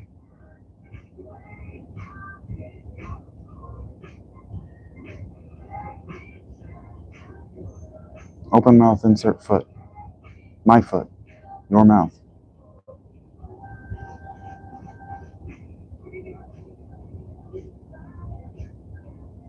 You are the rule along which life slides.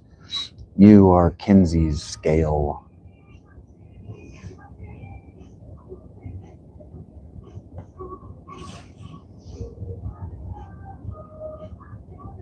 Me insulting stupid people, Rachie. I got 14 minutes. I can do a little bit more crowd work.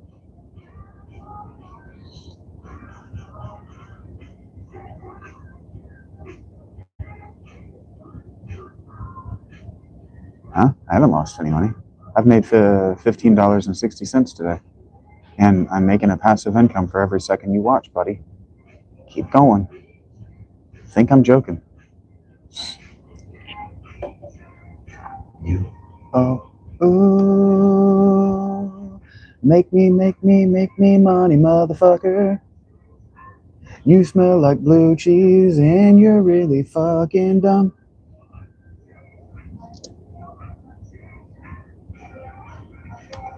You are fucking dumb.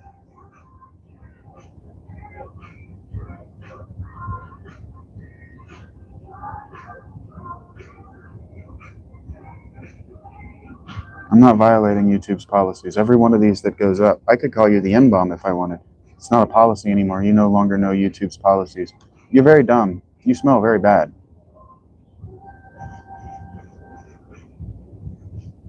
I don't live at home. Why are you back, Hector?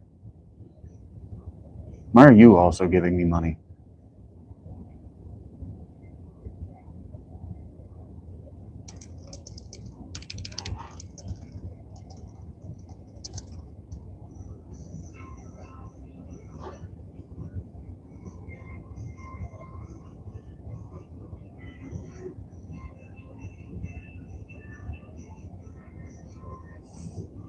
I've been doing this for 2 years. See you, Warzone.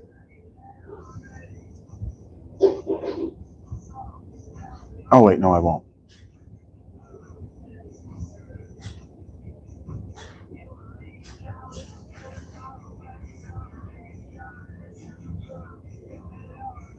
YouTube's not going to demonetize me. and YouTube's not going to take the stream down. He's just got a tiny dick. He's got a tiny dick, and he really, really, really, really badly wants to be butt fucked by his dad.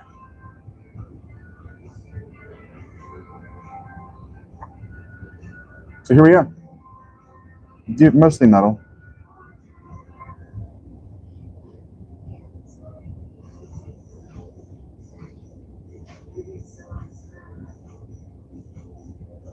This is a conversation I have a lot, and I sing and talk music on the channel a lot. So you have an opportunity to have gotten that information on your own. I do know of Meshuggah.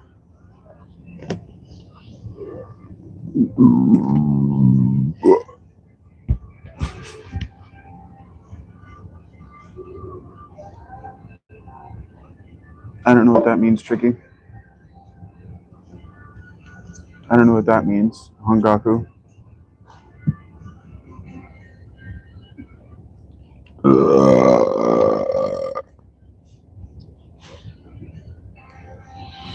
Oh, that chili hit my gut like a fucking lead brick.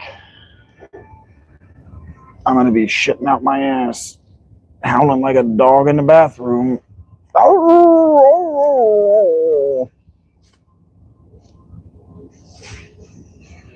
Catch 33 is not better than Obsin.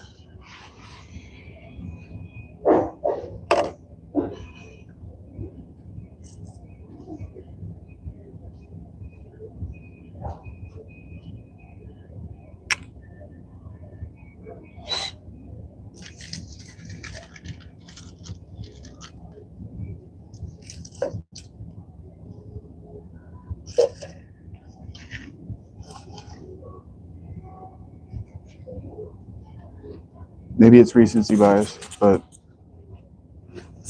Catch 33 is objectively, in my opinion, not better than Obsin. And not just because of Bleed. Dancers to a Discordant System is a perfect song.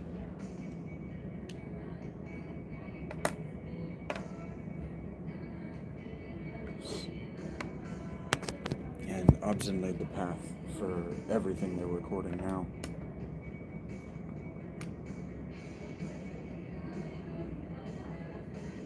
Maybe.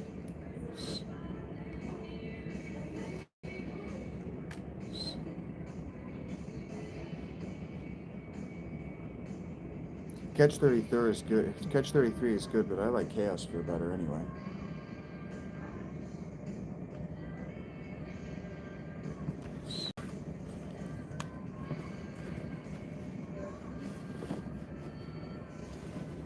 I like Kolos better too.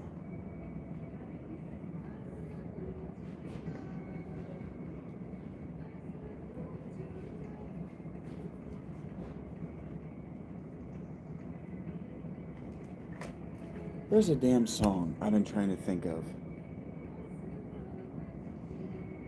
It's like 30 minutes long. It's not much sugar.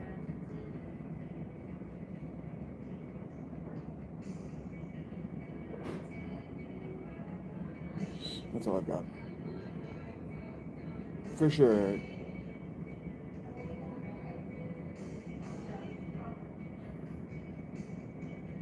I'm not an AI, Tricky. No, I won't ghostwrite for you.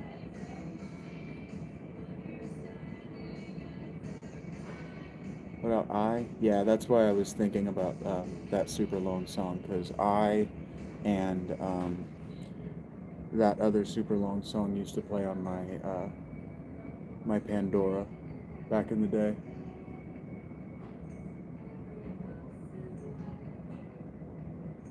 I don't remember what it's called.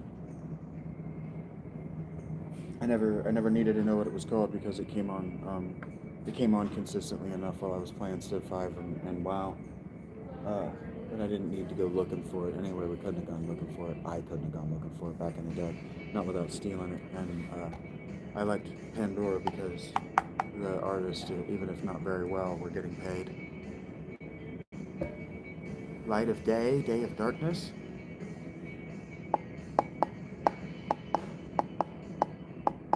Yeah, sure, but I'm not ghostwriting for you. I'm not ghostwriting for you. I'll edit, but editing and proofreading are paid positions.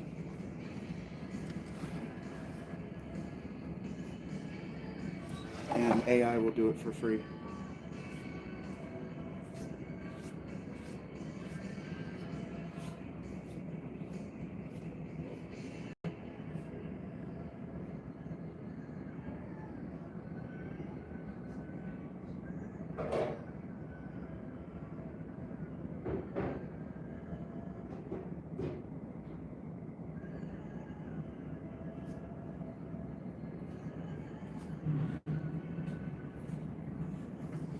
I am not a clerk, cleric, scribe, or clerk. I will not do your writing for you. I'm not an AI. I am not a generative AI.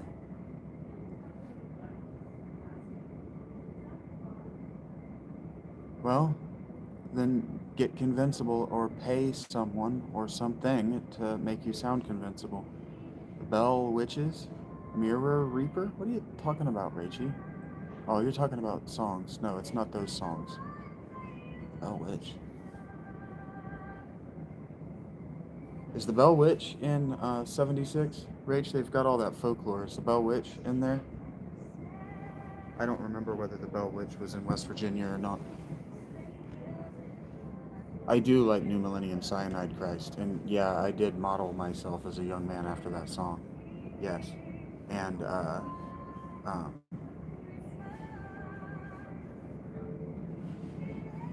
I like closed eye visuals a lot, and I'm probably going to end up saying a bunch of songs from Catch 33.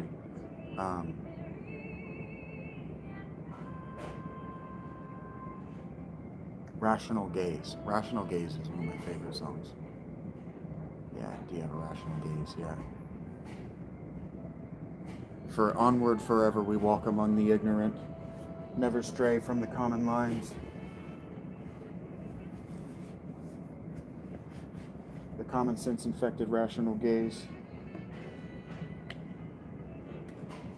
Those songs brought me here. You like Juice? Heard Rachie. Those aren't them. It's more of a groove metal than those bands are super heavy. It's more of a groove metal track. Here, let me see if I can find it now that yeah, I'm not finding it. I'm not finding it. Gemini has given me songs I know aren't it. I really don't remember.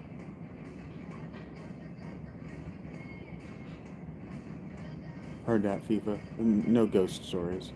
The Bell Witch is a discorporate entity. It doesn't have a physical form, so no cryptid to put in a game. Gotta stop that, Eric. You're gonna encourage people to think I like it.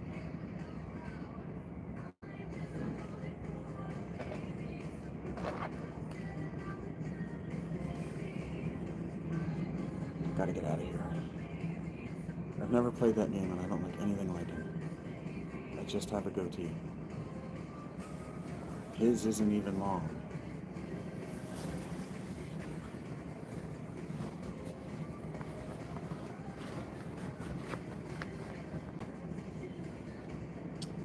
It's upsetting because I feel like the song was called like Space Truckers or something like that. Space trucking, come on! I really think it was about a space trucker. I really do. Take a ride in a space truck?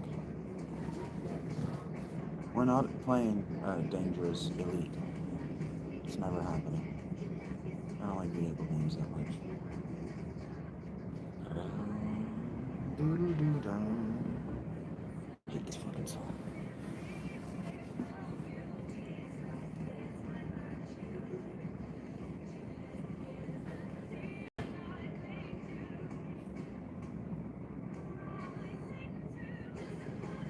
Shut up, Mitch.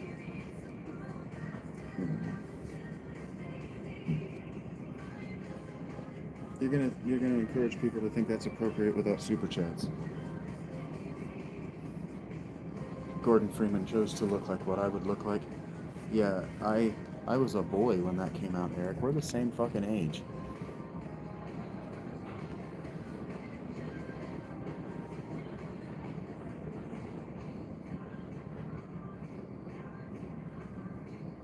You don't even look similar.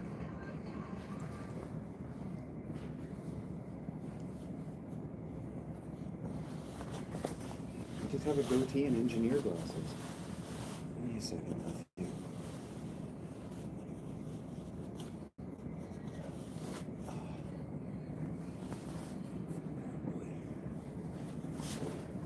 I told you that was going to happen, Eric. You were going to encourage people to think that I like that shit.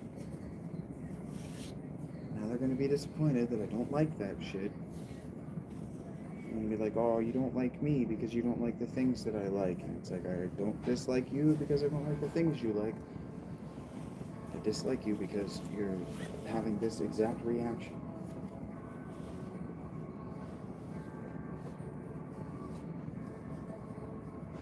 He's from that fucking Half-Life game. Don't know what that means, Herbivore. I'm not in that movie. I know who Gordon Freeman is. I know the Half-Life series. That's how I can say that I don't look like him.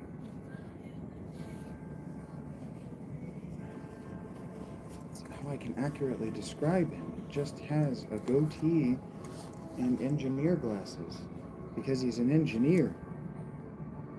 And I just happened to grow up among engineers in the 1990s. The game was made and produced in the 1990s.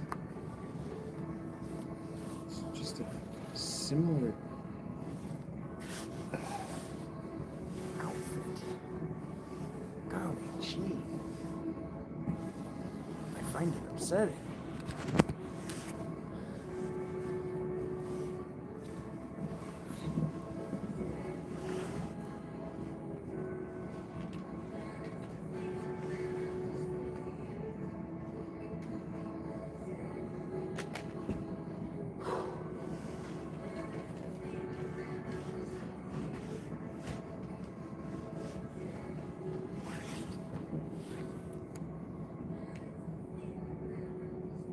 Yeah. Neebs does the same look because that's a common look where I grew up. Neebs and I grew up in similar places. Neebs, Axel, and I grew up in similar places, around similar people. Rural North Carolina.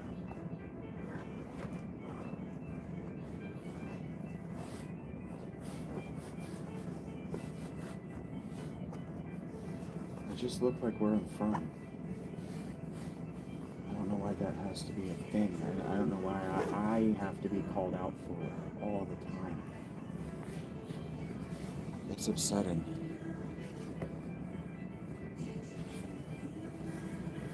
I grew up around the same place, the same people as those guys. I talk the same way they do without them because I grew up in the same place. I don't know why I have to defend that over and over and over. Okay, fine. I didn't grow up in LA or New York. I just don't understand why that is a crime that I have to pay for. Like, I gotta pay it forward that I grew up in North Carolina and live in Ohio. Like, what the hell? This is why North Carolinians are the way they are. Sure, there are spicy memes.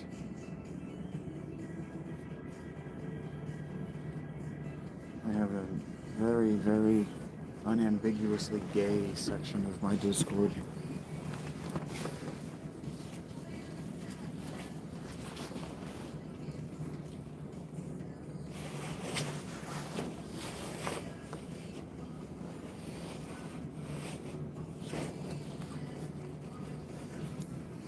Gay men have had a fondness for coming out to me my entire life, so I just fucking ignore it anymore.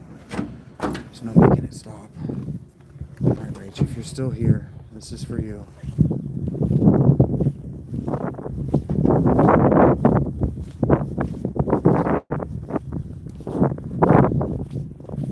It's still coming down.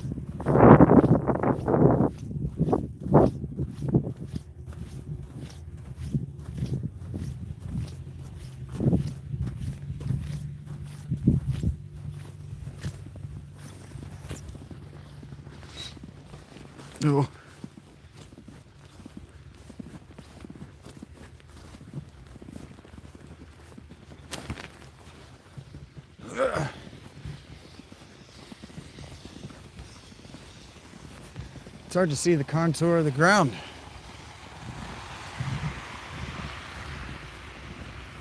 God damn it, Eric.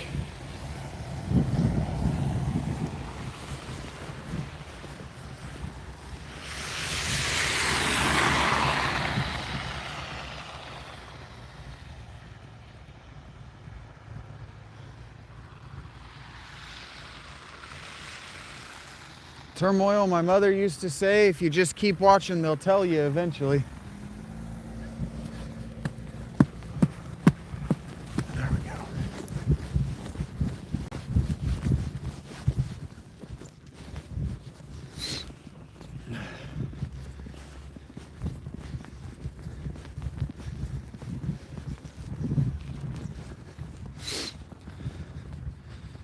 I'm not cold.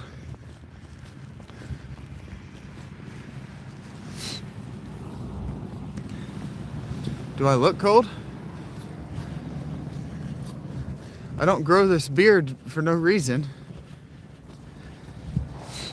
I am not in Kentucky, no.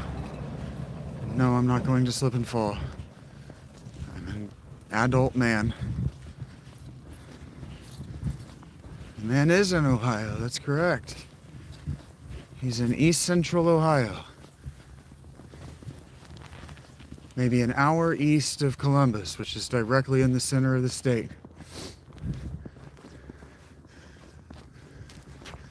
You may or may not be familiar with Columbus from Ohio State University. Total fucking shithole. But at least it's not Michigan right now, right? Jesus Christ. That school, man.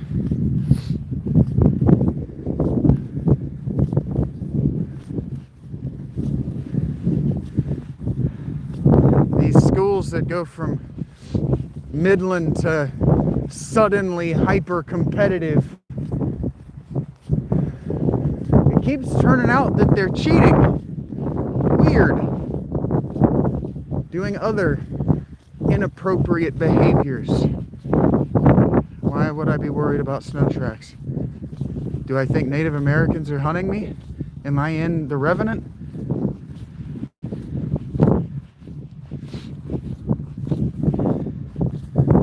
I think is what it's called. Yeah, sure. Every city has a roundabout. Has one of those.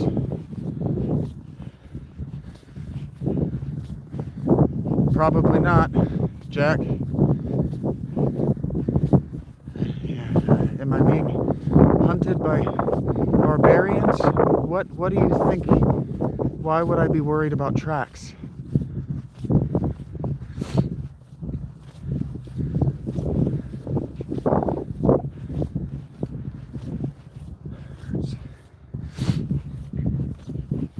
Why are you sorry to hear that?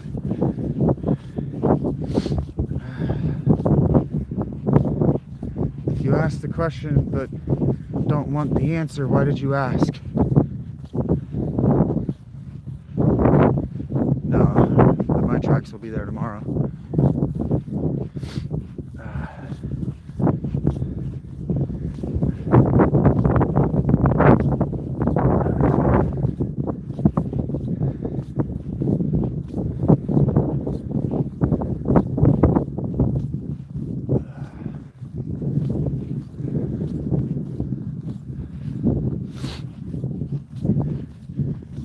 Should not tell me what to do.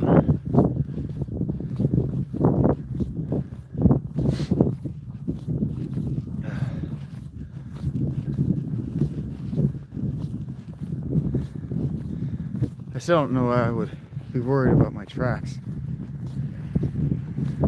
Is anyone worried about their tracks?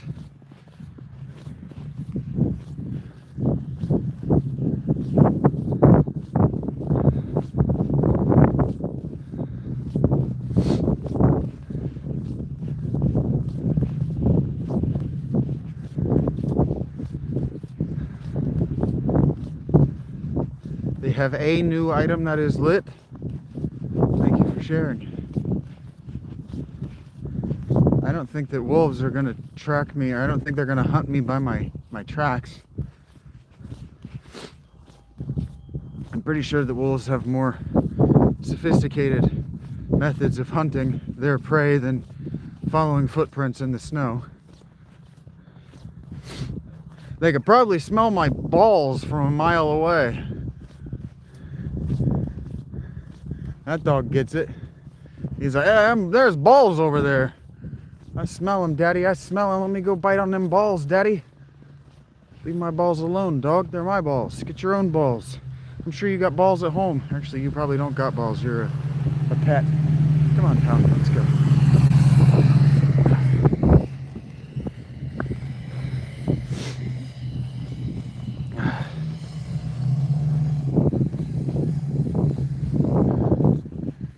I don't think I'm in imminent danger of needing to cover my tracks.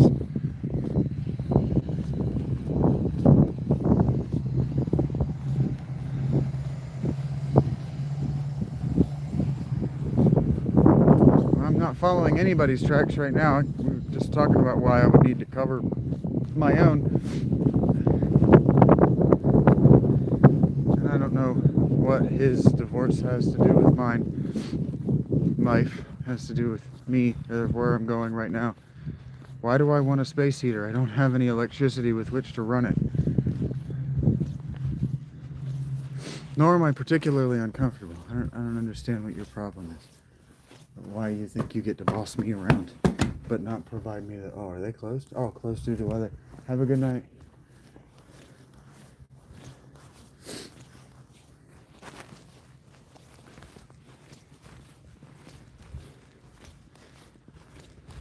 It's not hard to smile. I promise, guys. It isn't hard to smile. You're in your beeswax, Spicy.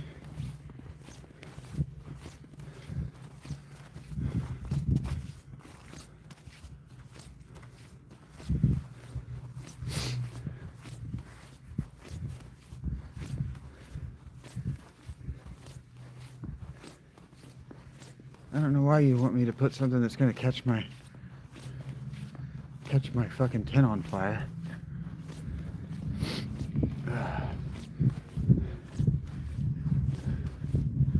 I also don't know what like evidence you have that I'm cold. My nose is only just now starting to cherry.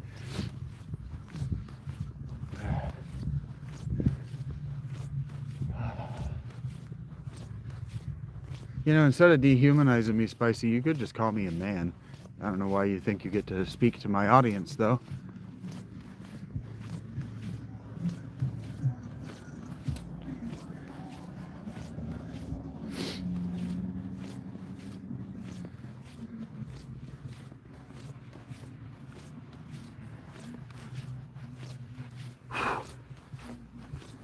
Because I'm sure that you don't identify as a content viewer. Yeah. It's like hiking on sand. Hiking in the snow, that is.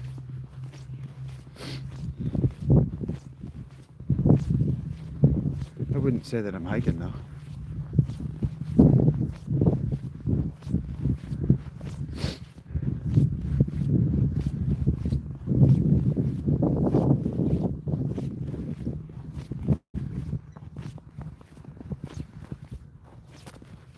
I am glad this hat is wool and waterproof, because I forgot to put my waterproof hood up. So I'm gonna have snow in the back of my neck too, probably. Why do you think I left Panera, Spicy?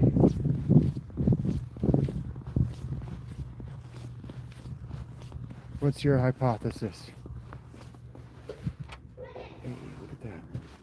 Yeah, after Dublin, I was like, I hope you're gonna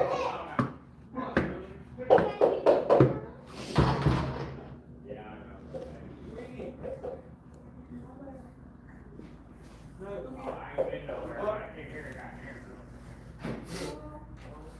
Yeah, I know. Well, sure, but are you familiar with the concept of closing?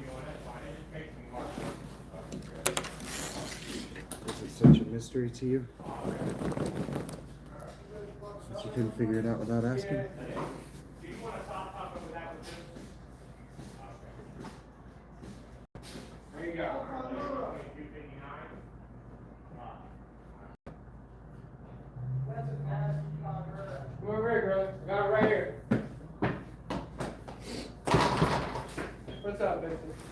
What up?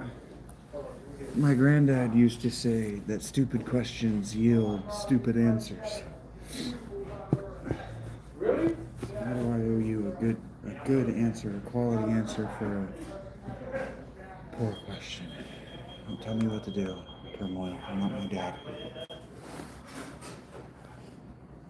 If you were.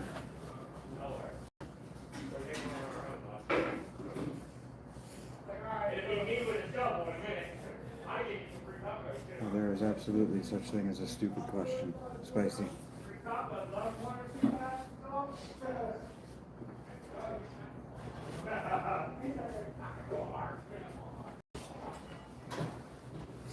If you were to rebut my grandfather's ask a stupid question, get a stupid answer with there's no such thing as a stupid answer, he would say if that's true, then there are just stupid people.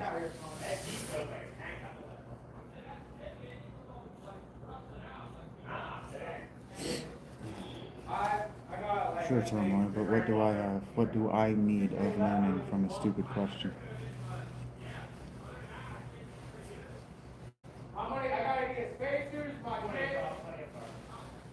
What do I have?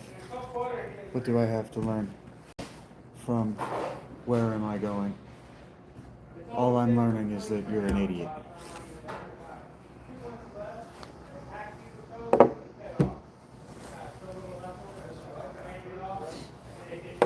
And how many times do I need to learn that before I can just know it? It's like how many times do I have to see a tree be a tree before I just know to expect trees to behave in the way the trees behave? Sure, Turmoil, you're also trying to contradict me with petty, what are those called? How you doing, Vincent, buddy? I'm doing, I'm how are worried you? about you, man. I hope you can make her in. Worried about me? Nah, man. Yeah, once you get frostbite or something out there, man, it's cold. It's not that bad. I don't know if you can get your freeze. I think it's out. Will they just do the thing? No I worries. have some in the back. I'll have to check. We got a new cookie freeze. Cookie? Okay, heard that. Want a dryer? I'll have to check out the menu. Hey, it's Shabby. It's Yeah, my phone's battery froze.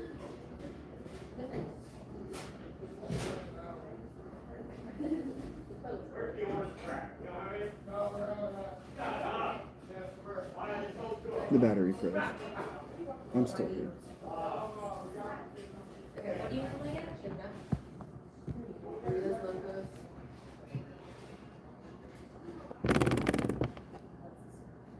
Oh, yes.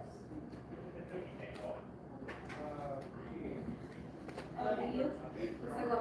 Now you're panicking, aren't you?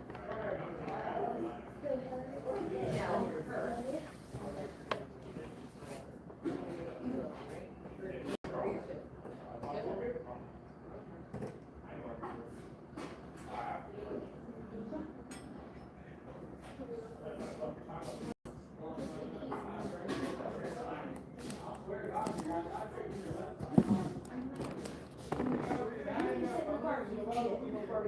We're not gonna pay. Is this someone?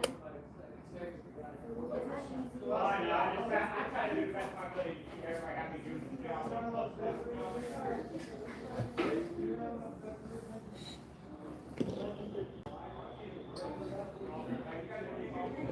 And the dust settles.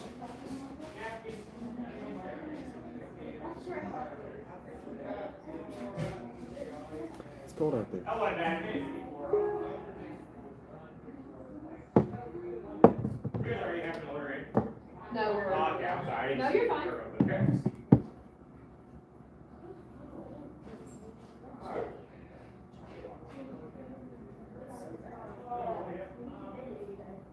No, I just gotta like walk for a little bit. This is what I know vacation I have to like. Yeah.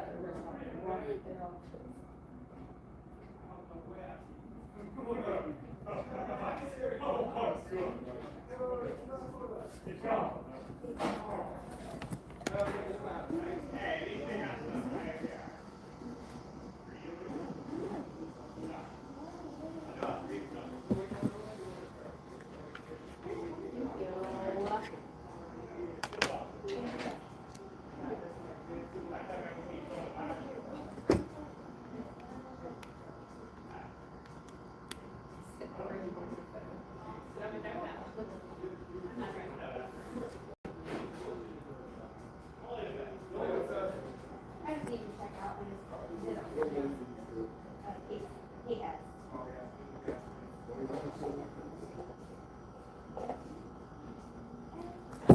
you guys have a fight of the day or something? Yeah, we were in Dayton. It just took us 4 hours to get home from Dayton. Oh, I can imagine it better. Yeah, it was real bad. Who are you guys with? Is it, so yeah, my, sister and my mom, they all went to Garland. Go back there. I seen the heroes, you know, later on. I got, Oh, yeah. my daughter myself, so it's like, I already know. Here we go. You're in it. Oh, not yet, but soon enough. You will be. My princess is definitely gonna be just walking her walk. I hate it. My daughter does God, makeup that they put on the girls is unreal. I don't agree with that. They don't need that much makeup to feel like you're it is what it is. As a dad, I just don't care about it. It gives the wrong message, I think it gives the wrong message. Preferably, I prefer mine to prepare. I'm glad to know what not to do then, Alec.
Guys, didn't have any drinks at all? Thank you.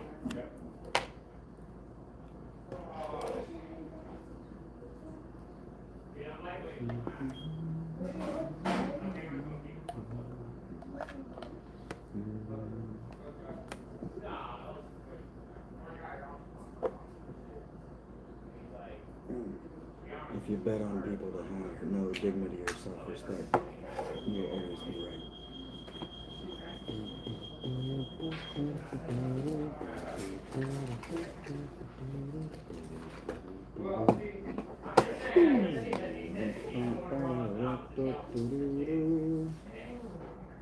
I don't know what they give in purgatory.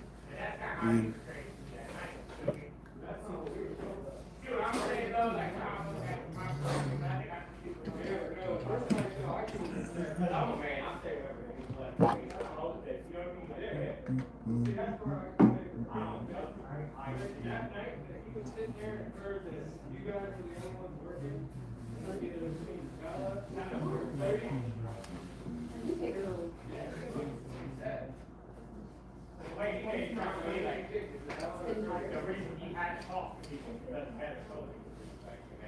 There's a possibility you can take it away. Like, somebody lying,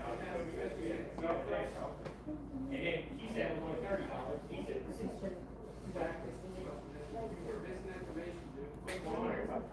I just don't want my name mixed up with anything.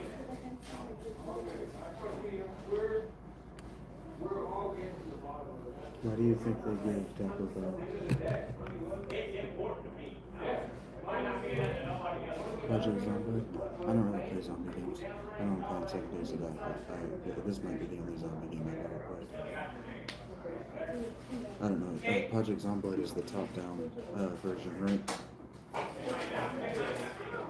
You guys, get home safe, guys. Thank you.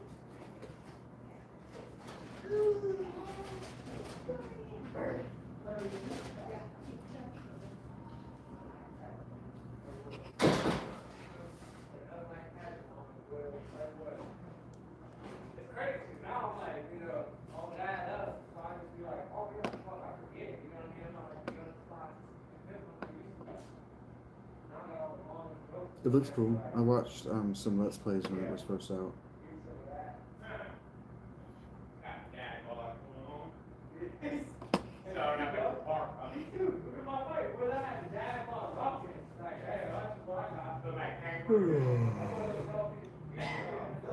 If I see a car roll through, I'll come run back here real quick. I'm gonna sit on in the car. Smoke my cigarette. You guys take a break or something real quick? We're wet. Let's go. You got me. I got you thinking about it. Where would you start, Matthew?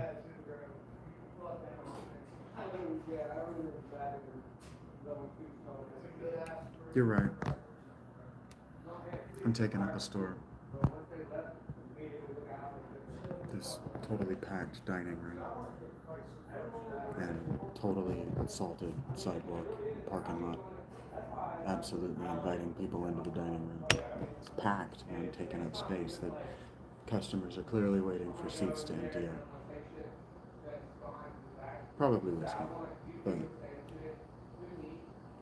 you don't get to occupy both those. Settle and spin.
You enjoyed those, Herbivore?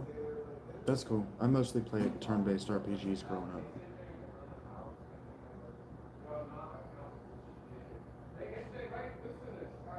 Final Fantasy VI, Final Fantasy Mystic Quest, Super Mario RPG, Ogre Battle 64, and then I played a ton of EverQuest.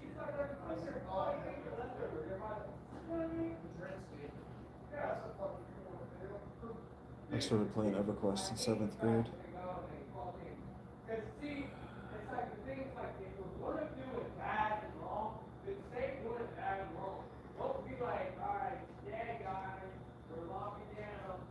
In that era, I was playing EverQuest and World of Warcraft, Final Fantasy 12, and Civilization, Total War.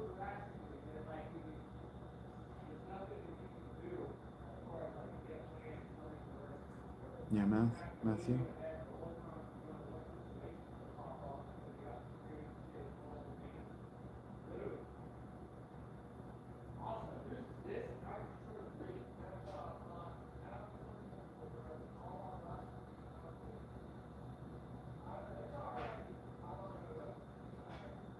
That was the first thing I did too, by the way, is I put the things I thought were absolutely essential into bags. And then all that stuff was destroyed in the first 10 days.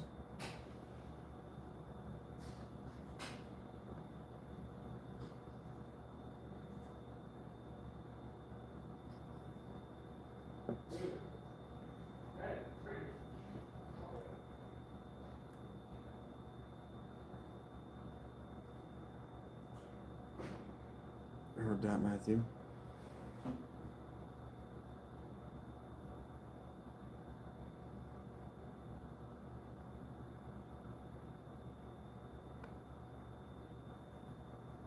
Why not, Fred?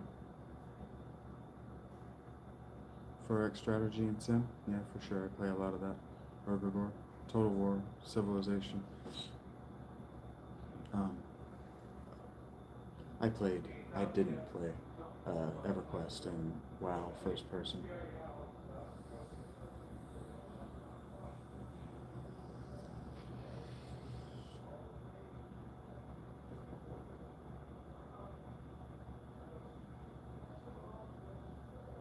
I don't know why I would disbelieve in Paul McCartney, Clyde. I have no reason to believe in him.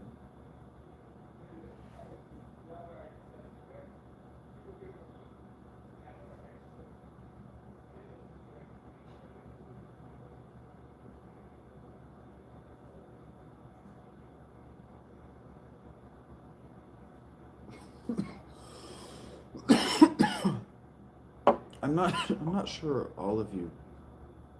I'm not sure that all of you who ask me these questions realize that they come with a pro and con position. So if I take either, the other is there to be discussed because we're doing dialectic. And so, for example, I don't understand why it's a belief proposition whether Paul McCartney.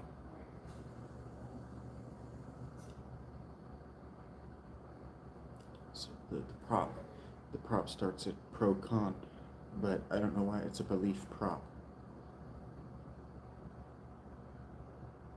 Haven't had a fight in this store as far as I've ever seen, Gina.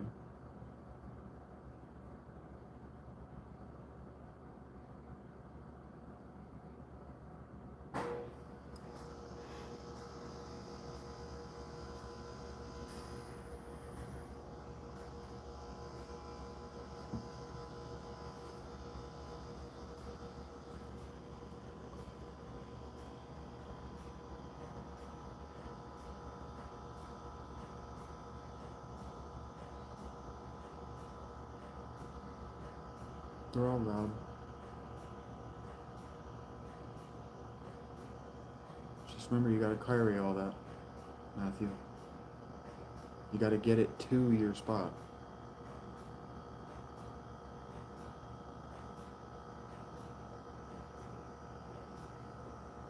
It's not a video game. First time taking a nap in a while, Gina? Heard that?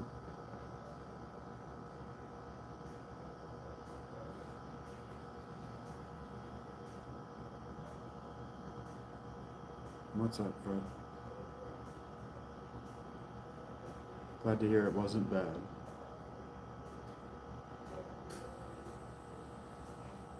That also kind of indicates it wasn't good either.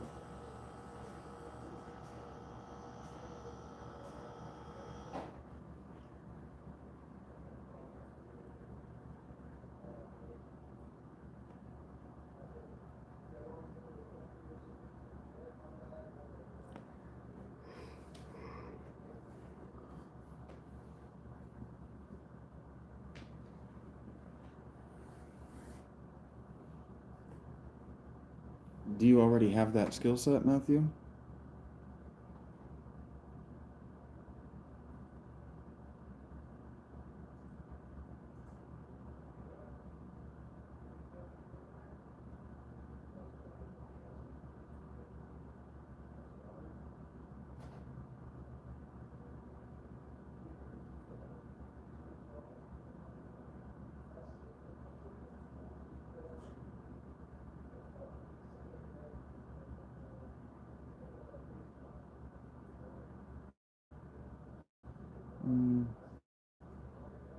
Do Legos directly translate to kitting out a waterproof safe with wheels?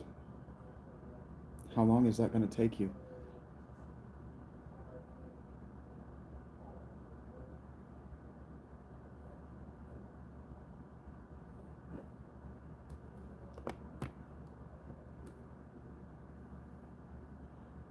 I'm just saying, you're thinking about it. I'm engaging your thinking on it. You got to remember to think the highest difficulty possible.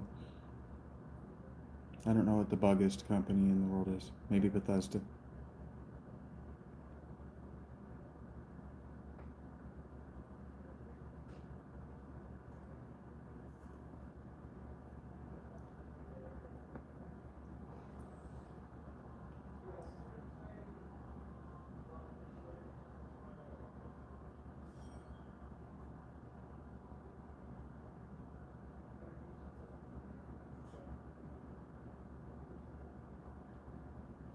Bethesda, yeah.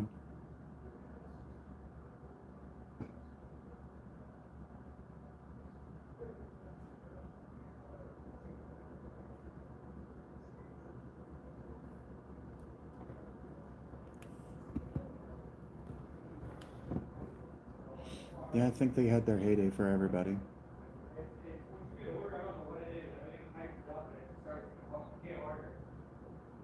Where the promise and the potential outweighed the actual end result. Yeah.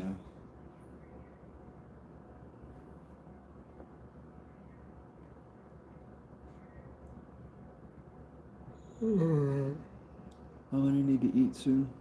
No, thank you, Fred.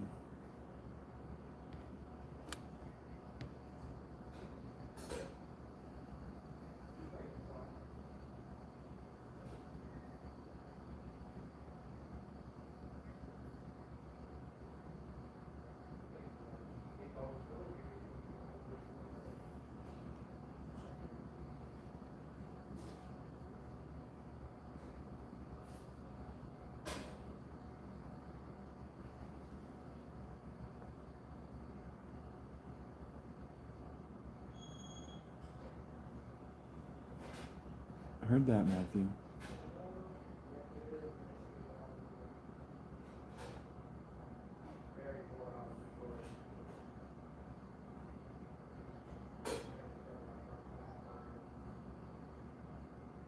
You just got to remember that your body heat is maintained by the calories burning in your belly at that moment. So if you're building all this stuff outside, when are you building a shelter? How are you sheltered from the cold? What clothing are you wearing? How are you waterproof? How are you waterproof? And then how are you getting the water on your innermost layers off of your body as you're doing all of this labor? Because like building a thing is labor. And every trip there and back is calories that you have to replace with food. And so where are you getting your food from? Where's your water? If you're out, winter dehydration is a much more serious risk than summer dehydration because you don't know you're dehydrated.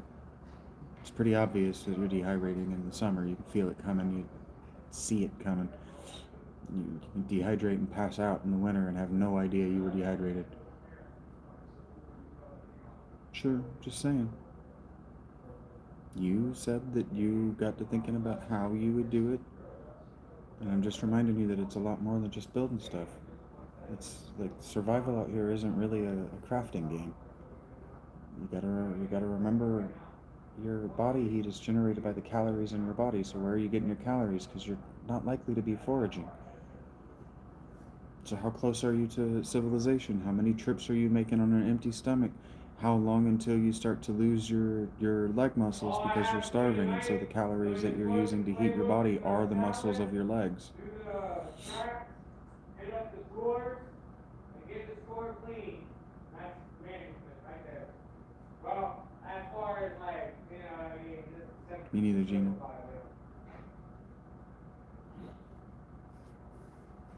I haven't eaten yet either today. Not in a real way. I'm glad to hear you're drinking, Gina. Take care of yourself. Winter dehydration is very sneaky.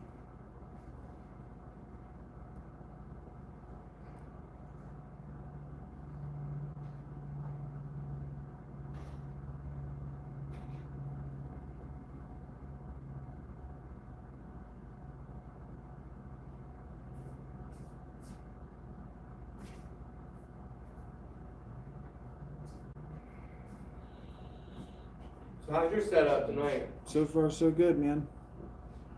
Still using the same setup from last winter, you said? Yeah. How do you do it? Like, you got like a fucking, you got like a tent, fucking, is that what you do? Tent, space heater? I just have a little backpacking tent. Oh, really? Oh, yeah, I was just gonna say, I know, they got those, it's on Temu, but you can go to like Walmart, look for the little box ones, you know what I mean? Because then you can just take regular trash, shit like straight up out of the dumpsters, it's dry. burn it, you know what I mean, for like emergencies and shit. I remember when I was fucking, I intentionally made myself homeless. I told my lady I'm either leaving you or you're leaving with me. Simple as that. Bottom line, you know what I mean? She left with me, she was like, you get rid of that one, you know what I mean? Yeah, no, I get it, bro. You're not paying for tacos. Shut up for God's sake. No.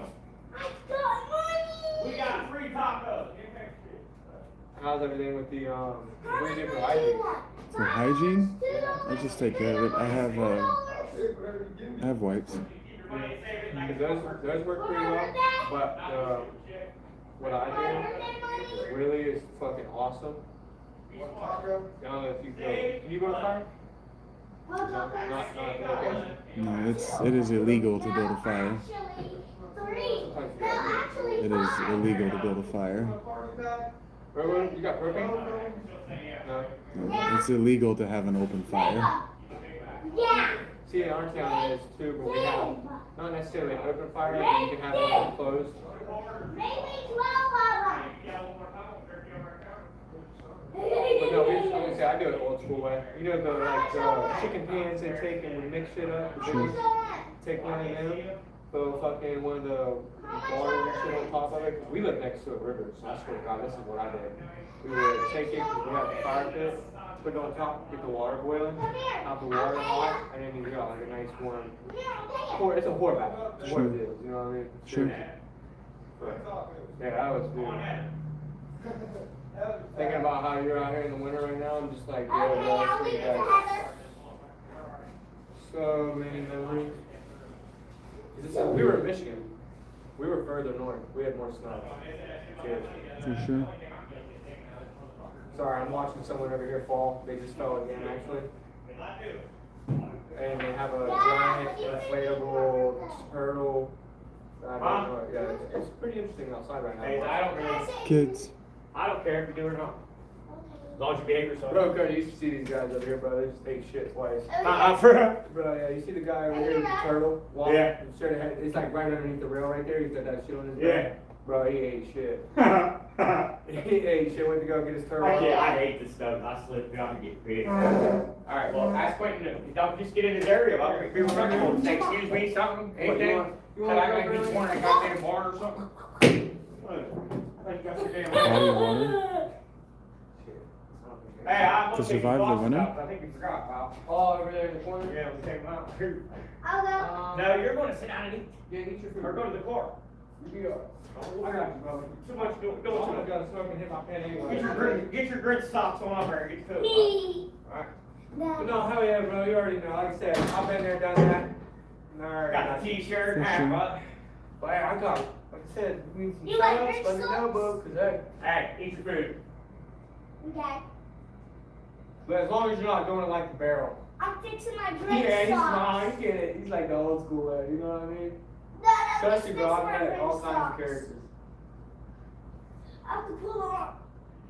Oh, you got your Grinch socks? Did you get them from McDonald's? You lucky dog. Unless you're a millionaire. No, my bestie. I gotta get mine for my kiddo. I gotta go and get. They're sold out, they're not getting them back, though. We might in our little town. Oh, it's terrible. Dresden was out and said this is the first 2 days, that's crazy. Yeah, the Grinch stall, or whatever the fuck it was. The Grinch stall, Grinch fries. Grinch- Socks.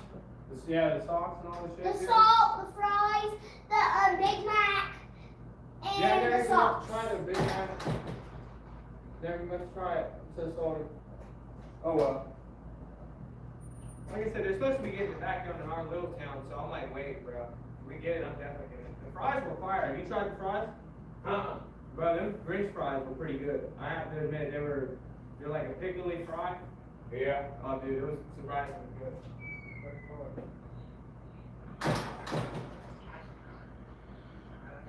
Daddy, What? is this how high they're supposed to be? Yeah. Heard that, Matthew. You go into a lot more effort than I do.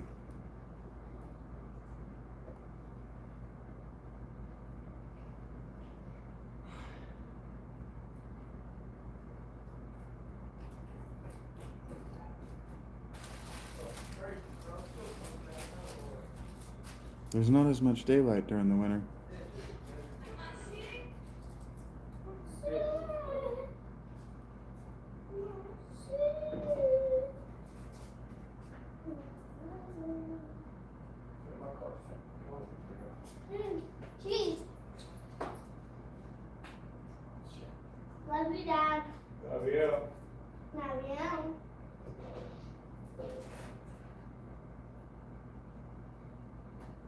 Dad, today is a big day.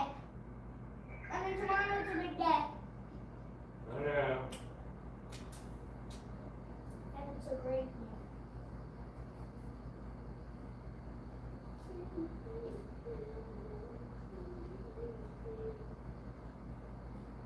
Can you come open the sauce? Huh? Come open the sauce? Here you go, boy. Give me to open the sauce. Are you shitting me right now, Batman? Let it childproof. Oh. It's open right there in the corner. No, no problem. Love you. Cracker. That sounds Can fun, you Matthew. give me a drink? What do you want? That sounds very active. Had too much sprinkles. Do y'all have the purple Mountain Dew? Okay. What? Purple Yes, I do. Mountain Dew. Yeah, dude, give me a second.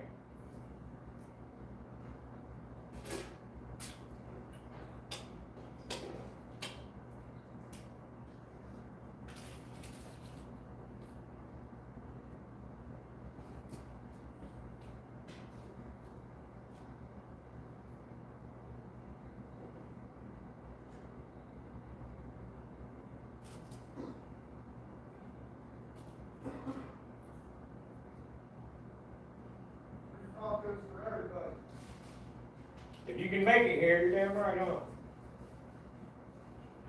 Heard that, Matthew. That's exciting. It's nice to persevere through adversity.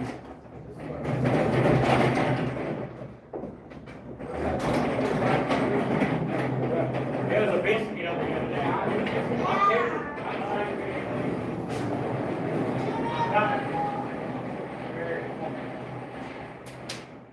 Get on my nerves, Ralph, for real. Being extra.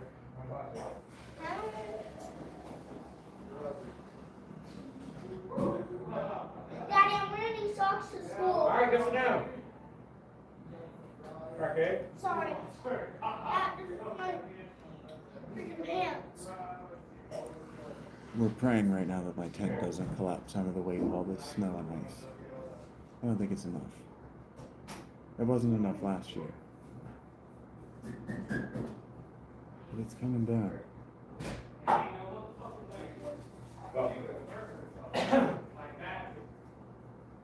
My tarps will fail first, and when they fail, that should make the snow break itself off and start over.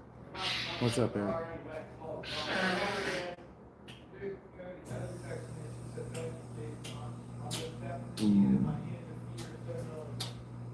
Let's go, buddy.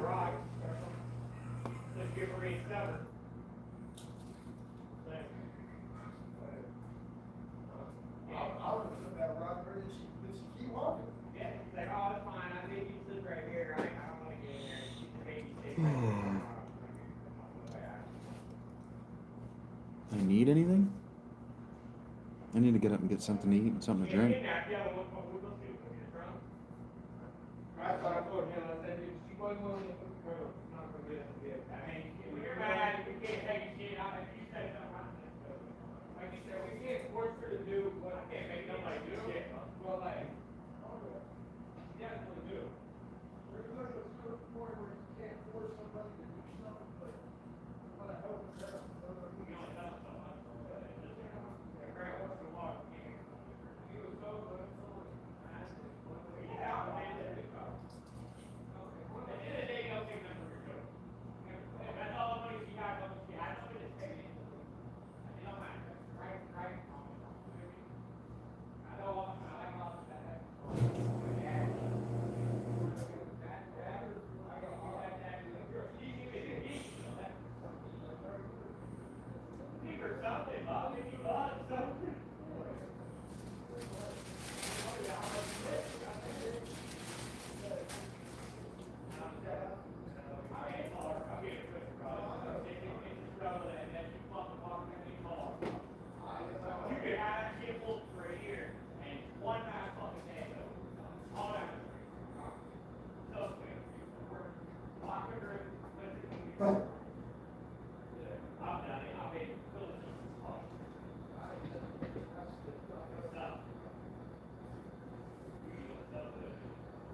Welcome back, Brian. I'm not going to be doing this for much longer. I don't know why I still have. I guess I'm waiting for Rachel to get home.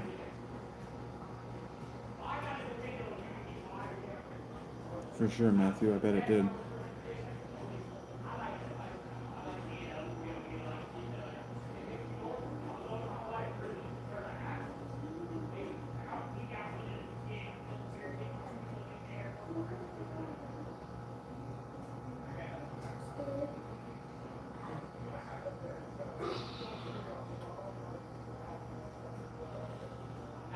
Oh, Metroid Prime is just elements of better games put into a children's first-person shooter.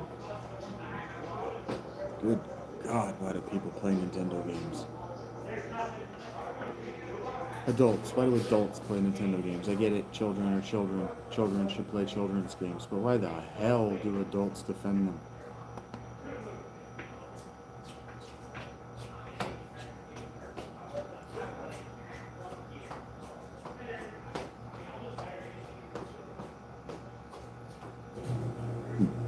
Yes, the NFL has a referee problem.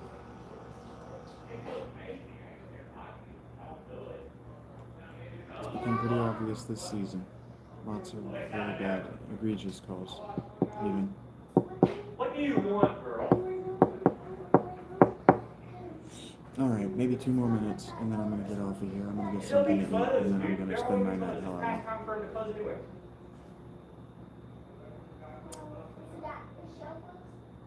Maybe not. I don't know. I don't know what your mom said. Hey, speak of the devil, and there she appears. Alright, see you guys around.